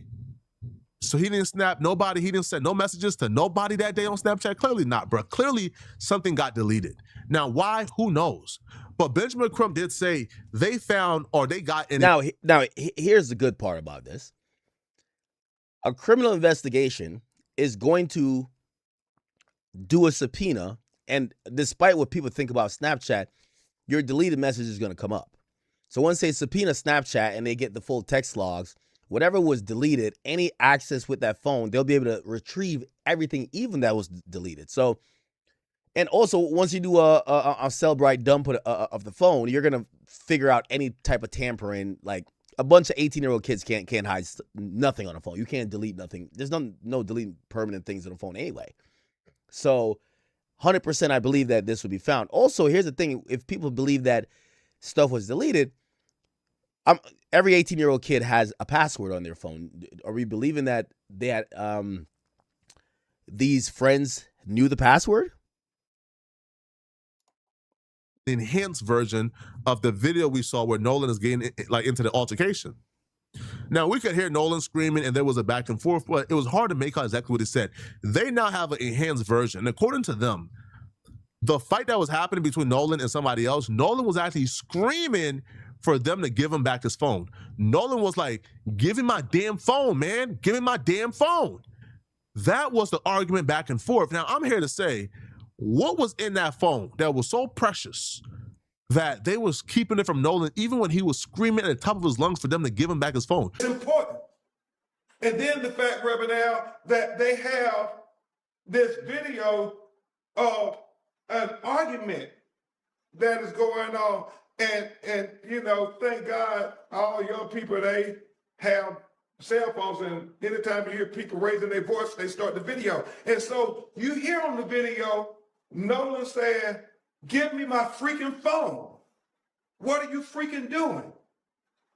And that becomes even more relevant when you think about the story that they are presenting, that Nolan chose to stay behind. That's what they're saying. If Nolan is screaming for them to give him back his phone and they still kept it and then went home with the phone, what was in that phone that they couldn't let Nolan get the phone back? What was in that? Good question. What did Nolan have in that phone about them that they didn't want out? Because if he's screaming, give me back my phone back, man, what you doing? What the freak? Give me back my phone back. And they still kept his phone. Something was in that phone that they were willing to kill over, man. Something was in that phone that they were willing to kill and do life in prison over before it gets out. And then the mom gets the phone back and things are deleted from the phone. Isn't that the motive right there? You see how, you see how when you use common sense, everything lines up? You see how their events and their story doesn't make sense? But when you get more details and you just line up the series of events, it all makes sense. Nolan is yelling to get back his phone. They didn't want to give it to him. Nolan's mom finally gets his phone after Nolan goes missing and she sees things are deleted from the phone. So what about that phone made y'all want to keep it? What was in that phone that y'all did not want to give it back to Nolan? Man, y'all let me know in the comment section what y'all think about this. But this is sketchy. But this is a different level of betrayal. I've never seen nothing like this before in my life.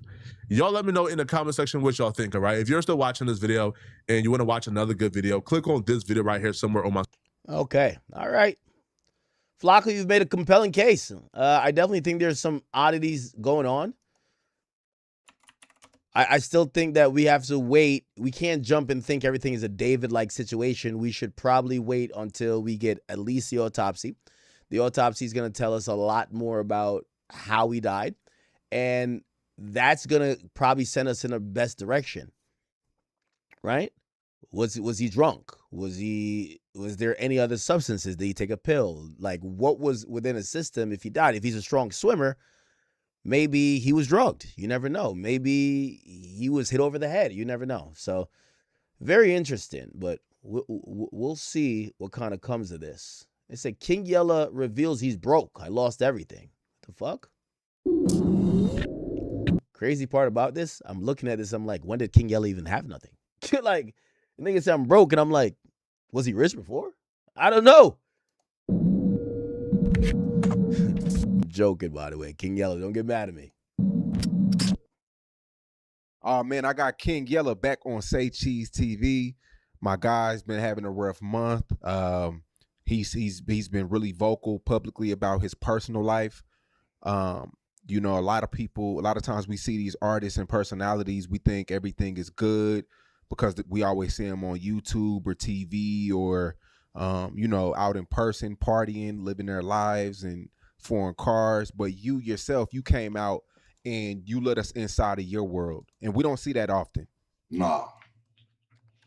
Why now? First of all, my son just got locked up for a bunch of robberies. Wait, King Yella got kids? So, you know, as a man, if I was in the right position like I was, my son would be out here doing what he's doing. That's what I think. You know what I'm saying? But to tell you the truth, it wasn't even. Is King Yella really like fucked up, or is he trying to go through an Adrian Broner arc? Chat, let me tell you, the Adrian Broner arc is telling the audience you're actually fucked up and the audience having some sympathy and now rooting for you to get back on your feet. They did it with Adrian Broner. Adrian Broner became he lost it all. There was a time that he was in court where he's like, yo, I only got $13 to my name or some shit like that. And now the audience supported him like getting back right. And now he even announced that he made $1 million in a month. And here's the thing that also adds on to when it comes to Adrian Broner is that it's even affecting him in other ways positively, where now they're encouraging him to lose weight. And now he's trying to get back in the boxing ring with who knows, Ryan Garcia or somebody. So it's been really good. And I gotta be honest, I think the fans and the audience really did that for Broner. I'm wondering if King Yella is trying that method. And I'm not saying he's lying, but like he's trying the method of being honest and hoping that the fans are trying to get him back on his feet. Plan. If you go on my channel, I did a video about Dirk, about the niggas that's all the niggas testifying. The two that had something to do with Mac. And the niggas testifying and taking the deal and ready to testify against him. So I'm doing a video on that, you know what I'm saying? I'm in the gym on the treadmill, and you know, sometimes you just can't control what's heavy on your heart. You know what I'm saying? Niggas cover it up or do whatever they want to do. You know, eventually it's gonna come out, man. You know, a lot of people gonna, you know, talk shit, but there's a bunch of brain dead people, cold souls that, you know, dead souls. You know what I'm saying? That's gonna hate. You know what I'm saying? But as I'm talking about the video, Sean, or I'm talking about the situation, I'm like, damn, man, it made me realize Dirk really lost. Like, he lost his homies ain't his homies. All the niggas he thought was his friends ain't his friends. You know what I'm saying? And that right there kind of opened up what I'm kind of going through right now, Sean, after being at a position and then losing a lot and seeing the difference how niggas act when you on this level or you around this and you got this and niggas pulling up on you with you, but once you lose that shit and it ain't around, these niggas ain't around. You know what I'm saying? You can't call it. You can't call a nigga for a ride. You can't call it like I lost everything, Sean. I lost everything, bro. Like now you wait. Now you recently said that you were broke. What is broke? Everything gone. Ain't no money in the bank account. Zero. Going to the casino, drunk. This shit has been. Don't even know who's getting money. I did meet King. You know, when I met King Yella, I met him at I won't tell you what casino, but I met him in a casino. So maybe he is right. Like maybe he's been doing YouTube. He's making a little bit of bread. Maybe he's gone to the casino and he's lost it all. Which I would think, obviously, I think gambling addiction, everybody does battle from it at this point. But I will say, if he got kids and his kids is out here doing robberies, like, dog, like my nigga, like you got to get yourself and your own finances under handle, that your kids shouldn't be in a place where they feel they got to go rob people when their father is somewhat known. He got bad habits. Like, I ain't drunk in like 2 weeks. Niggas be high. I was getting drunk. I'm gonna keep it gangster. I was doing cocaine. That's how bad it being. Like, I was doing cocaine, Sean. Don't even tell you this shit. Popping pills, doing coke. Like, this shit been my life up. Damn. And that's what people don't tell people. Like, you niggas so much on they high horse, niggas getting money, hanging around people that's getting money, and you start doing shit that other people doing. The fuck you mean you was doing cocaine? What the fuck? You know what I'm saying? Now I'm like, what the fuck? What the fuck? The world, nigga, you a crackhead. I said, nigga, look at it. What the fuck, nigga, you been getting? What the fuck? And this shit spiraled down. You know what I'm saying? The alcohol, this shit opened up the door for a nigga outside. And you know what I'm saying? In my mind, I'm like, this shit party drugs. This just to have. Now, so what I would say is that King Yella is a victim of Las Vegas. He moved from Chicago to Vegas. And because he moved to Vegas, he's living the Vegas lifestyle, which means he's in the casino all day. He's drinking all day because that comes with being in the casino. Vegas is a really quick lifestyle. So now he's fucking snorting coke, whatever. And he's probably living this really up-tempo lifestyle and probably chasing cheap thrills. Maybe one day he got, I don't know, 50 bands, and then the next day he gambles it all. Who knows? Have fun, you know what I'm saying? Whole time this shit killing me. Whole time I'm hiding, I'm tucking these demons that I got inside me that I'm covering up to the world. Every time I pop out, I want to look good. I want the world to see me smile. The whole time I'm dying in the inside. The whole time I've been dying in the inside. Niggas faking it. Everybody faking it. The whole world faking it. Even I was faking it. Niggas faking it. You know what I'm saying? This shit come on, bro. And that shit just opened the door for, I'm seeing shit clearly now. I'm knowing who for me and who ain't for me. It ain't the first time I went broke. I went broke a bunch of times. You know what I'm saying? My name gonna always be, you gotta think of Mike Tyson went broke. MC Hammer went. Now, this is where I gotta address King Yella saying that. Dog, it's one thing if you're saying you're going broke and you don't have people relying on you, but if you have kids and you're just going broke because you're doing dumb shit and you're living life and you're going off these cheap thrills you're chasing, you're being irresponsible. And also, if your kid is then getting arrested for robberies, he's robbing niggas because that's how he feels he got to get it because his daddy not provided, Broke. Adrian Bruner been broke.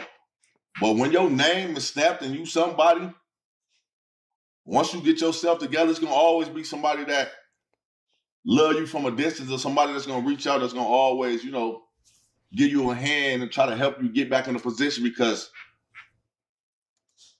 other people see your potential. Like you probably seeing more potential than I see in myself. You know what I'm saying? I know what I see now with Yella. I know what, you know what I'm saying? Shit like that. That's how people do. It took the little to go get Adrian Bruner. He know his potential. He know what he could do. Made him a millionaire again. You know what I'm saying? The same way with Mike Tyson.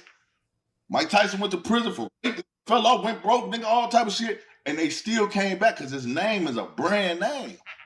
So when I say I'm broke, it might not be with the average person, because if you're a nobody, and I ain't saying that in a bad way, because everybody is somebody, but I put blood, sweat, and tears for this name. No matter how much you don't like it, bad comments, whatever, that name pop up, you gonna click it. It's as simple as that. Even if you come to laugh, that shit still turns to residuals. So it still makes money, so it doesn't matter. You know what I'm saying?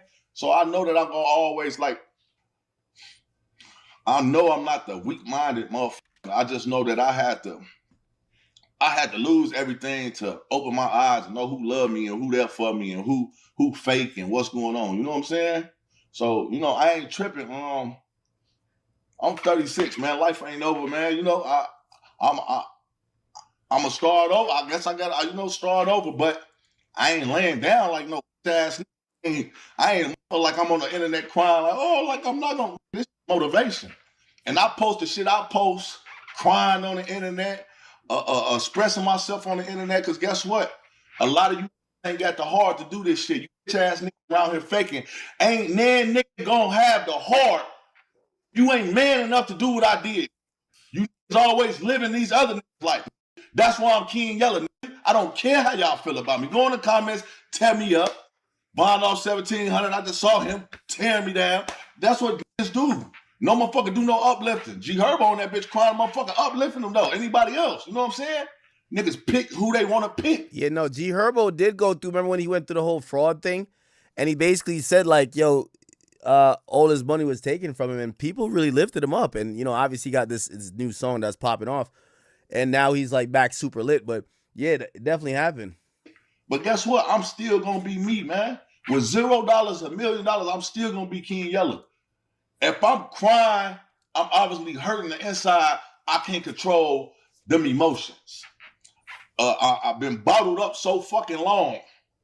So for me to stop from harming a motherfucker, or killing a motherfucker, or doing something wrong to a motherfucker, why not just release? You know what I'm saying? Motherfuckers just act like everything is intentional. Like, you don't know when that shit, you turn the camera on and cry, and I'm on the thing talking, and if I get to talking about a situation and I get emotional, you can't stop.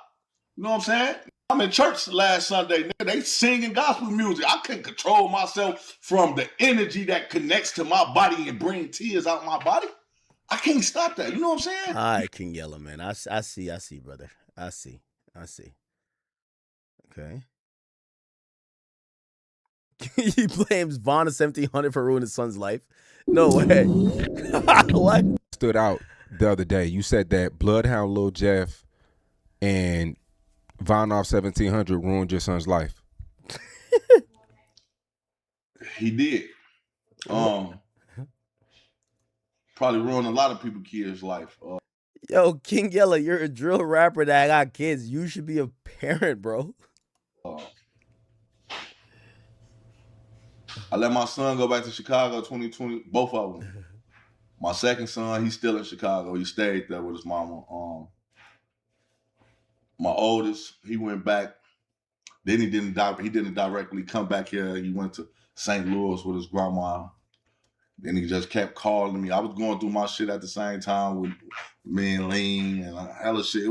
Shit been going on for a minute, and niggas don't put their real business out. But I'm like, he pop, man, I don't want to be out here. So he come back. He come back like my birthday last year.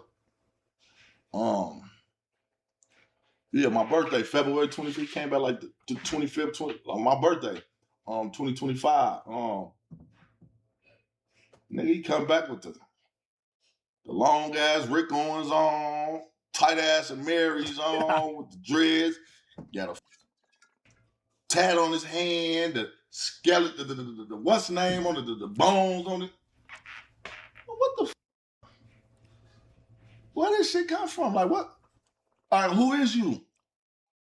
You know what I'm saying? That that kind of, they was already listening to these niggas, and I wasn't even tripping until, Fool and them start dissing and shit like that. Like I wasn't tripping like that at first. Like buying off 1,700, then when niggas start dissing and shit, and I'm like, bro, you don't even know. Like my kids, these look up to y'all. These same niggas that's talking crazy. My kids looking up to these little niggas. They the hottest little rappers that's coming out. You know what I'm saying? So he come back. He's doing this little shit, whatever. I got him. He ain't go to school. He got doing the online school and the shit. Okay, I'm on him, but that was like giving him too much leeway and free time. You know what I'm saying? Because I'm not always at the house. I'm leaving and shit. He ended up getting locked up last year. I ain't put this out last year. He did like a month of juvenile, stealing cars and shit like that. You know what I'm saying? So I ain't put this to the world. King Yella got kids that stealing cars, bro. That's crazy. It ain't everybody's business. But this time, man, it's just like, man, I'm just, I'm seeing a lot of the shit just going on, man. He turned 18 in December, got kicked out of school. They try to say we're selling weed pens and boop. He go to jail. They drop the case the next day. I'm going through my shit. We're getting 7-day notice, getting kicked out of this crib already. You know what I'm saying? I'm going through it. I just lost all my money. I paid her for a crib. I paid the lady for a crib. She ran off with my money. Out, buy me another crib. Okay, anyway. How about hey, did y'all see the arrest video of Gideon? Let's watch this real quick. Do you think this is gonna get dropped? Do you really think the charge is gonna get? I am a multi. So Gideon been doing like To Catch a Predator type videos where they kind of like set up sting operations where they get these creeps who are preying on underage women and or sometimes even boys and they try to come link up with them in person, except Gideon pops out, and when Gideon pops out, he tries to assist law enforcement in trying to lock these people up because they're clearly sick people who would try to meet up with a kid. Anyway, that's been his thing for the last like 2 years. It's really popped off and looked like recently he was doing something associated with it. Looked like maybe he was like setting up like a little surveillance operation at McDonald's, and the police came and ended up arresting him. Check it out. Millionaire. I promise you, I can take this as far as you want. When a famous YouTuber and his crew are arrested, it seems like the end of a harrowing day. But the events that unfolded leave some officers wondering just how far people are willing to go to film content. I don't understand all this, dude. Something so stupid over some like YouTube views. The dispute begins around 10:49 a.m. on June 22, 2026, when a man named Joe contacts Woodhaven police officers from a local McDonald's in Michigan, claiming that his nephew and his friends are stalking him. His nephew is 30-year-old Kenneth Chambers, who runs the YouTube channel Skeeter Gene, which currently has around 2.5 million subscribers and is well known for doing sting operations. Joe tells the officers that Skeeter and his friends have been following him and filming him throughout the day. Over the past several months, Skeeter has amassed millions of views on his channel by posting videos about his uncle. But Skeeter and his friend and collaborator, 25-year-old Gideon Adams, a popular YouTuber best known for high-energy prank videos, social experiments, and comedic vlogs before transitioning into true crime content focused on exposing criminals through sting operations, have a reason for following Joe wherever he goes. For the past decade or so, he's been financially exploiting and abusing my grandmother, who is also his mother. And before that, he was doing the same thing to his grandmother, which is my great-grandmother. Skeeter explains that despite repeated warnings from the family, his Uncle Joe refused to leave his grandmother's house and had been squatting there for months. So, he decided, I was gonna go over there and kick his ass myself. But then I thought, wait a minute, I have a YouTube channel and it's monetized, so I can just expose him on the internet and make some money off of him. But according to Skeeter, when Joe still refused to vacate the home, he came up with a plan alongside Gideon to solve the problem once and for all. He moved Gideon into his grandmother's house, eventually forcing Joe to leave the property and end up at McDonald's. But according to Joe, the harassment did not stop there. He claimed Skeeter, Gideon, and their film crew continued following and filming him at the restaurant. ultimately provoking him to call the authorities. Joe goes on to describe how Skeeter and Gideon have been setting up speakers inside the house for a large party in an effort to upset him. Eventually, officers convince Joe to stay somewhere else so Skeeter and his crew can no longer film him. But now, as officers accompany Joe back to the house to help him collect his belongings, they have no idea that the situation is only going to escalate from here.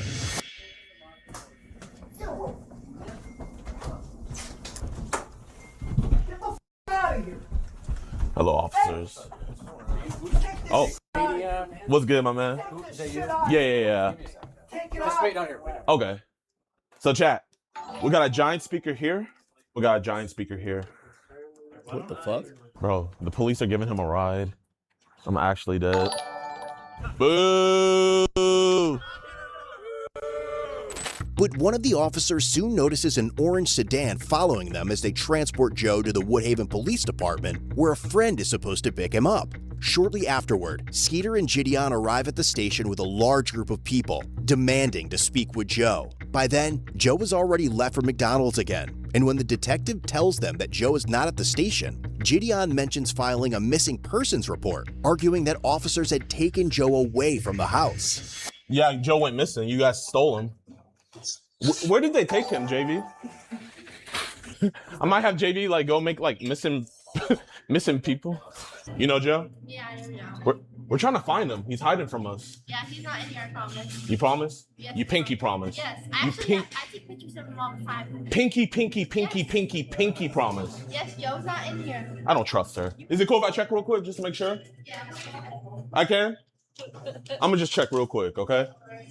It's around 3 p.m. now, over 4 hours since this situation first began, and I as never an knew all this officer shit. arrives at the restaurant to speak with Joe again, he has no idea that Skeeter and Gideon are about to bring the storm right back to McDonald's. Because like I said, those people come all the time, except this time there was 2 new groups. Okay, and they always come in, they start using the video, and they start, and then they don't want to leave. And then they did come back later. Yeah.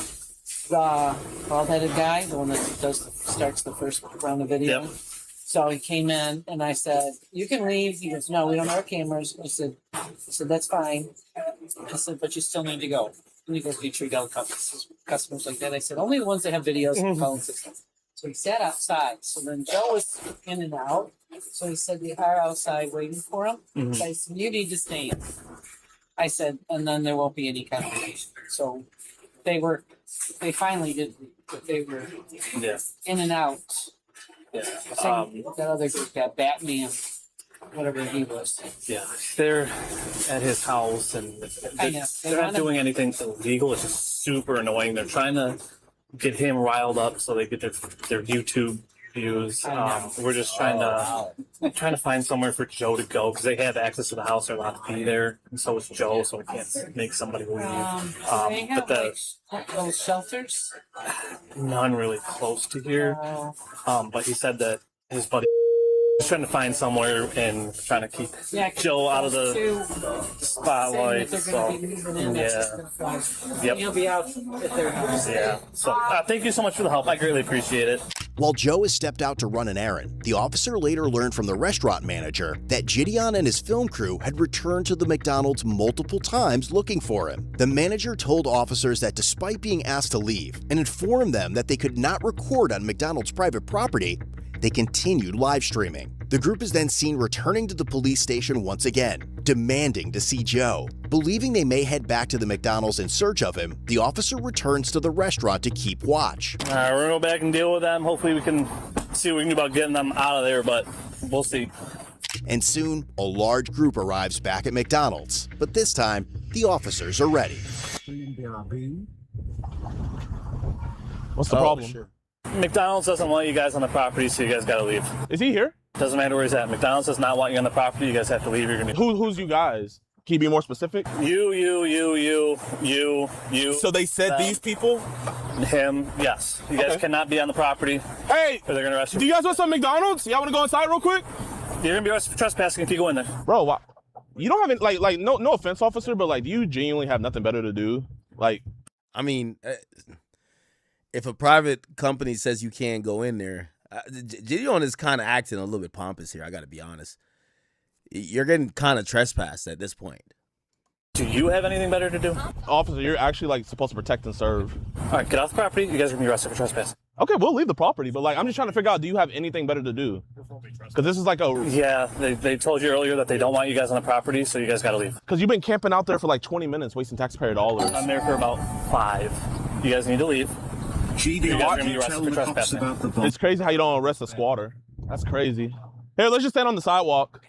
But the warning has little effect. Soon Gideon is seen standing on the sidewalk yelling, creating a disturbance, and stopping vehicles attempting to enter McDonald's to patronize the business. At the same time, officers noticed 2 members of the film crew attempting to enter the restaurant with their cameras, prompting them to make their move. Let's see if there's some McJoes in there. We gotta arrest Joe. Chat, man, is this what you want your tax dollars to go to? Cops camping out at a McDonald's to protect a squatter. He's in there? Really? Should we give them the camera? Yo, do me a favor. Be very careful. Just wear this. There's a backpack. You didn't trespass them, so shut the f up! Bro, you haven't been trespassed. We're good. What am I? Just walk inside. Just to get on my video? Yeah. Okay, all right. But make sure y'all stick together. Isn't that backpack like 30 grand? Yeah. They have not. Yeah, hold up. Wait. Actually, come back. Bro, they're really protecting Joe.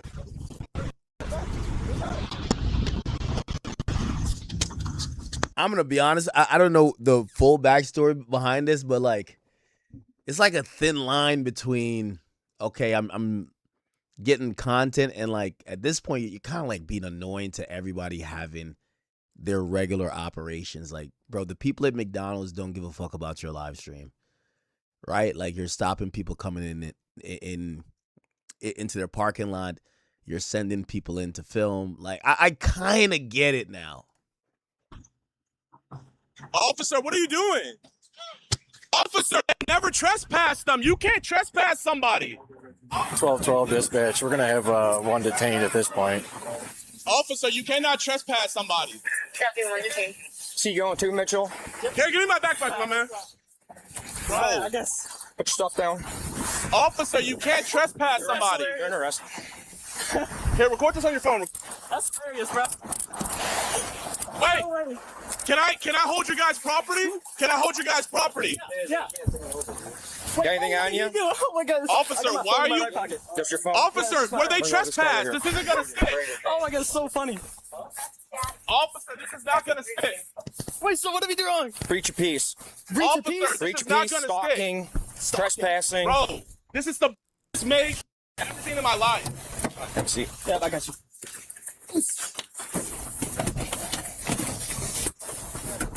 They never even went on the property. How are you gonna trespass someone that never went on the property? This is a violation of rights. This is a violation. You cannot arrest somebody that never went inside and was never trespassed. Now, they are arrested children that never went inside of a McDonald's. Call the DA and see how fast that gets dropped, you fucking dumbasses. Okay. Call the DA and see how fast that gets dropped. Taking these 3. Watch. Call the DA and see how fast that gets dropped. He's yelling, so he's being disorganized. Everybody's looking. Well, they say, yeah, we got you charged with it. This is absolutely. Where are you arrested for? Disorderly person. From here yelling. Disorderly. You're under arrest for being disorderly. Freedom of speech. You can yell on the sidewalk. Sitting here causing a scene. On the sidewalk. Yep. So you can't yell? Officer. Anything I need to know about? Officer. How fast do you think this is going to get dropped? Do you really think the charge is going to stick? Do you guys really think this is going to stick? Sure, we have a do you want to waste your DA's time? I am a multi-millionaire. I promise you, I can take this as far as you want. Officer, you will be in a deposition and you will be arrested. Yeah, it's a thin line between just like being an asshole and like kind of standing your ground with your rights. I feel like Gideon's being an asshole a bit right here. He's being an asshole. Like, bro, you're being annoying. You're doing it for a stream. You're being annoying. I got to be honest. You're being annoying. And I fuck with Gideon, but like he's kind of being annoying. Like, I could see how people are like, bro, we're not fucking amused by you trying to get some YouTube views and clicks. And at a certain point, they're going to be like, bro, we're just fucking arresting you, my nigga. Now, granted, I do agree with Gideon in the fact that these are weak reasons to arrest someone, but the cops already got to sit outside this establishment babysitting because you're doing the most. Even if it's something that gets dropped, they just want to throw your ass in jail for at least a couple of hours to fucking just end it. Right? So it's not about it actually sticking. It's about them realizing that they got to babysit you because you're being an asshole. Here, back here. No! Call Jake and have him get my lawyer. Call Jake and get my lawyer. Is this really the route you want to go, officer? Yep. Okay. Do you want to waste taxpayer dollars? Yep. Officer, can I ask you a question? No. Can I please sit? Do you really want to abuse me, officer? Your foot in. I can't even fit in here. Get your foot in. Officer, I can't even fit in here. Get your foot in. How are you going to arrest somebody that never even went on the property? You're under arrest for being disorderly, not for being on the property. Put your foot Officer, I can't fit. No, then Officer, you're going to sneak over. Officer, I won't run. I'm not going to do anything. That's Can good. you just take off the Go that way. Can you put them in the front at least? No. Officer, I can't scoot. You're trying to push me, but I can't scoot. I've had bigger people in the Officer, car. you're sideways actually and hurting me. scoot. Officer, please. Turn sideways and scoot. Officer, I can't move. Let's go. I'm too big. Put your foot that way. Let's go. Officer, I can't. I'm not trying to be. Here, I'm not resistant, officer. I promise you. Let's go. It is literally my body autonomy. I cannot move. Can you just put my handcuffs in the front? No. And it'll make it so much easier. Turn your body. You have to turn and scoot that way. Have you guys consulted with the DA? We don't have a DA. It doesn't work like that, Gideon. Like how it works with state charges, how it works in municipal court. The cops could just arrest you, and the DA actually doesn't decide whether to prosecute or not. They prosecute everything in a municipality, right? Like they gotta prosecute a jaywalking ticket. They gotta prosecute everything. It doesn't get to the point where they're like, oh no, we're not picking this up. The feds do that. The feds, the officer only will affect an arrest if the DA is going to pick up those charges. So the DA has to sign off on these things. But in municipal or in local shit, if a cop gives a ticket, the DA is not going to be like, oh, we're not going to prosecute this parking ticket or this speeding ticket. So this idea where he says, did you consult with the DA? That's just not how it works. You have a district attorney. No. You have a state attorney. There's no district attorneys down here. What about state attorney? Go. Put your feet in. Let's go. Officer, I'm telling you, I can't move. Scoot that way. There you go. Officer, I can't move. Bro, you pushing me is not going to do anything. Bro, officer, you're actually hurting me. Come on.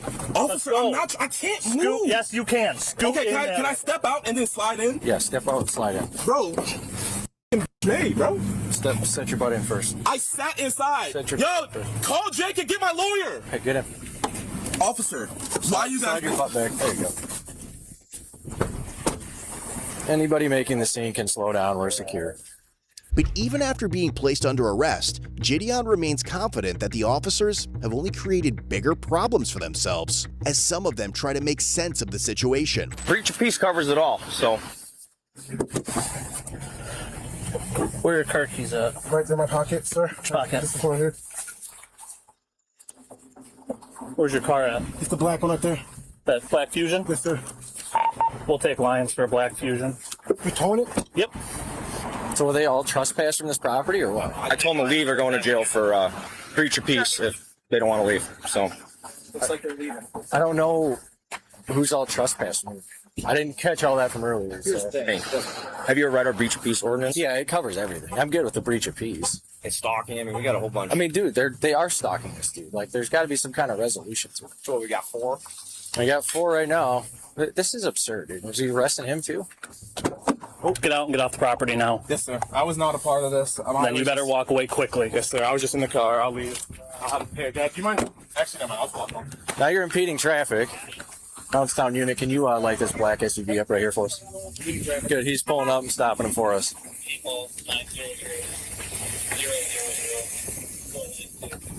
Find yourself. We were just trying to pick our friend up. Okay, we can't stop in the middle of the road. Okay. Sorry about that. I didn't mean to beat traffic. I have my insurance on my phone. That's not. Is it the same? It's the same policy. Same policy. That's not correct. Okay. I'll be honest, it's kind of a gaggle mess going on in here right now, so. I know what's going on. Okay, well, he'll eventually move. Do all 3 stalking and breach of peace. I'm dealing with this all day long.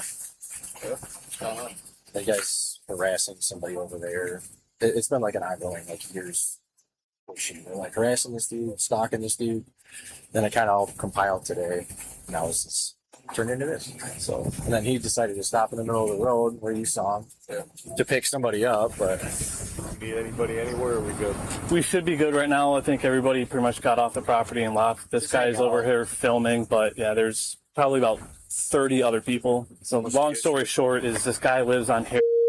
Getting evicted. His nephew, if this car's got a Tennessee plate, that's one of the cars. Yeah.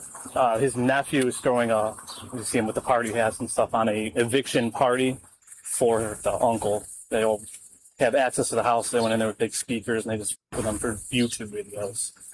So they've been chasing him up to the McDonald's for his YouTube videos. And McDonald's kicked him out earlier. They keep coming back while he's here. They keep kicking him out. And now they're sending more people up in here, so. Is that the car following? Yeah, that's the one that was following me out. When I was taking him to the station the first time, they're the ones that were following me. And I think 2 more just walked in here. If you guys aren't getting food, get out. No, we are. You said what? Just kind of confused. Yeah, I was just asking. are you guys involved in all this stuff too?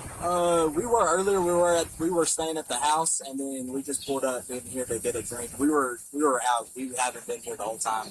We just pulled up. Yeah, we just came back. Okay, well, if you guys are involved, I suggest you leave. Okay. And probably not. We're trying to leave. Well, you're gonna have to be stuck here for a little bit now, unless you can squeeze by that. But I suggest you don't get involved anymore. How many, why so many people? Just random? YouTube followers. I don't understand all this, dude. Like, over nothing.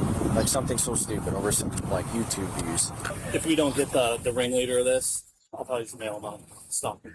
That's fine. I think it's him in the Audi. That's the Skeeter guy. Oh, is it? Yeah. Yeah, I'm just waiting for Lions to get this car out of here. I can roll with one of you guys. Yeah, it's gonna be fun. Yeah, I don't, whatever. He's one of those guys that he goes on, tries to catch like predators on YouTube. So he's got this following of young kids that think it's super cool. And he with his uncle, and he's got all these videos of him with his uncle. And it's his uncle that's in there. Get off the property or you're going to jail too. Start walking. Understood. Start walking. With the personal property? They had it, it's their property. Start walking. Go. Yep, go. Start walking. Shouldn't have gave it to them. They're all still out there. Yeah, I'm gonna hang out with him for a little bit. I don't know if I should. What about Skeeter? Where did he go? I have no idea where he went. The ones that came up on the property. Did you ticket him? I think you got a ticket. I don't know. The ones that came up on the property and were causing disturbance on the property are the ones that went to jail. I don't even know honestly who we have. We got quite a few. So. All right, thank you. Yep. If they come back into the. What about this black guy over here? He was at the house. Well, and the guy with the glasses. Yeah, I gotcha. So he was at the house. The problem was that they were here, and the ones that were causing an issue here is who went with us right now. Because they could have been at the house. They're allowed at the house because someone that has authority at the house is at the house. So the ones that were causing an issue here that weren't supposed to be on the property. But if Skeeter comes back and he starts bugging you, call us and we'll take him too. Oh, really? Yep. Because they were told not to come on the property here. And they were on the property and they were causing a disturbance. They're allowed to come on my property. Right.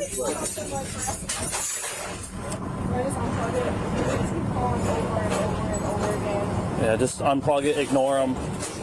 That's what they want, is you just answer and get annoyed. They just want to make you mad. So if you just unplug it and they don't have the chance. Okay. All right, so. How many did you arrest? I'm not sure, quite a few. I have 3 sets of handcuffs and I use all my handcuffs, so I don't know. Hanging out at the house? Yeah, they're on public property, so we can't do anything about them hanging out there, so I would go hide back in there. With all of the arrested parties on their way to the station, the restaurant manager and Joe both provide written statements about the incident. But back inside the squad car, Gideon remains convinced that he has done nothing wrong. Am I officially under arrest? Yes, sir. I guess. Okay. You're for breach of peace is what it sounds like, all right? Breach of peace. Okay. Breach of peace. Even though I was on a public easement. Okay. What is the officer's name that arrested me? What is breach of peace? How fast do you think this is going to get dropped? Do you really think this charge is going to stick? I am a multi-millionaire. Never heard of that charge. It's a broad general criminal offense covering behaviors. Okay, so it's basically a disorderly conduct. You'll get all that when we get back to the station. Okay. I just want you guys to know that once this case gets dropped, I am going to get a constitutional rights lawyer, and I'm going to go after your guys' qualified immunity. And you guys will be in a deposition. You will have to answer for that. Why does he keep saying you'll be in a deposition? Because the DA is not going to take this case. It's going to get dropped. When it gets dismissed, I am going for your qualified immunity. And I'm guessing this is a misdemeanor? Okay. Well, cops have qualified immunity. And I know he's saying I'm going after your qualified immunity. The qualified immunity rules in the United States protect cops a lot. So if you don't know what that is, it allows cops that when they're operating within the scope of their job and within reason, they are trying to effectuate the law because that's what they are. They're peace officers. They're allowed to enforce the law. Let's say they grab you trying to arrest you and you know, they're not being excessive, but your arm breaks. You can't sue them.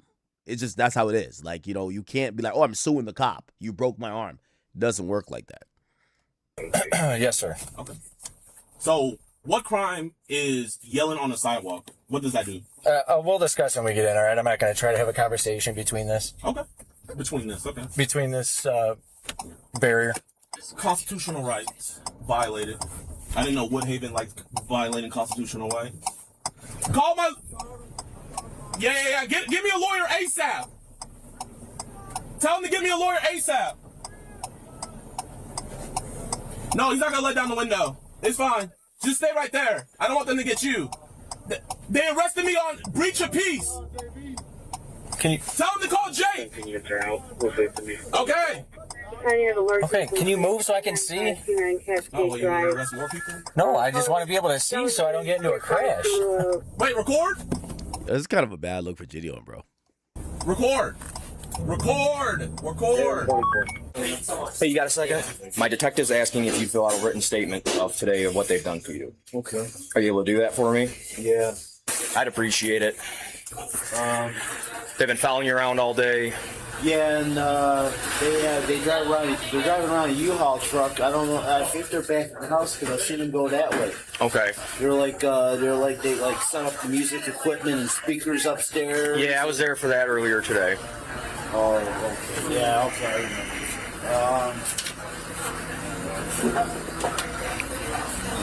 What happened to Skeeter? Did you guys give him a ticket? You guys were talking to him over here in an SUV. No, I just gave him a ticket. You gave him a ticket? Yeah. For what?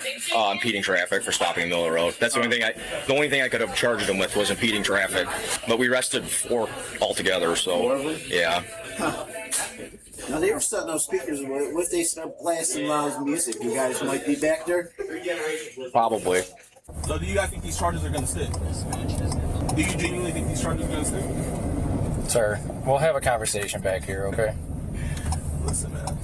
Here, you seem like a nice guy. Was that guy who was doing all that, was he your boss? Yeah, I'm the junior person, sir. Yeah. Just let him know, hey, man. I want his qualified immunity. I am the junior person here. I want his qualified immunity. 1363. I know my constitutional rights. I know my rights. If you want to get back to your vehicle. Officer, how can someone be trespassed that never even went inside? What sense does that make? So you unlawfully arrested those other people. That's not true. You could be trespassed by being on the property. Now those kids, but they didn't arrest the kids. The cop can't trespass you, but you know, obviously, I think they detained those kids. They didn't lock them up. They just detained them. They were just being annoying, bro. Like, let's be honest. Like, you're being annoying. And then with me, I'm on the sidewalk, voicing my displeasure with this police department, and you guys, through retaliation, arrest me as well. Is there a body camera in here? Yes, sir. It's on. It's recording right now. Awesome. All this to protect. Hey, you know when I get out, we're just going right back to the house. You know that, right? So you guys aren't accomplishing anything. You're wasting taxpayer dollars. I'd appreciate if you get my glasses. I can't see without my glasses. Yeah, where are they? They fell in there. Yeah, I'll grab them. It was not on my bingo card to file a civil rights lawsuit. Oh, I get it. Here we are. I get it.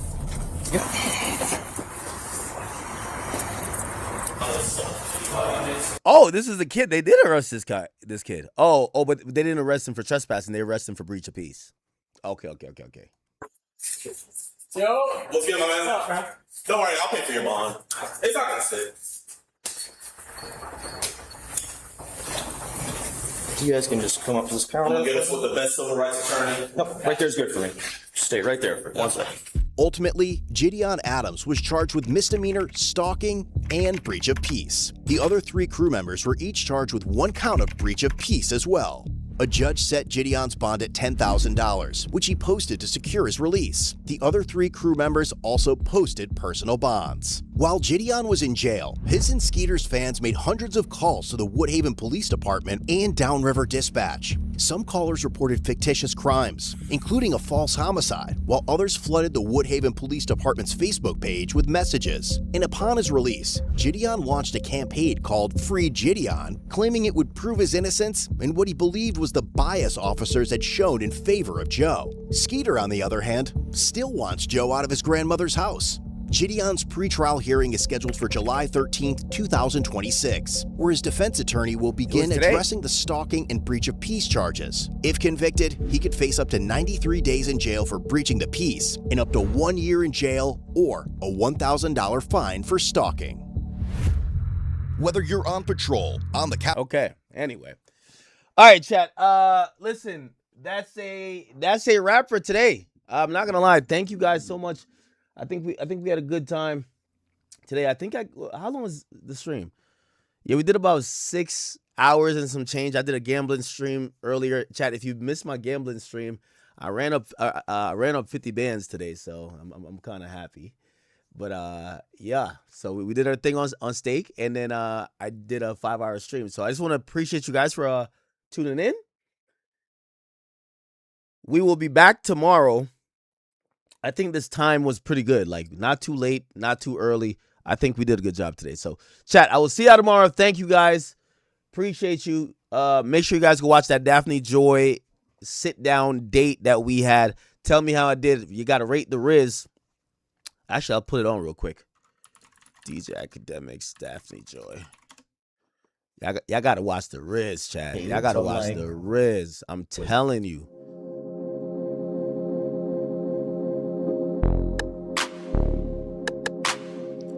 And yes, this is the first time I ever met her in person. You know what I mean? Of course, I came equipped. Honey pack on deck. What's the problem? Oh, yeah.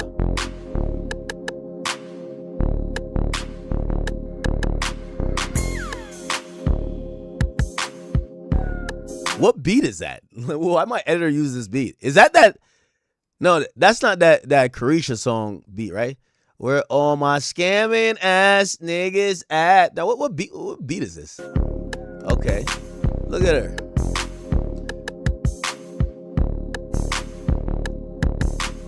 Oh man, look at your boy, chat. Look at that smile right there. $1 million smile right there. Come on, man, your boy showing up in all black. I look like I'm going to a funeral, but it's really the start of some new beginnings. What's the problem?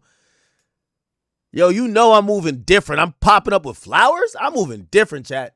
Chat, you know I'm moving different. Yo, chat, I was coming trim. Facts. I was coming trim. Facts. Oh, man. Let's go. Yo, I got the shit. I look like Gunna. Dead ass. Shirt tucked in the pants. I got the Gunna energy right now. I'm telling you. Loafers, like, that's what we doing. Oh, yeah. Oh, yeah. Let's go. Y'all see we overlooking the water and shit? You feel me? I know Diddy would have had her on the yacht, but nigga, I had her right next to the yacht. What's the problem? Hello. How are you? This looks even better in person. Oh my God. Welcome. Yo, chat, you gotta see the deviousness with me. Nigga, I had the toothpick in the side of my mouth because I know she liked that. Take that type shit. Feel me? Yo, I had the toothpick. Yo, nigga, I asked for the tooth. Yo, give me the toothpick, gang. Yo, look. Diddy finds dollar bill. Y'all gotta see this.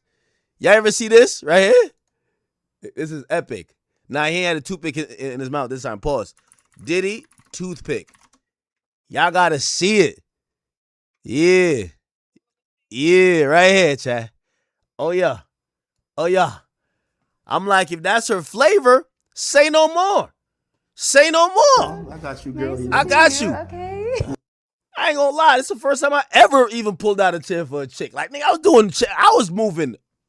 Nigga, I was looking in the mirror like, who is this guy? I got you, baby girl. The roses. That's the least I could do. So sweet. Wasn't a full bouquet, but Oh, thank you. It's the thought that counts. exactly. Had to make it do what it do. You look nice. You look Look better. at you. Riz already. Yep. I'm risen already, chat. I'll just put my stuff maybe on this chair so that it's not gonna fall everywhere. Nigga, I ain't gonna lie to you, bro. Like, nigga, I thought we were gonna have watermelon for dinner. Them things was sitting. Like, yo, them things was sitting. Yo, Diddy, I ain't gonna lie, gang. Bro, she looked like she could have fed the whole Ethiopia with them things. I don't know if you paid for them, but damn, nigga, them shits was sitting, gang. Diddy, I told you I'm gonna hold it down till 2028, bro. I got you, gang.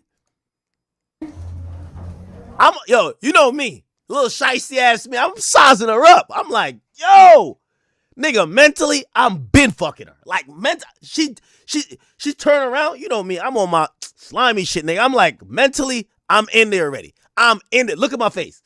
This is the face of a dirty dog. I ain't gonna, nigga, I'm in there already. Nigga, the fuck are we talking about?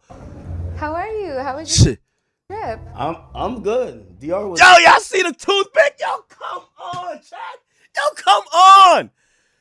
Yo, I ain't gonna cap with you. When Diddy's watching this shit in prison, because you know he got a phone. When Diddy watching this in prison, he'll be like, yo, this boy copied me word for word, bar for bar. And I did. Yo, Diddy, I watched you. I studied your flow. I took your game. And I applied it. It worked. Diddy, it worked. You're right. The only thing I couldn't take, pause, was the bank account. You feel me? And I wasn't gonna bring no next man to fuck her now. Nah, I'm not doing that. Yeah, Diddy was wild for that. Yo, Diddy, a specimen like that, you're bringing in other men to fuck? Nah, come on, Diddy. But the toothpick, y'all see the toothpick. Look at me.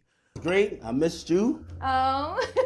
I was on the jet, just looking around, feeling lonely. I had people around me, but you know, like when you're around a bunch of people, but you don't have the one you want. Oh. Right? I had the toothpick just chilling. I'm risen, gang. Yo, chat, you know what I'm gonna do? I'm gonna do a full walkthrough breakdown. I'm gonna do it tomorrow, though. I gotta do it tomorrow. Or should I do it now? Y'all, I'm gonna do it now? Because I was gonna get off, chat. I ain't gonna cap with you. But we gotta break this shit down like a kilo of coke. We gotta break this shit down like a kilo of coke. Like, yo, chat. Yo, ain't nobody got wrist like me. Like, nigga, I'm going in. She grinning already. Bro, she grinning already, bro. Nigga, she laughing at me like I'm Dave Chappelle, like I'm Drewski, nigga. Fuck are we talking about? Look. Smiling and shit. Nigga, I'm seeing all tonsils. Nigga, I'm seeing all 32. What's the problem? Look at me. You coming off strong. Look. How have you been, though? I've been great. Yo, your boy is focused. I'm telling you. They asked me if I was nervous before. I'm like, nigga, I do this all the time. What the fuck are we talking about? If I have any wardrobe malfunctions, just let me know. Shit, nigga, I was hoping she had a wardrobe malfunction. Nigga, I was gonna tell her shit. Like, what? No, I'm playing. Daphne, you know, me and you, we locked in. Come on, girl. Okay. Yeah. So I'll let you know in post. good. So, we gotta do a breakdown on this tomorrow. We gotta do this tomorrow, chat. I ain't gonna cap, chat. Nah, yo, the Riz, chat, yo, at one point I took the glasses off, nigga. I'm like, yo, let's get serious, bro. Let's get serious. Yo, the waiter, the waiter even, you know the waiter brought me the honey pack, right? Word to everything. The waiter brought me the honey pack, gang. Nigga, that shit not even on the menu. Yo, I don't even know if I want to say the man, nigga, this place was, what's it called? It's called Claw or something like that in Miami. The waiter brought me the honey pack, nigga, like on some real nigga shit. Bro, I told you I came with reinforcements, nigga. I'm telling you, chat. Yo, chat, we breaking this shit down like a kilo of coke tomorrow, chat. Y'all gonna have to give me my credit. Cause like the type of riz I'm putting down, I'm gonna keep it a bean with you. I dare or any of these hip hop niggas. I want to see y'all go on dates, or maybe y'all bitch ass wives won't let y'all do it. Nigga, I'm out here thugging. I want to see y'all in the field. I'm in the field with it. Chat, she was smiling the whole time, giggling, grinning. Oh, stop it! You're so cute. She playing with her hair, like you know when the girl keep doing this with her hair. Like, yo, I'm like, how many times you gonna twirl it, shorty? Like, I know you fucking with me, but like, goddamn. You know what I mean? Like, yo, she said one thing, nigga. I slid the honey pack across the table, gang. She seen it. You know what she said to me? You ain't gonna need one of those with me. I said, holy shit. Hold up. Now, I'm telling you, this is different. Chat, this was different. Listen, after the last interview. This shit was, chat, at one point I had to take the glasses off, nigga. I had to take the glasses off. Nigga, fuck that shit. Come on. Look. Cool, whatever it's called. I get straight to nigga, I had to make sure she would look at me in my eyes, nigga. I learned, yo, Diddy said she liked eye contact, so nigga, I gave her eye contact the whole time. Nigga, I'm looking into her soul. You feel me?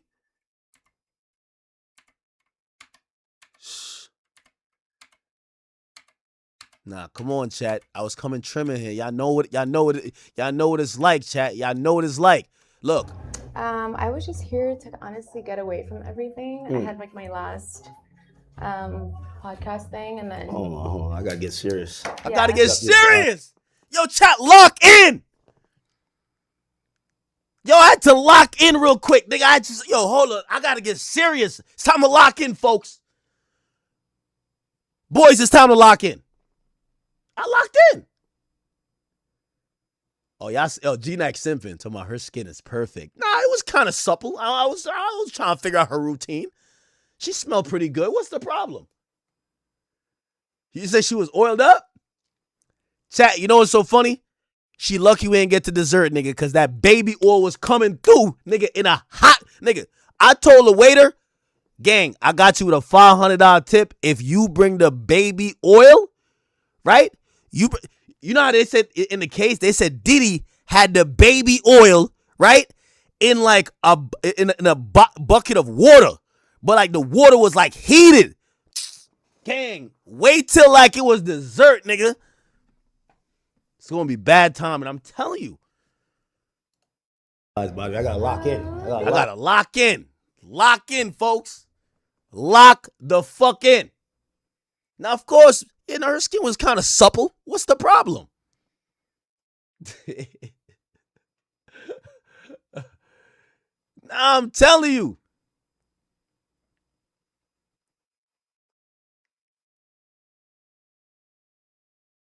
Wait, hold up, chat. Wait, hold on. Wait, chat, you wildin'. Who in the chat told my act went home and beat off? Nigga, are you dumb? Listen, you know, a real player like me, I ain't gonna say nothing, but like, 1 in the chat if you think I cracked first night. 2 in the chat if you think I ain't cracked that night, but I cracked another night. 3 in the chat if you think I ain't cracked at all. Yo, I gotta see how much y'all hate on me. Nah, this is, I bet. Real niggas in the chat. Real niggas in the chat. Real niggas in the chat. Real niggas in the chat. Finally. Okay. Oh, yeah. Yo, chat. Who got more game than me? Who got more game than me, chat? Y'all gotta watch this shit. Yo, for any of my youngins, like, yo, you just graduated high school, watch a pro in action, like, and I'm dealing with a pro too, because she's a pro. So I had to come with, like, the elite risk. Yo, there's part of the interview. By the way, I told her, though, you know, if this get a certain amount of views, me and her, we going to Paris. We going to Paris, y'all. Nigga, we doing it under the Eiffel Tower. We might just have to give y'all an update. I got to show y'all how to do the riz, bro. Yo, for all my young niggas, y'all just graduated high school or whatever, you know what I mean? Y'all a little scared of talking to chicks. Yo, just watch Big Act. I'm going to show you how to do it live, gang. I'm going to show you in person. I'm going to show you. I'm going to do more of these, too. Facts. You get me?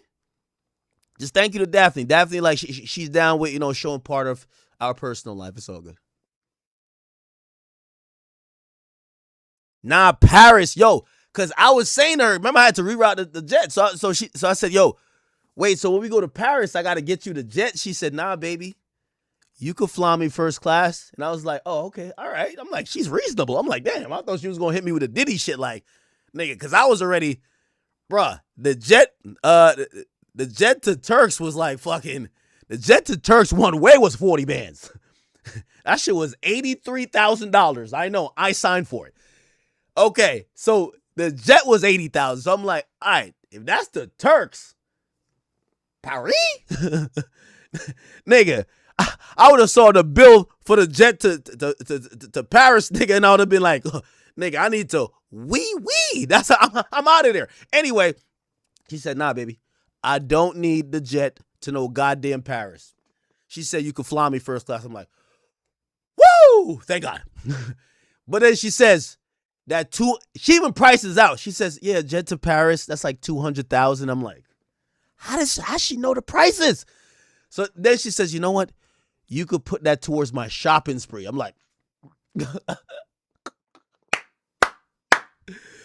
yo, King Combs, Justin, one of y'all niggas, could y'all give me, I might need a little loan from y'all niggas to bring on the shopping spree she want to go on. You know what I mean? Like, yo, Diddy, let me hold that black car real quick. I got you, gang. I got you. I got you.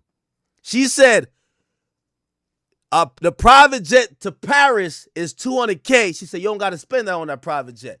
Just fly me first class. We good. But that $200K you saved, just put it towards my shopping spree. Chat, put it like this. I won 50 bands earlier on stake. I'm 1/4 there. Oh, yeah. Oh, yeah. Oh, yeah. Oh, yeah. Listen. Yeah, you know how Drake won that 30 million. You think I could ask Drake, be like, yo, Drake, bruh, yo, shorty done added like a good smooth 400,000 to the cart, nigga. Like, yo, nigga, I'm up in Hermes panicking, nigga. Like, yo, nigga, how many burgers? Yo, Drake, bail me out. No, I'm playing. All right, yo, tomorrow we finna lock in with this shit. Yo, I will say this, yo, and for all women watching, yeah, I know y'all gonna hate me when I keep saying this. She comes off like a lady. She doesn't use slang. She is submissive. I know there's many ways to skin a cat or whatever you like the phrase is. So for y'all loud chicks that just be like spin that shit and just be doing a bunch of ratchet ghetto shit, maybe that works for you. But I'm gonna be honest with you. This woman right here, to keep it real, she's a professional. But we gonna get to it. Chat. Tomorrow we gonna do the in-depth breakdown. We gotta break the shit down. And I'm gonna give y'all some tips. Pause. I know some of y'all y'all never knew I had this type of riz. Chat, remember I told you like that's why I like being single, because I don't got no bitch telling me oh, why'd you doing this? My girlfriends keep calling me, talking about why you online with Daphne. Nigga, tell your girlfriends to eat a dick. Yo, remember I told you I always gotta do the Tinder shit.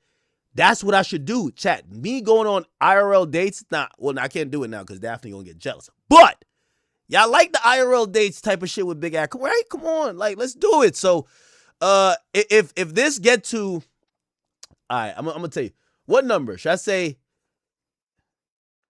If this gets to 500K, we'll do another one. You feel me?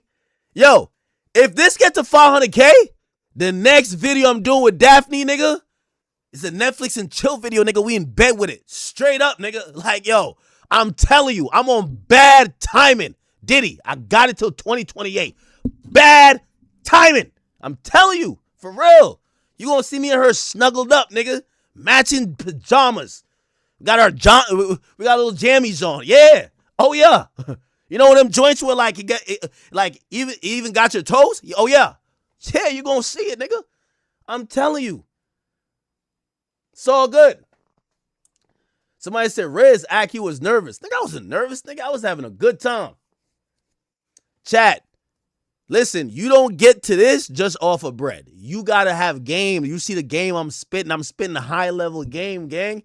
She's smiling all over the place. Nigga, she thought like, bro, nigga, she thought I was a comedian. I mean, I am, but still. Nigga, she laughed at everything I said. Look. Can you act? Can I call you act? No, of course. Oh yeah. Bruh. In real Look. life, like Playing with the hair, the smiles, you know what I mean? Couple times she's trying to like give me a peek. You feel me? I'm looking, I'm like, oh yeah. Oh yeah. Yo, see, some of y'all doing too much micro analyzing. Anybody who pull up to a first date with sunglasses is insecure. Nigga, fuck what you talking about, nigga. Did it work? Did it work, bro? Like, come on. Wait, Doughboy did a diss record? You know I'm trying to get off stream, right, chat? Yo, tomorrow, chat, remember. Oh my God, he did do a diss track. Yo, chat, remember tomorrow we're doing the breakdown. I might even do it on Kick. So make sure y'all on Kick. And by the way, chat. Oh, Toronto, chat, Toronto. I don't know if you go to my Instagram. Everybody go to my Instagram, chat. Toronto's starting to look like a movie. Go to my Instagram, click on Eventbrite, copy you a ticket, bring your girl, bring your side chick, like bring everybody, nigga. Like this is gonna be a group event. I'm popping out to the 6. A lot of people who are there, yo, they love me in the 6. There's so many people already coming. I need y'all in the building. So please go cop a ticket immediately. I try to open up more like meet and greets. I know I wanna see y'all, take a shot with y'all, like take some pictures. I'm still trying to open up more meet and greets, but just cop a ticket at least. You feel me? Make sure you in the building at least. We could always try to upgrade your ticket to like a meet and greet thing. So that's another thing too, because the VIPs sit in a particular area, and that's the problem we have in the building right now. They're like, well, if you sell that ticket price more, they're gonna be different seats. So we might just have, if you have a regular ticket, we might just have a meet and greet ticket as well, that you could still like meet me or whatever, but you know, you're still sitting, you're gonna be sitting whatever. Anyway, chat, Toronto, we're going crazy. Carabana, we're going crazy. I'm outside with the crazy. Anyway. All right, let me hear this shit by wait, this sound like a song. Oh, this sound like a Future song. Oh, he's using it like that flow, right? Somebody said this looked like King Harris and Blueface Girl combined into one pregnant. This is crazy, huh? Is this AI? have you ever been to Okay, alrighty then. Okay, yo, Doughboy, thank you for dissing YB. I need a nigga like you to bring the demon out of YB. You feel what I'm saying? So I'm glad Doughboy dropped this. Y'all gonna let YB fuck around and just snap. That song he dropped recently, you could tell he's been in a good headspace because he wasn't too negative. Y'all want to bring him out type of YB, bitch, let's do it type of YB, the I hate young boy type of YB. That's what I want. So Doughboy, thank you. You are now just help bringing back home the monster. Thank you. I don't know. I don't think he's going to respond to this, but I think YB about to get on terrible timing, man, for this summer. Terrible timing. So I'm excited. And by the way, I got to say Doughboy too. He's taking advantage. Youngboy's a huge artist. Youngboy really was shooting at Future. Doughboy jumped into, that because that's his man's FBG, whatever. And now Youngboy is mentioning Doughboy. So, of course, Doughboy probably feel like, nigga, I'm winning. I'm good. Right? So, he doing what he's supposed to do. But I think that is going to bring out the demon out of YB. Y'all know how YB get. But I just don't think YB is going to respond to him. YB want to get at Future or one of those type of niggas. So, we'll see, man. We'll see. Oh, shit. All right, then, chat. Chat, I'm getting off of here. I gave y'all a solid, like, damn near 7 hours. I appreciate y'all. Love y'all so much, okay? Scorpions in the chat, scorpions in the chat, scorpions in the chat, scorpions in the chat. I love y'all. I will see y'all tomorrow. Remember, I'm breaking down my Riz Fest. I'm showing y'all really how to, niggas be like, yo, Act just be in the basement. Like, he just be sitting at the computer. Nah, nigga, I'm in the field with it. I'm actually in the field. Y'all see me. I'm in the field with it, bruv. You get what I'm saying? Anyway, chat, I love y'all. Thank y'all so much. If you're in or around the Toronto area, I look forward to see you. If not, I will see you guys